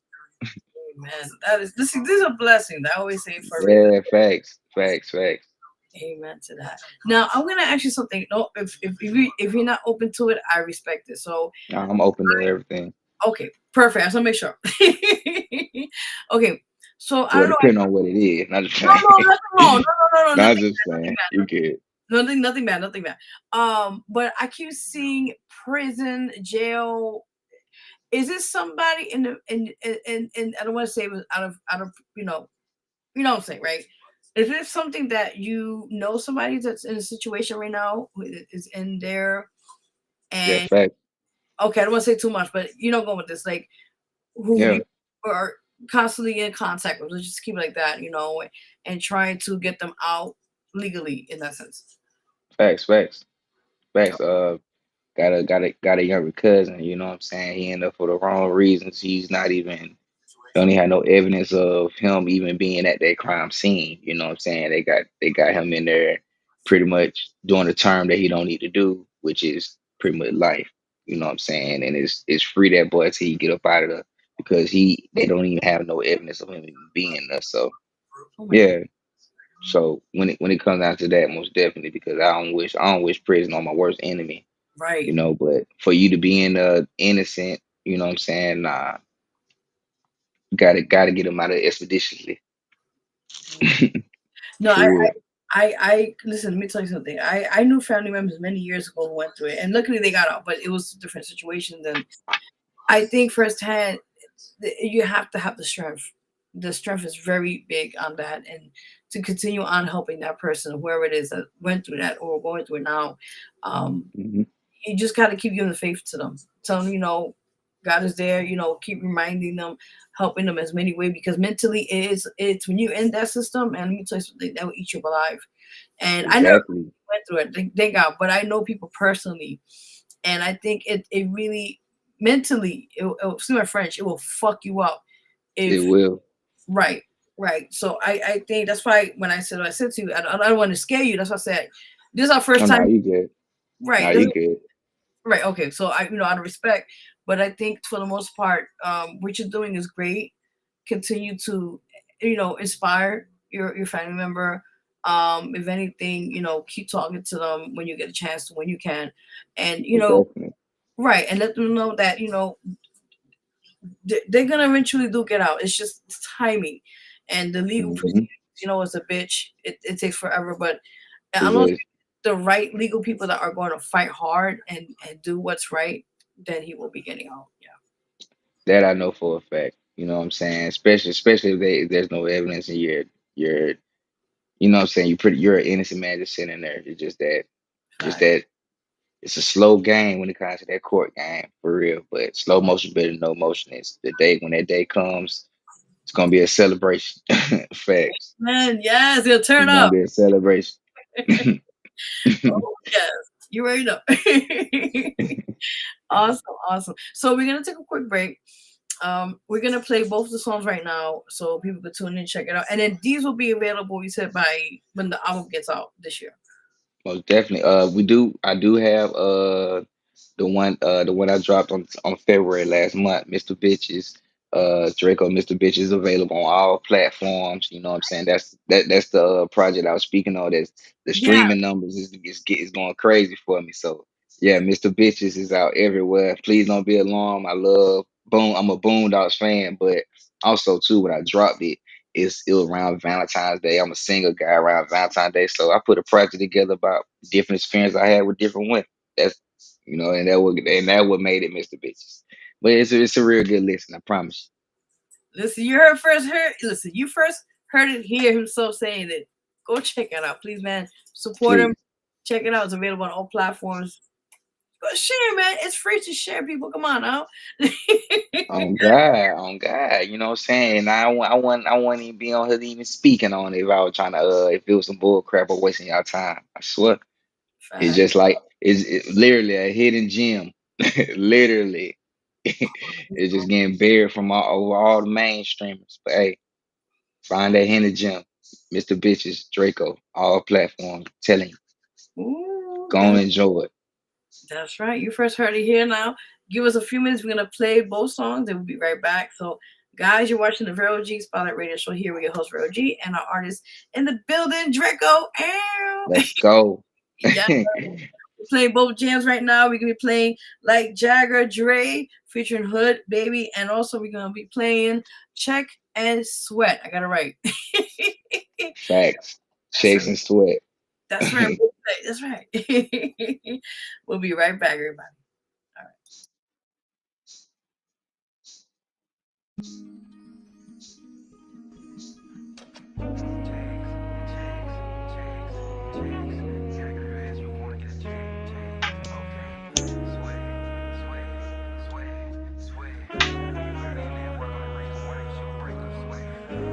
I'm just a cool ass nigga from Expo. Bone real genuine, smooth like Jay's kid. I give assists off the boat. In this feeling like I'm honest. Me and Brody gonna be raking in. We gonna be counting these walking bucks. In the money, in by the bundles. Need a bag and stop pocket too stuff. Checks, checks, that's checks.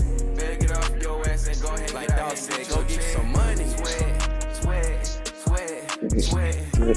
On time, you got this in the sweat and swim that word. Me and Hood balling like Jordan and kick my family together and slam that bad bags over here. This is some slam. Then look at your team, everybody's all in the time.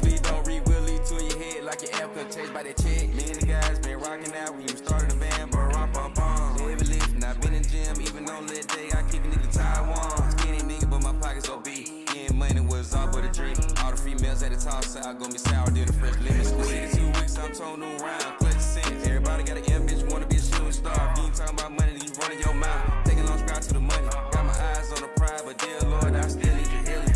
Yeah, dear Lord, I still need your healing. I tend to get the water eyes, my mind reflects on the past, so I'm standing my feeling. Won't let nothing steal me away from my mission. Gotta do this for my children. Music could be a gift and a curse, I'm breaking chain like Django. When you get a taste of that money, it's like a taste. I can't get enough, I just want more. My nigga, I been working so damn hard. Might just cash out on the testify. Soon my break gonna be working like an Autobot. When it's time to grind, I move like I'm Optimus Prime. It's time to roll out, get your cameras out. Checks. Better get off your ass and go ahead and get out here and get you a check. Sweat.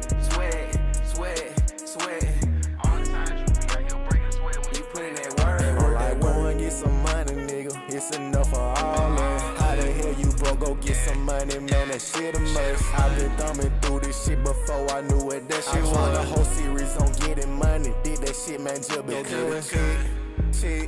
Chick, go break a sweet.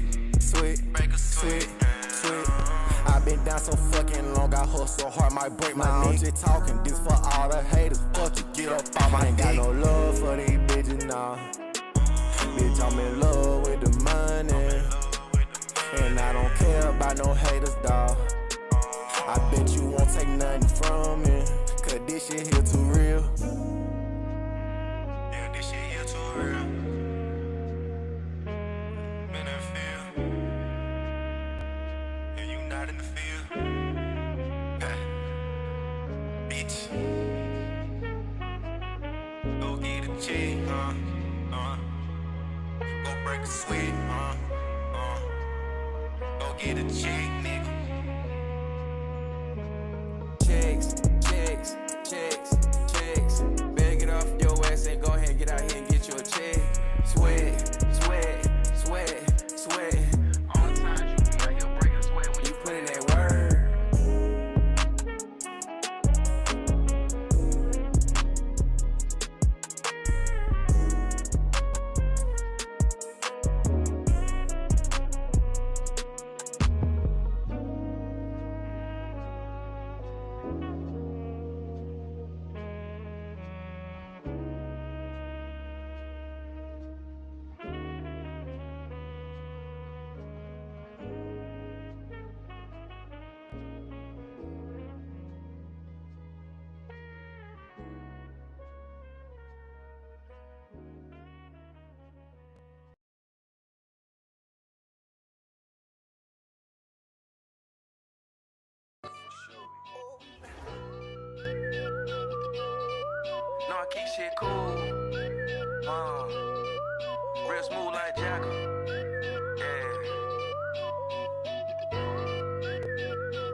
precious on me. Money sticking to me like I got fleas. But I keep shit real smooth like I'm Jacko. Keep some that whole 30 by my side when I'm out here making the moves. My nigga, I turn you to Casper. They don't let me hood in the game. We gon' jam shit like a DB. So please don't try no bullshit. We'll walk your head down like a track meet.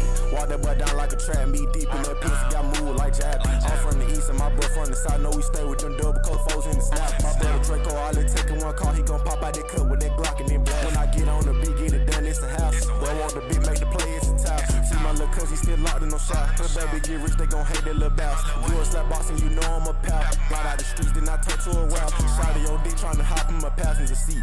But I ain't want our pal. I finesse a little bit, told her she gon' have to pay the fee. And if she do, I'ma tell.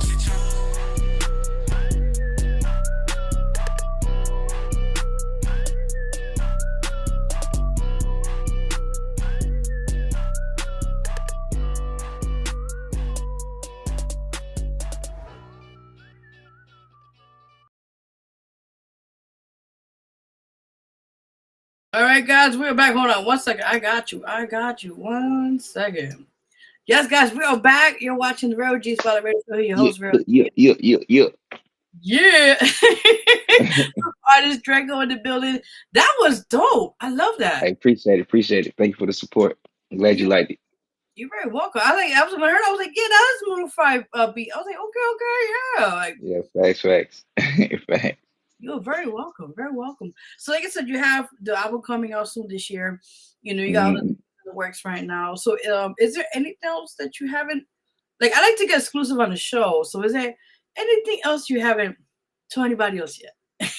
Well, all right. Something I didn't tell nobody else that I actually am working on getting my real estate license. So yes, your boy Dreco and Helping Hands gonna branch off to flipping houses out here. So you know what I'm saying? You might see me in a suit and tie pop up out of nowhere flipping a house.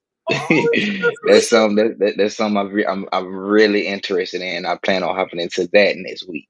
Hopping into my courses starting this week. So that's why the shows and stuff like that is getting prolonged, and I'm not really taking nothing up from promoters because promoters are hitting me up. But that's something that really been on my mind for years now, and I'm finally taking a stand on the 10 toes.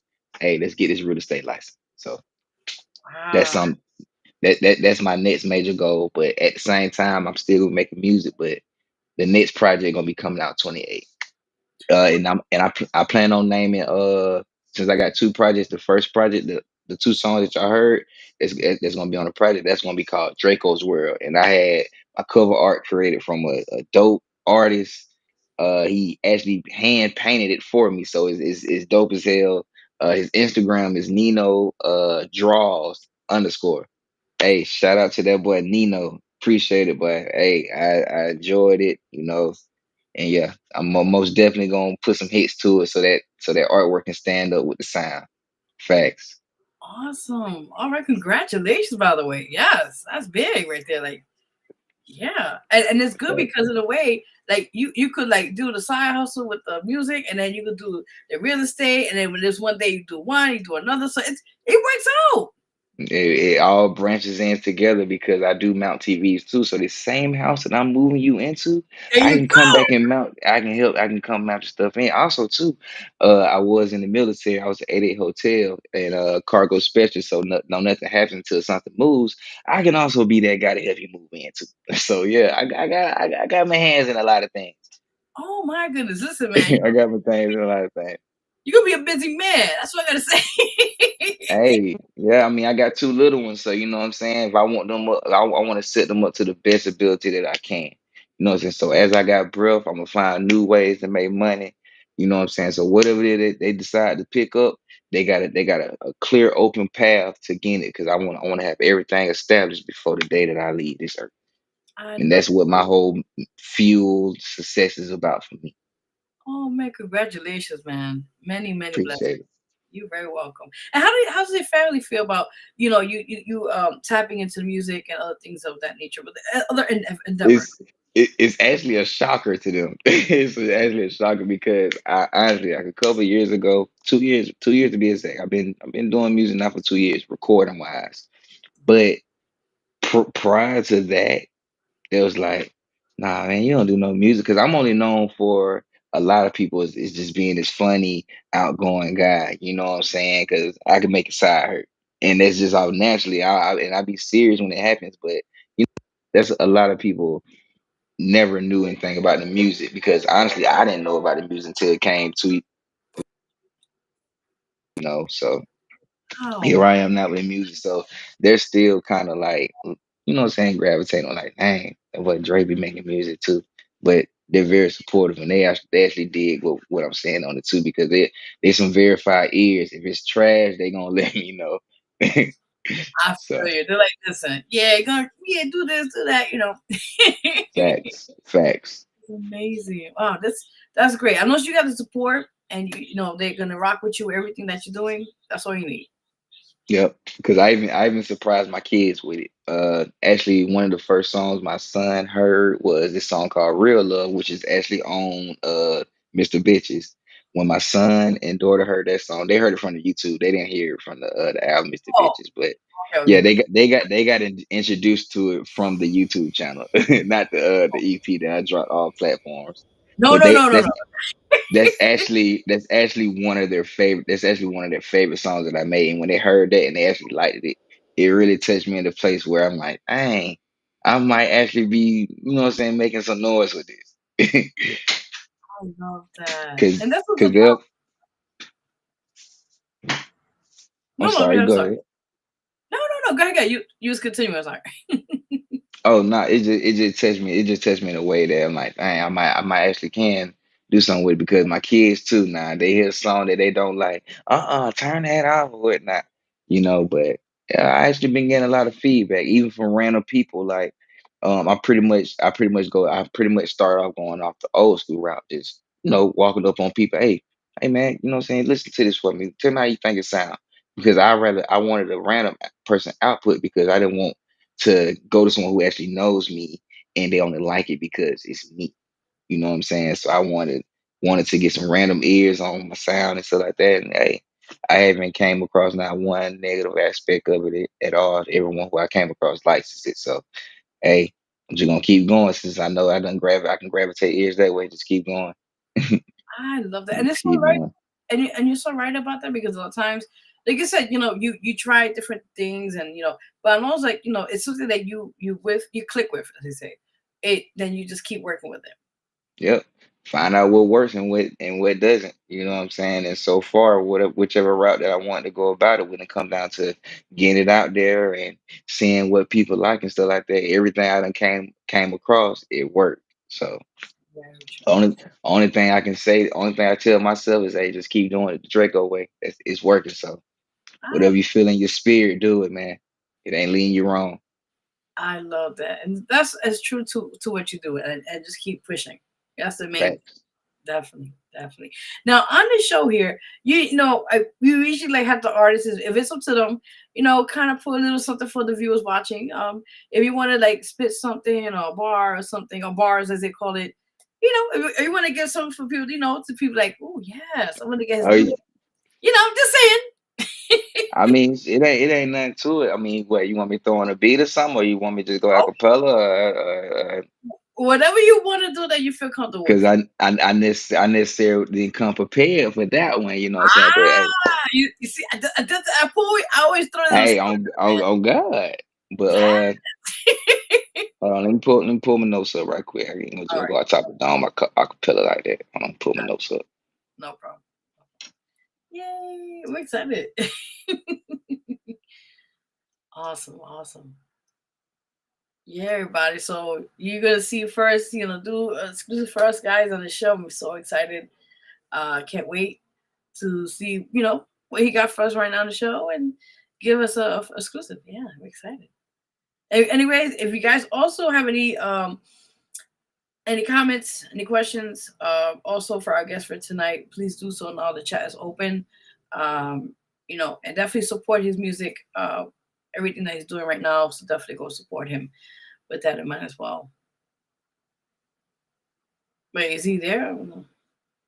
Oh, I think he froze. Oh, I don't know. Hope he's there. Oh no, please be. Oh no, oh no, oh no, oh no, no, I'm still here. Okay, okay. I was like, I'm when I good. was like, I saw you. I was like, okay. Yeah, I was looking at my notes see if I had anything written down because honestly, I really don't even write. Like I just catch a vibe I and love. punch in on God. So you know what I'm saying. I wasn't really prepared this time. I don't want to let nobody down or think nobody. Oh, he's so phony or whatnot. Nah, I just didn't come prepared this time. Yeah, Y'all, I'm sorry. give me that. But next time with them. Yeah, facts, most definitely. I know what to expect next time. See, that's okay because like I said, I always do little surprises for y'all. So Yeah, facts. Hey, you got me on that one. I know, but it's good because now, like you said, and it's true. Like, cause sometimes you know how like you meet up. Like one day, let's say you go do an event, right? And you meet these big higher ups, what do you want to call it? And they're like, yo, spit some for me. Let me see what you got. You gotta always be prepared. So in a way, Right. it's kind of good because now you're prepping yourself. You're getting ready to when that ever happens. Okay, I'm ready. Let me give you 16 or whatever you want to call it. And that. So yeah, Talk to me now. Talk to yeah. me now. Talk There, to me. there you go. I ain't Oh, well, disappointing let me get. nobody, but Oh, I on can't God, wait. y'all, No, God. because I'm eager now. When next time, then you like, I got something for you. Yeah. Oh, say less, say less, say less. I will be back on the show in the next couple of weeks before the project drop. For the next project drop, I will be back, and I will be better prepared. I'm Oh, telling you. Don't count you, me out. y'all I'm heard it telling you. first here on the show, guys. So listen, when you come back on, be like, yeah, let's get it, let's get it. On God. It's just the introduction. You know what I'm Great, saying? great. It's just the No, introduction. definitely. I have a few comments on here because I have those who are open now to chat with you, want to say hello and that. Oh yeah, for sure, for sure, for Definitely. sure. So I have let me see who was it here. Okay, Andre. Here, wait. Okay, this is what he was talking about. Andre, my boy, right now, he said, great way to think career wise. He was talking about what you were doing, like multitasking and doing, different things. Um, Appreciate it, bro. definitely, Appreciate it. definitely. Australia Inc. 187 said, trying to find you on the web. Is it here? Oh yeah, most definitely. It's on all platforms. If you just type in the name Draco, DRE, and then follow it up with Mr. Bitches, and then you'll be able to find it. It's Mr. MR dot bitches. You know what I'm saying? Then you'll be able to find Just it. making sure. Yeah, that my brother right Like, what's here. going on? No, that's yeah, the one that he was on both of those tracks that I had Oh, sent out. nice. I like Yeah, that. Yeah. Pretty cool. yeah, facts, Okay, facts. cool. Now, also, Andre came back on and he said, agree with open arms. Trying to figure out why he was open, but I think he was like the conversation we were talking about. He just, Yeah, he probably he might be he's talking about whatever coming my way, you know what I'm saying? Whichever the way the route has been going for me, I'm most definitely embracing it with open arms. Most definitely because all it is just giving me lessons and tools that I need for the later path down that I'm heading. Like when I come back down this path and give y'all that freestyle off the top of the dome right then and there. I went ready on God. I'm ready. I'm ready. I want to hear it. Like, yes, let's get it. Okay, Oh God, you got me want to come back. Just go ahead and come back next week. look, but you know what I mean? I do have openings open, so let me know. I'll be Okay, in we'll touch. talk. We'll talk. Yeah, most Awesome, definitely. awesome. Okay, awesome. And then Andre, same guy. Okay, he said music is nice, inspirational. That's what he says here. Most definitely, bro. Appreciate it. You know what I'm saying? I'm glad that I can inspire people in the things that I'm doing, you know what I'm saying? Because like I said before, the age don't have a success limit. You know what I'm saying? You can be 70 years old out here doing whatever it is that you have a passion for and find success in. You know what I'm saying? So whatever it is that you find have that passion in, keep going for it, bro, and don't stop. And that go for anybody. You know what I'm saying? No matter what people saying about you or what people saying, because if they hating, you're doing something right, bro. Just keep pushing. Ignore the shade. You know what I'm saying? It's gonna keep gassing you up and filling up your tank. That is so true in so many ways. I tell you. I mean, we could go on with Facts. stories, but Yeah, facts. So I'm oh, glad. you're right now. Awesome. So prior to, like I said, you got a lot of things going on, projects of different things you're working on. I guess another thing I want to ask you was like, do you have any shout outs you want to give? Most definitely, I want to shout out my host. First of all, I want to shout out God for the opportunity of even being able to breathe and be able to tell my story on your platform, and also give me the tools and resources that I need to be able to make my daily moves and out of the day. So, you know what I'm saying? I want to start out with the first shout out to the man above, because without him, I wouldn't be here to this day. And also my supporting cast, like my family, my brothers, my boy TJ, my producer Tool, my other producer Jay Hot, can't forget Mucho, um, and some other names that Jimmy Gates from Silk. I don't met some people. You know what I'm saying? Yeah, and I'm speaking about meeting in my bedroom. So I'm very humble on the people that I'm meeting, and I do thank them for everything they have done just to this point that we at right now, because hey, it's just the beginning. I'm telling you, it's gonna go far, especially with that little small cast that I have. And also I want to give the biggest shout out to my group members. You know what I'm saying? We naming ourselves Block City, and we also got that project coming up as well. So when I do come back, I'm gonna have the members with me as well too. So it's gonna be even more of a vibe. It just won't be me solo dolo. So we're gonna have the whole vibe in here next on the next go around. Y'all better meet the whole Oh, shebang. so we get a whole package. Yes. Okay. Yeah, Definitely, facts. definitely, Facts. definitely. Also, where they can find you, social media. Oh yeah, most definitely. You can find me on Instagram, Dre dot render 94. You'll see me posted up with a black dad gang hat. You know what I'm saying? Giving a little salute or whatnot. And also you can find me on Facebook, Dre render 94. And then also if you want to follow me on Snapchat, Money Dreams 94. And yeah, I'm all. And then you want to hit, if you're tapping into the music, you know where to find it. Mr. Bitches, Dreco, all platforms. So yeah, we got some things going. We got some things I coming. love. Got some big things. You know what I'm saying? Also, if you need your TV mount, I'm most definitely that There guy you too. So go. don't feel ashamed. Don't, you know what I'm saying? You can hit me up for different reasons. You know what I'm saying? Shoot, we got the music going, we got the IT business going, we mounting TVs, and soon or later we're gonna be selling houses. So Man, yes. Most definitely. I'm most definitely a resourceful guy. Please don't hesitate to follow. Again, my Instagram is Dre.render94. My Facebook is Dre Render94. And also my Snapchat is Money Dreams 94. You and know. also my question to you is like, what advice that you would tell people out there that's just tapping into the industry as an artist or upcoming or whatever you want to call it. What advice would you give to them? Don't be discouraged and be open to all criticism. Mm, Be open to all of it, because each criticism can help you progress. Because if someone's saying, "Hey man, I don't like how that sound," or "I like this," do more of that and do less of that. You know what I'm saying? Sometimes it's all about how you look at things to change your perspective of it. Yeah, what they may be telling you may be some bad, or it may rub you the wrong way, but change your perspective of it. And you can find another way to probably grab that listener's attention, or grab that listener's ear if you listen to the critique that person is telling you, I you love know? So don't let the negativity comments or the negative things that this world, because this world is full of trolls, man. So like you can be sitting here putting out gold, and you got this troll saying otherwise. Don't let it deter you from your path. Mm, If it's your passion, do it. On God, no matter how old you is, success don't have a limit, fam. It I don't. love that. So just keep pushing on whatever it is that you want to push out, because at the end of the day, you gotta be able to make yourself happy.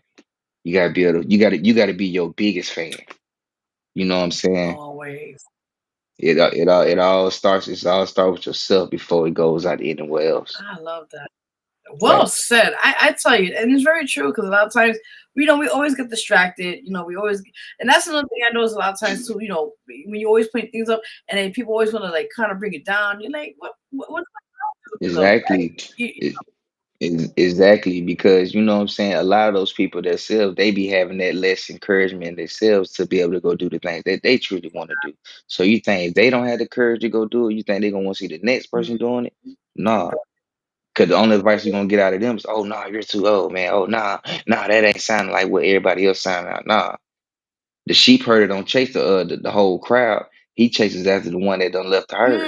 Listen, listen. Well said. This is what I'm talking about right now. Yes, yeah. For Let me real. ask you. You were raised in the church, right?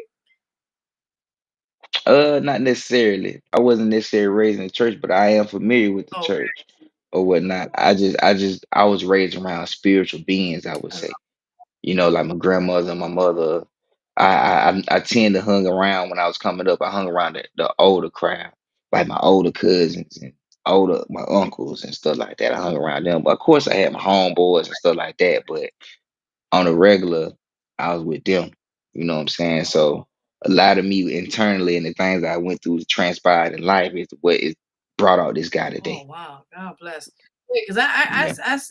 I was mentioning, it's funny you said earlier spiritual. I didn't say that, but it's for a reason that it's coming back to me now. Because I'm like, yeah, there's something there, but I didn't want to say too much. So I said, okay, No, no, you good. I'm open like a wide receiver. Ooh, You can okay, talk to okay. Ooh, don't I can get my cards out right now. Don't get me started. me. Let me see. Hold on. I'm open like a wide receiver. You can Shit, talk. what? I mean, listen, I have a sleep, but yeah, don't get me started.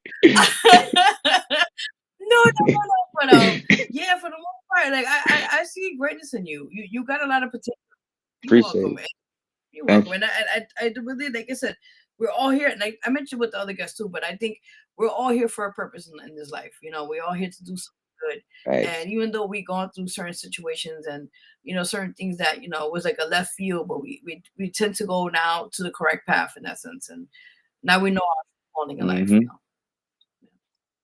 Facts. Definitely, definitely. But yeah, I don't want to scare you no more. But Oh no, no, no, no, no. You're not scaring me at all. You're not scaring me at all. I'm very comfortable. okay. I'm good. Like I said, I'm open. I'm open like a wide receiver. Come on now. I'm good. I should be a soldier. Woo! Well, still am, you know what I'm saying, by heart, you know what I'm saying, I'm a veteran or Gotcha. whatnot. But yeah, man, I had you talk to a guy that was forced to sweep a rocks and that's already inside of a rock pit. Woo! So yeah. I don't I'm Oh, good. You okay. good. Let's I'm a free got spirit. you, got you, got you. Definitely, man. Definitely, dude. Just another question before we get out of here.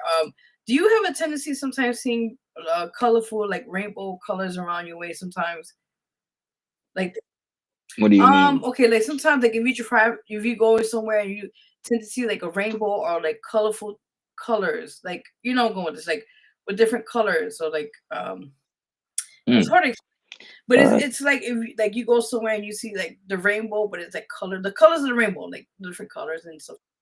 Yeah. I mean, I have witnessed that Oh, before. I witnessed that before. I never like took notice of it honestly or whatnot, but I do know I have experienced that before or whatnot.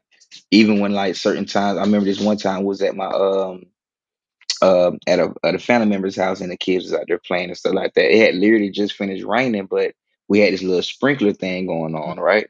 And the kids were playing within the sprinkler or whatnot. But the way the water was, I guess the water was going and hitting the heat, you can actually see the rainbow flowing off the water or oh, whatnot. that is. So there has been times where I done seen colors and stuff like that, but I never really took heed of it. I just like I saw it and like I never really knew of a meaning of meat that it could mean something, honestly. All right, I want to. I get scared, but I don't know who it is that passed away in your family, but they're giving you those kind of signs. Those are signs when you see things like that, like butterflies. If you see like those things, or you see like things like flicker lights in the house. Don't be scared. Those are spirits that are kind of communicating with you, telling you that they're nearby. So when you see like that rainbow, when I mentioned that colors is someone in your family, I don't know if it was a grandmother or somebody in that resemblance to that, who had crossed over, it's like giving you a sign that they're there. So when you see Yeah, rainbows, you see like that particular one just came on my mind right now, which is weird. So when I mentioned that, I was like something with those bright colors. They're trans. What's the word for it? What do you call it? It's not see through, but it's like it's kind of like just showing you like a friendly reminder. Like hey, I'm here. right, Even though I'm not right here right, with you. even though I'm not here by like physical force, but I'm here in spirituality force to let you know that I'm around in essence. Yeah, man, it's crazy. That's crazy. I mean, with the help of the spiritual army, what I'm saying, that could be why I get a little edge on everything I do decide to put my hands into. Because honestly, I have been seeing success in a lot of things that I do decide to put my mind towards and actually decide to actually put my full potential into. And yeah, it 9 times out of 10 it goes right for me, and anything that normally would go left, it doesn't go left too far. It goes left a little bit and it gets right back where it needs to be at, you know. So yeah, I most definitely can dig what you're saying when it comes down to that on God. Now that I think about it, I most definitely dig Uh, that. and do you have, is it in your home or somebody's home in the family? Do they have like a Bible and it's like a brown? I can't. It's like an auburn, but it's like a brownish color on. I do. Oh shit, that's crazy. No, Wow, on God. You blowing my no, mind right I now. don't want to On scare God. you. I know what I be saying. That's why I'm like, I don't want to scare you. Oh God, you know what you're saying. No, you ain't scaring me though. You ain't scaring me now, but you know what I'm saying? You done raised me up out my Like, seat a little wait a bit. minute, the But Holy you know, you Spirit is here. ain't but you ain't scaring me though. But yeah, you hitting some points. Yes. Like I said, yeah, I was to make sure you're good. You're ready for this, but yeah. Yeah, I'm good. I'm good. I'm good. I'm Okay. good. I'm good. In that Bible, now just to confirm it, yes or no. In that Bible, is there some parts like how you've written, like in the Bible when you like highlight something and it's Yeah, right? facts. Is there a page? Is it page 13 or 12 or something similar to that was highlighted and has it something that was particularly something that was affected that you used that for something? Stop it. I'm not lying. Facts though, like I'm you being honest. I did. mean, Yeah, because now that you think about that, I don't remember the exact scripture, but it was a Bible that I personally had. I don't have it. I have my other Bible out now. I gotta figure out where it's at. I believe I left it at my I believe my ex still has possession of that Bible, but I most definitely remember me highlighting inside that Bible a lot because that's when I was doing a lot of Bible study and stuff like that. And it's this movie called War Room, and I'm not sure. I'm not. You seen that movie before, War throwback. Room? Yeah.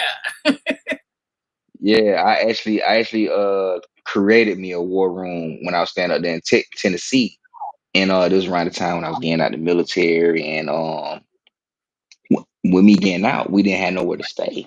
We wasn't gonna have nowhere to stay soon, so we had to go house hunting. And I kid you not, when it led all the way up to my ETS date or whatnot, we were searching because I wasn't gonna redo my schedule, my I wasn't gonna do another term and whatnot. I wasn't gonna do it because it was taking a lot of time with my family and stuff like that. So it was preparing myself to leave. So searching for a house, searching. And then I seen that movie War Room, and I actually went into my closet. We had the walk-in closet, and I actually went and said a prayer about finding a house and and give him thanks for all that he's done so far. I wrote it down. I stuck it to the wall. Went to bed. Woke up that very next day, and the very first street that we turned on, we was moving into a house that same as that day. The very first God be street. answering your prayers. That's all I gotta say, man. Literally, and then when I got baptized, I would say it been 4 years ago now. In that situation I talked about just recently, that happened prior to me getting baptized. And yeah, it's like when I got baptized, things started becoming clearer to me. The people I didn't need around me, they was pretty much weeding themselves out. And it's like things was like really up on the up. And now that I look back now to the point that I'm at now, things are still on the up ever since that moment. I haven't yeah, everyone in life takes their bad pedals and stuff like that in life due to what life throws at them and stuff like that. But I don't backtrack too far. Wow. That. It's like I may fall back a few Mhm. steps, but I gain 10. Amen. So yes. Yes. That's why, like, sometimes God removes people in our circle for a reason, and you don't realize at the moment until later on you start seeing their true selves. And I went to that a while back, Hmm. and let me tell you something. It hurt me because these are the people I was really close to.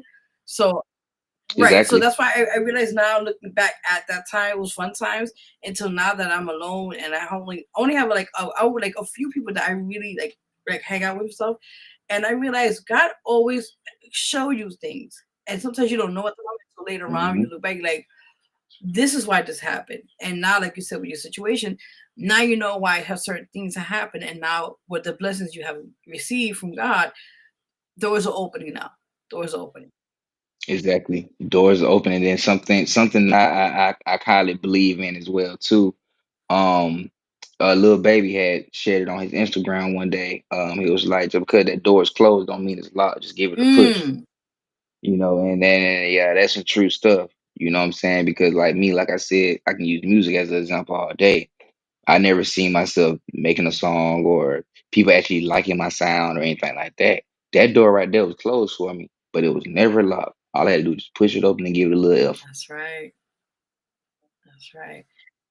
So you never know what God had in store to you till you try. Amen. Yeah, listen, I always say, like, it's crazy because when I get these messages, it's not to scare people because I want to be like, that's what I first say.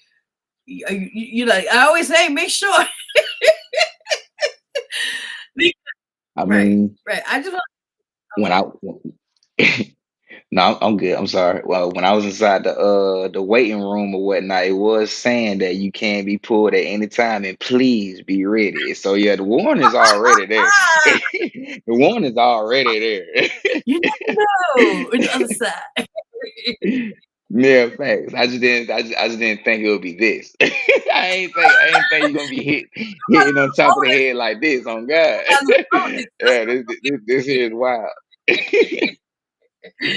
Facts. It's all good. It's all good. But Oh God. definitely. I'm just saying you're on the right path. Just continue on what you're doing and blessing your family, and just everything is timing. Sometimes we don't when you rush things, it don't come out the way you want it. So you just right, Exactly. exactly. So you just gotta go with the time. And then when things line up, there you go. Exactly. Like something I learned in life, things tend to taste better when you take the time. Yes. Very true. For all my cookers out there, yeah, things tend to taste better when you take your time and put a little passion and soul into it. So Amen. yeah, Yes, definitely. Definitely. But overall, I want to say thank you so much for coming on the show, and thank you for being patient first and foremost. It was like the timing. It was just things happened, so I was like, I'm still get to him. I'm still get to him. I'm a whole vibe. I was over here enjoying the show Thank you. myself. Over here, what I'm saying, sipping on some wine and stuff like that. Hey, I'm a vibe. I Thank enjoyed it. I just enjoyed the opportunity of being, what I'm saying, offered to come on. you. I enjoyed the Oh, you're opportunity. very welcome. And like I said, just keep on doing your thing. Keep pushing your stuff out there. Being consistent. That's what I'm saying. Be consistent. Most definitely, most definitely. Like this is not gonna be my last time seeing my face on this show. Oh On shoot! God, most definitely tapping in. Most definitely coming back. Most definitely coming back. That I love that. But thank you again for your time. Listen, just continue on. You're great in what you're doing, and we'll definitely stay in touch, and we'll love you. I'm sorry, definitely have you back on very soon and talk more about when your album, your project gets out more, your album, anything else you want to talk about that time. You're well welcome. And then let me know when you find that Bible. I'm actually gonna ask her, does she still have it? I believe she still Oh do. wow. And when she do find it, I'm most definitely gonna DM you. Okay. Most definitely, because I do want to tap into more of the stuff that you're sensing. I want to tap into that. I'm very Okay, intrigued. no problem. It's all good. It's all good. Yeah, facts. It's all good. It's all good, as they say. But I want to thank you again. We're gonna actually not close the show out. We're gonna play one of your songs tonight before we close out, and then you already Hey, know. You already know. I'm like half asleep, but we're gonna get done.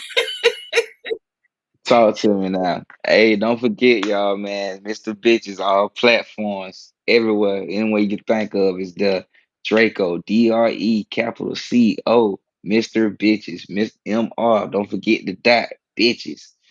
Hey, it's up, man. I just appreciate everybody's support. You know what I'm saying? The genuine ones who's not faking the love, who's actually giving their real love. You know what I'm saying? I wish the best for all y'all, man. Go get whatever it is that you dream of, cause it is right there. If you ain't dreaming too far, you ain't dreaming far enough, my boy.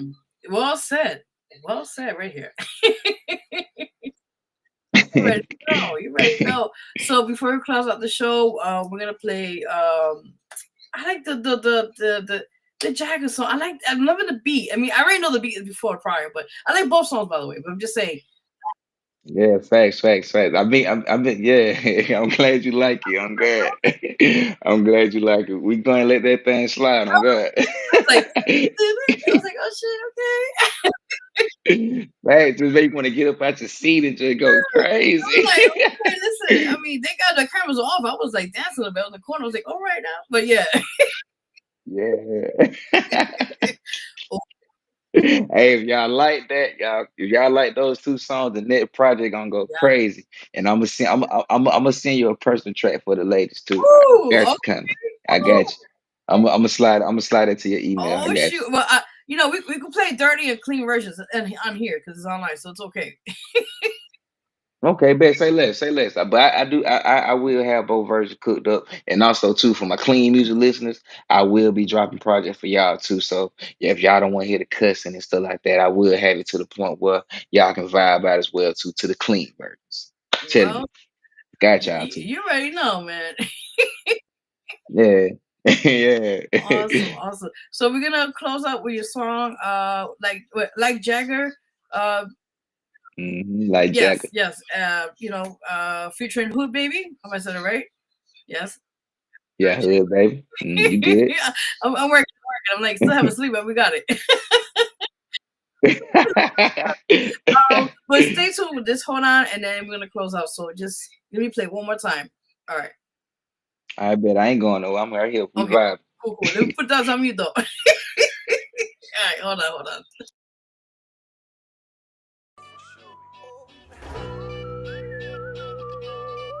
No, I keep shit cool. Real smooth like Jagger. Yeah.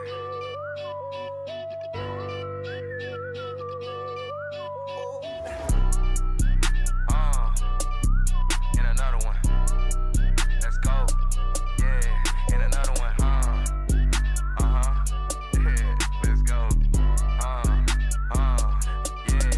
Let's go. Just a cool ass nigga from S4. But nigga come plan to play and just know. Gotta get a couple poles on me like I'm night. We ain't red beam at your ear with a secondary aiming at your throat. Chop around, get the spin and turn your ass to a pile of dust. Shoot a fuck nigga be called like that for dog. See a real London when my niggas get spinning, bro. I really been stacking though. Ain't no slowing down. Finna flip this shit to a million. My hustle not regular. Man, fuck the limits. We fit run it up to infinity. Going, we bagging up. When you get to the dollars out of bad hoes, be ready for you give me that giggity. But sorry, baby, ain't no simp in me. I'm cool and hug like a winter breeze. I'm fresh as hell like a Mr. Clean. Stay on with the helm. Where I'm from, niggas really be moving. Grind the whole city ain't nothing but a block inside it. With any whip for that hate, I ate shit out like I spraying a can for a breeze. I'm a dog ass nigga, diamond trophies on me. Money sticking to me like I got fleas. But I keep shit real smooth like I'm Jagger. Keep some that whole 30 by my side when I'm out here making the moves. My nigga, I turn you to Casper. They don't let me a hood in the game. We gon' jam shit like a DB. So please don't try no bullshit. We'll walk your head down like a trap meet. Walk that boy down like a trap meet. Deep in that pussy, got moved like Jab. I'm from the east and my bro from the south. Know we stay with them double coat foes in the snap. My brother Dreco, all it taking one call. He gon' pop out that cut with that Glock and then blast. When I get on the beat, get it done, it's a house. Bro want the beat, make the play, it's a top. See my little cuz, he still locked in no shot. The baby get rich, they gon' hate that little bounce. You a slap boxing, you know I'm a pal. Right out the streets, then I turn to a rap. Shot of your dick trying to hop in my passenger seat. But I ain't want our pal. I finesse a little bit, told her she gon' have to pay the fee. And if she do, I'ma tell.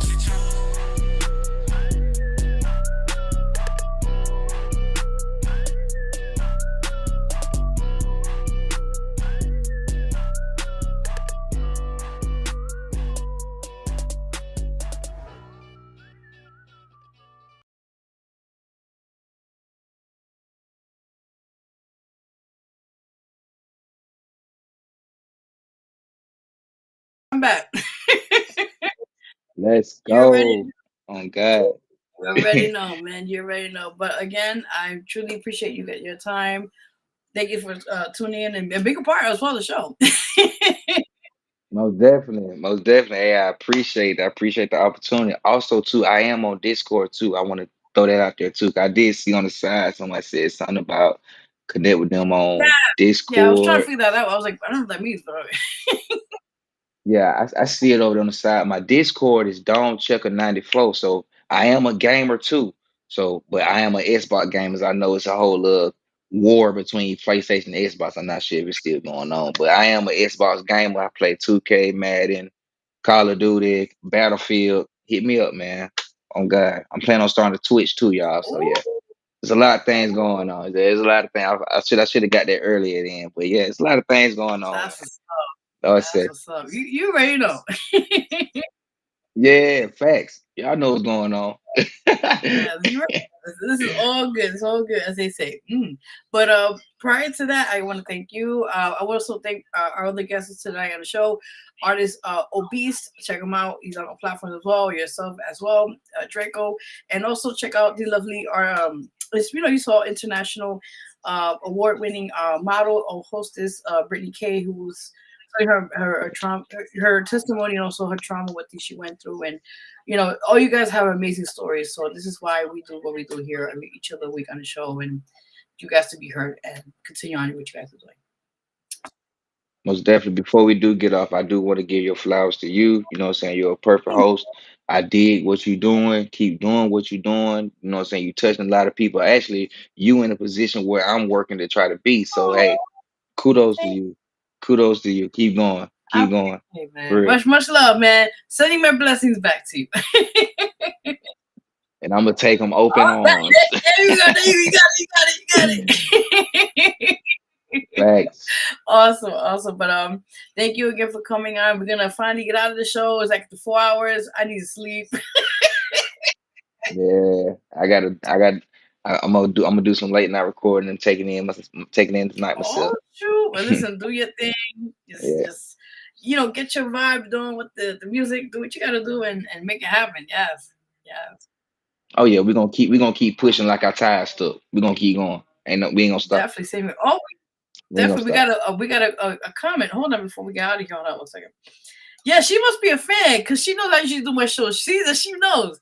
She said, "This is this Estrella Inc. at 187?" She said, "This is one of the longest shows you've done." Actually, I did one for 5 hours. No lie. Hey, hey, we almost there. Hey, we almost made it to that mark. Milestones. You know what it is? When I have a good vibe with people in the show, I don't want to like stop, but I realize there's other people, so I gotta keep going. It's hard to stop the good vibe. It's hard to stop that. You don't come across it too many times. So true. Okay, so I just want to reiterate what she said. Estrella Inc. 187 says, "This is one of your longest shows you've done, Vero. Great content, and I hung in there. Thanks." Thank you for staying that long with me in the show tonight. Thank you. Hey, that's no flowers we give it to you. Oh God, keep doing what you do. Keep doing what you do. You gotta make me just want to cry or something. Stop. Hey, you gotta cry to keep them. You gotta sometimes you gotta let it out, man. Oh God, you never know the people who's looking up to you, who actually rocking out with you until that moment comes. Amen. Yes, all the time. Thanks. You already know. But guys, tune in next week. We're having a few guests on here as well, and we have opening now, as you already know, Dreco. We have opening now for April, for the show here. So if you know anybody or anybody knows anybody who'd like to be on the show, let me put my Instagram one more time so you guys can follow me. Hold on. You can follow me on my Instagram, which is @officialverog. You follow me, I follow back. Hit me up if you want to be in the show. Also, working on the magazine for May issue. So if anybody is interested, if yourself as well, but if anybody out there interested, definitely send you it. already know. Send it. Got you.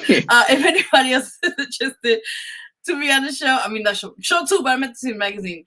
Hit me up on the IG, and definitely let's make it happen and all that said and done. So you guys already know. All right, so we're finally closing out. I want to thank all my amazing guests for tonight. You guys are all awesome. And this is already out live. Will be replayed, all that. So I'll send it to you as soon as I get off the computer. Sometime soon today. Okay, hey, ain't no rush to it. Take your time. Appreciate it, man. Appreciate it. It's like, but other than that, guys, God bless you. Have a great rest of the week. It's already Monday, so please be safe out there. Just have a great week, and we'll see you guys, God willing, next Sunday on here, and we make it happen. And also, real quickly before anything, one more announcement because I've been mentioning it earlier in the show, but I'll say it one more time. Hold on. Let me just show the picture real quick. Hold on. If not, I'll just. Well, actually, hold on. Hold on. I got you. So a lot of things. Okay, real quickly, guys. Vote for me at www.ldmradio.com under the R&B category, for, as you see there. And it's the song called Scars. Go vote for me there, guys. Also, check out my album. Just have to put a quick plug on that. Called Oh yeah, most definitely. Thank you. It's called Brand New Me. It's been out for some time now. Definitely go support that. Also, other single I just released out for some time. It's called Since You Gone Away. Please go check that out. And just anything else that we're all doing, support. Oh, support free, people. I cannot stress this enough. I've been saying this for like a minute. All that. Well, also quickly check out the website. It's under www.verogmusic.com. I do have to update a little bit. But other than that, you can just see other stuff I've done there and all that for magazine news, all that stuff is all there on the website as it is. We're officially out of here now. I'm currently looking up your album now. Cool. Thank you. Appreciate it. Yeah, facts. I support. And then anyone else who's out there in the crowd that does music, I support. I appreciate that because I know the struggle. Trust me. It's like, come on, man. I'm not playing with y'all. This is the real deal. You already know. Definitely, man. But again, thank you guys for tuning in. Thank you, Dreco. Thank you, everybody. It's been an amazing show. Thank you, everyone who stood this long to be with me tonight. We'll do it again next week. Same time, same location, same dial. What do you want to call it, as they say? And you already know. So we are out of here. See y'all next week here on the Vero G Spotlight Radio Show with your host, Vero G, and we are out of here. Let's go. Everybody. And she got tap into that. Make sure y'all tap into that now. Vero G Scars. Tap in. Oh, God. Listen, support, man. Share, do whatever y'all want to do. I appreciate it. All right, y'all. Appreciate you, man. Have a good night. Bye.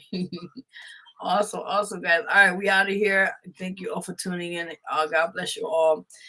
And again, see you guys next week on the show. And you know how we do. So thank you for all the amazing guests. Real quickly, Artists Obeast on the show. I just mentioned again, it's national and award-winning plus size model. Forgive me. And hostess Brittany K, and also our amazing artist that was on here as well, Dreco. Support them. I cannot stress that enough. Support is free, guys. I cannot stress that enough. So with that in mind, I'm gonna close out of here. Thank you all for tuning in. Next week, see you guys, God willing, on the show. We'll have a few people on here. And next to be a guest on the show, hit me up on the Instagram. You already know to follow me. And I'm gonna close out my commercial, and then we're out of here, guys. All right, so I'll see you guys then. God bless you. Have a great week, and we'll stay in touch. You will follow me. Instagram, you know where to find me, guys. I don't keep stressing enough, but God bless you all. Have a great night. I'm out of here. Bye. Hey, what's up? It's your girl, Vero G, and you're watching right now the Vero G Spotlight Radio Show. Tune in on YouTube, Facebook Live, and on Twitch. Check out all these amazing episodes and so much more. Tune in to check each and every Sundays at 8 p.m. Eastern Time. And definitely check out all the episodes on my YouTube channel at Vero G Spotlight Network. Follow and subscribe. I will follow right back. So definitely go check out the channel if you want to support. Appreciate it. Much love.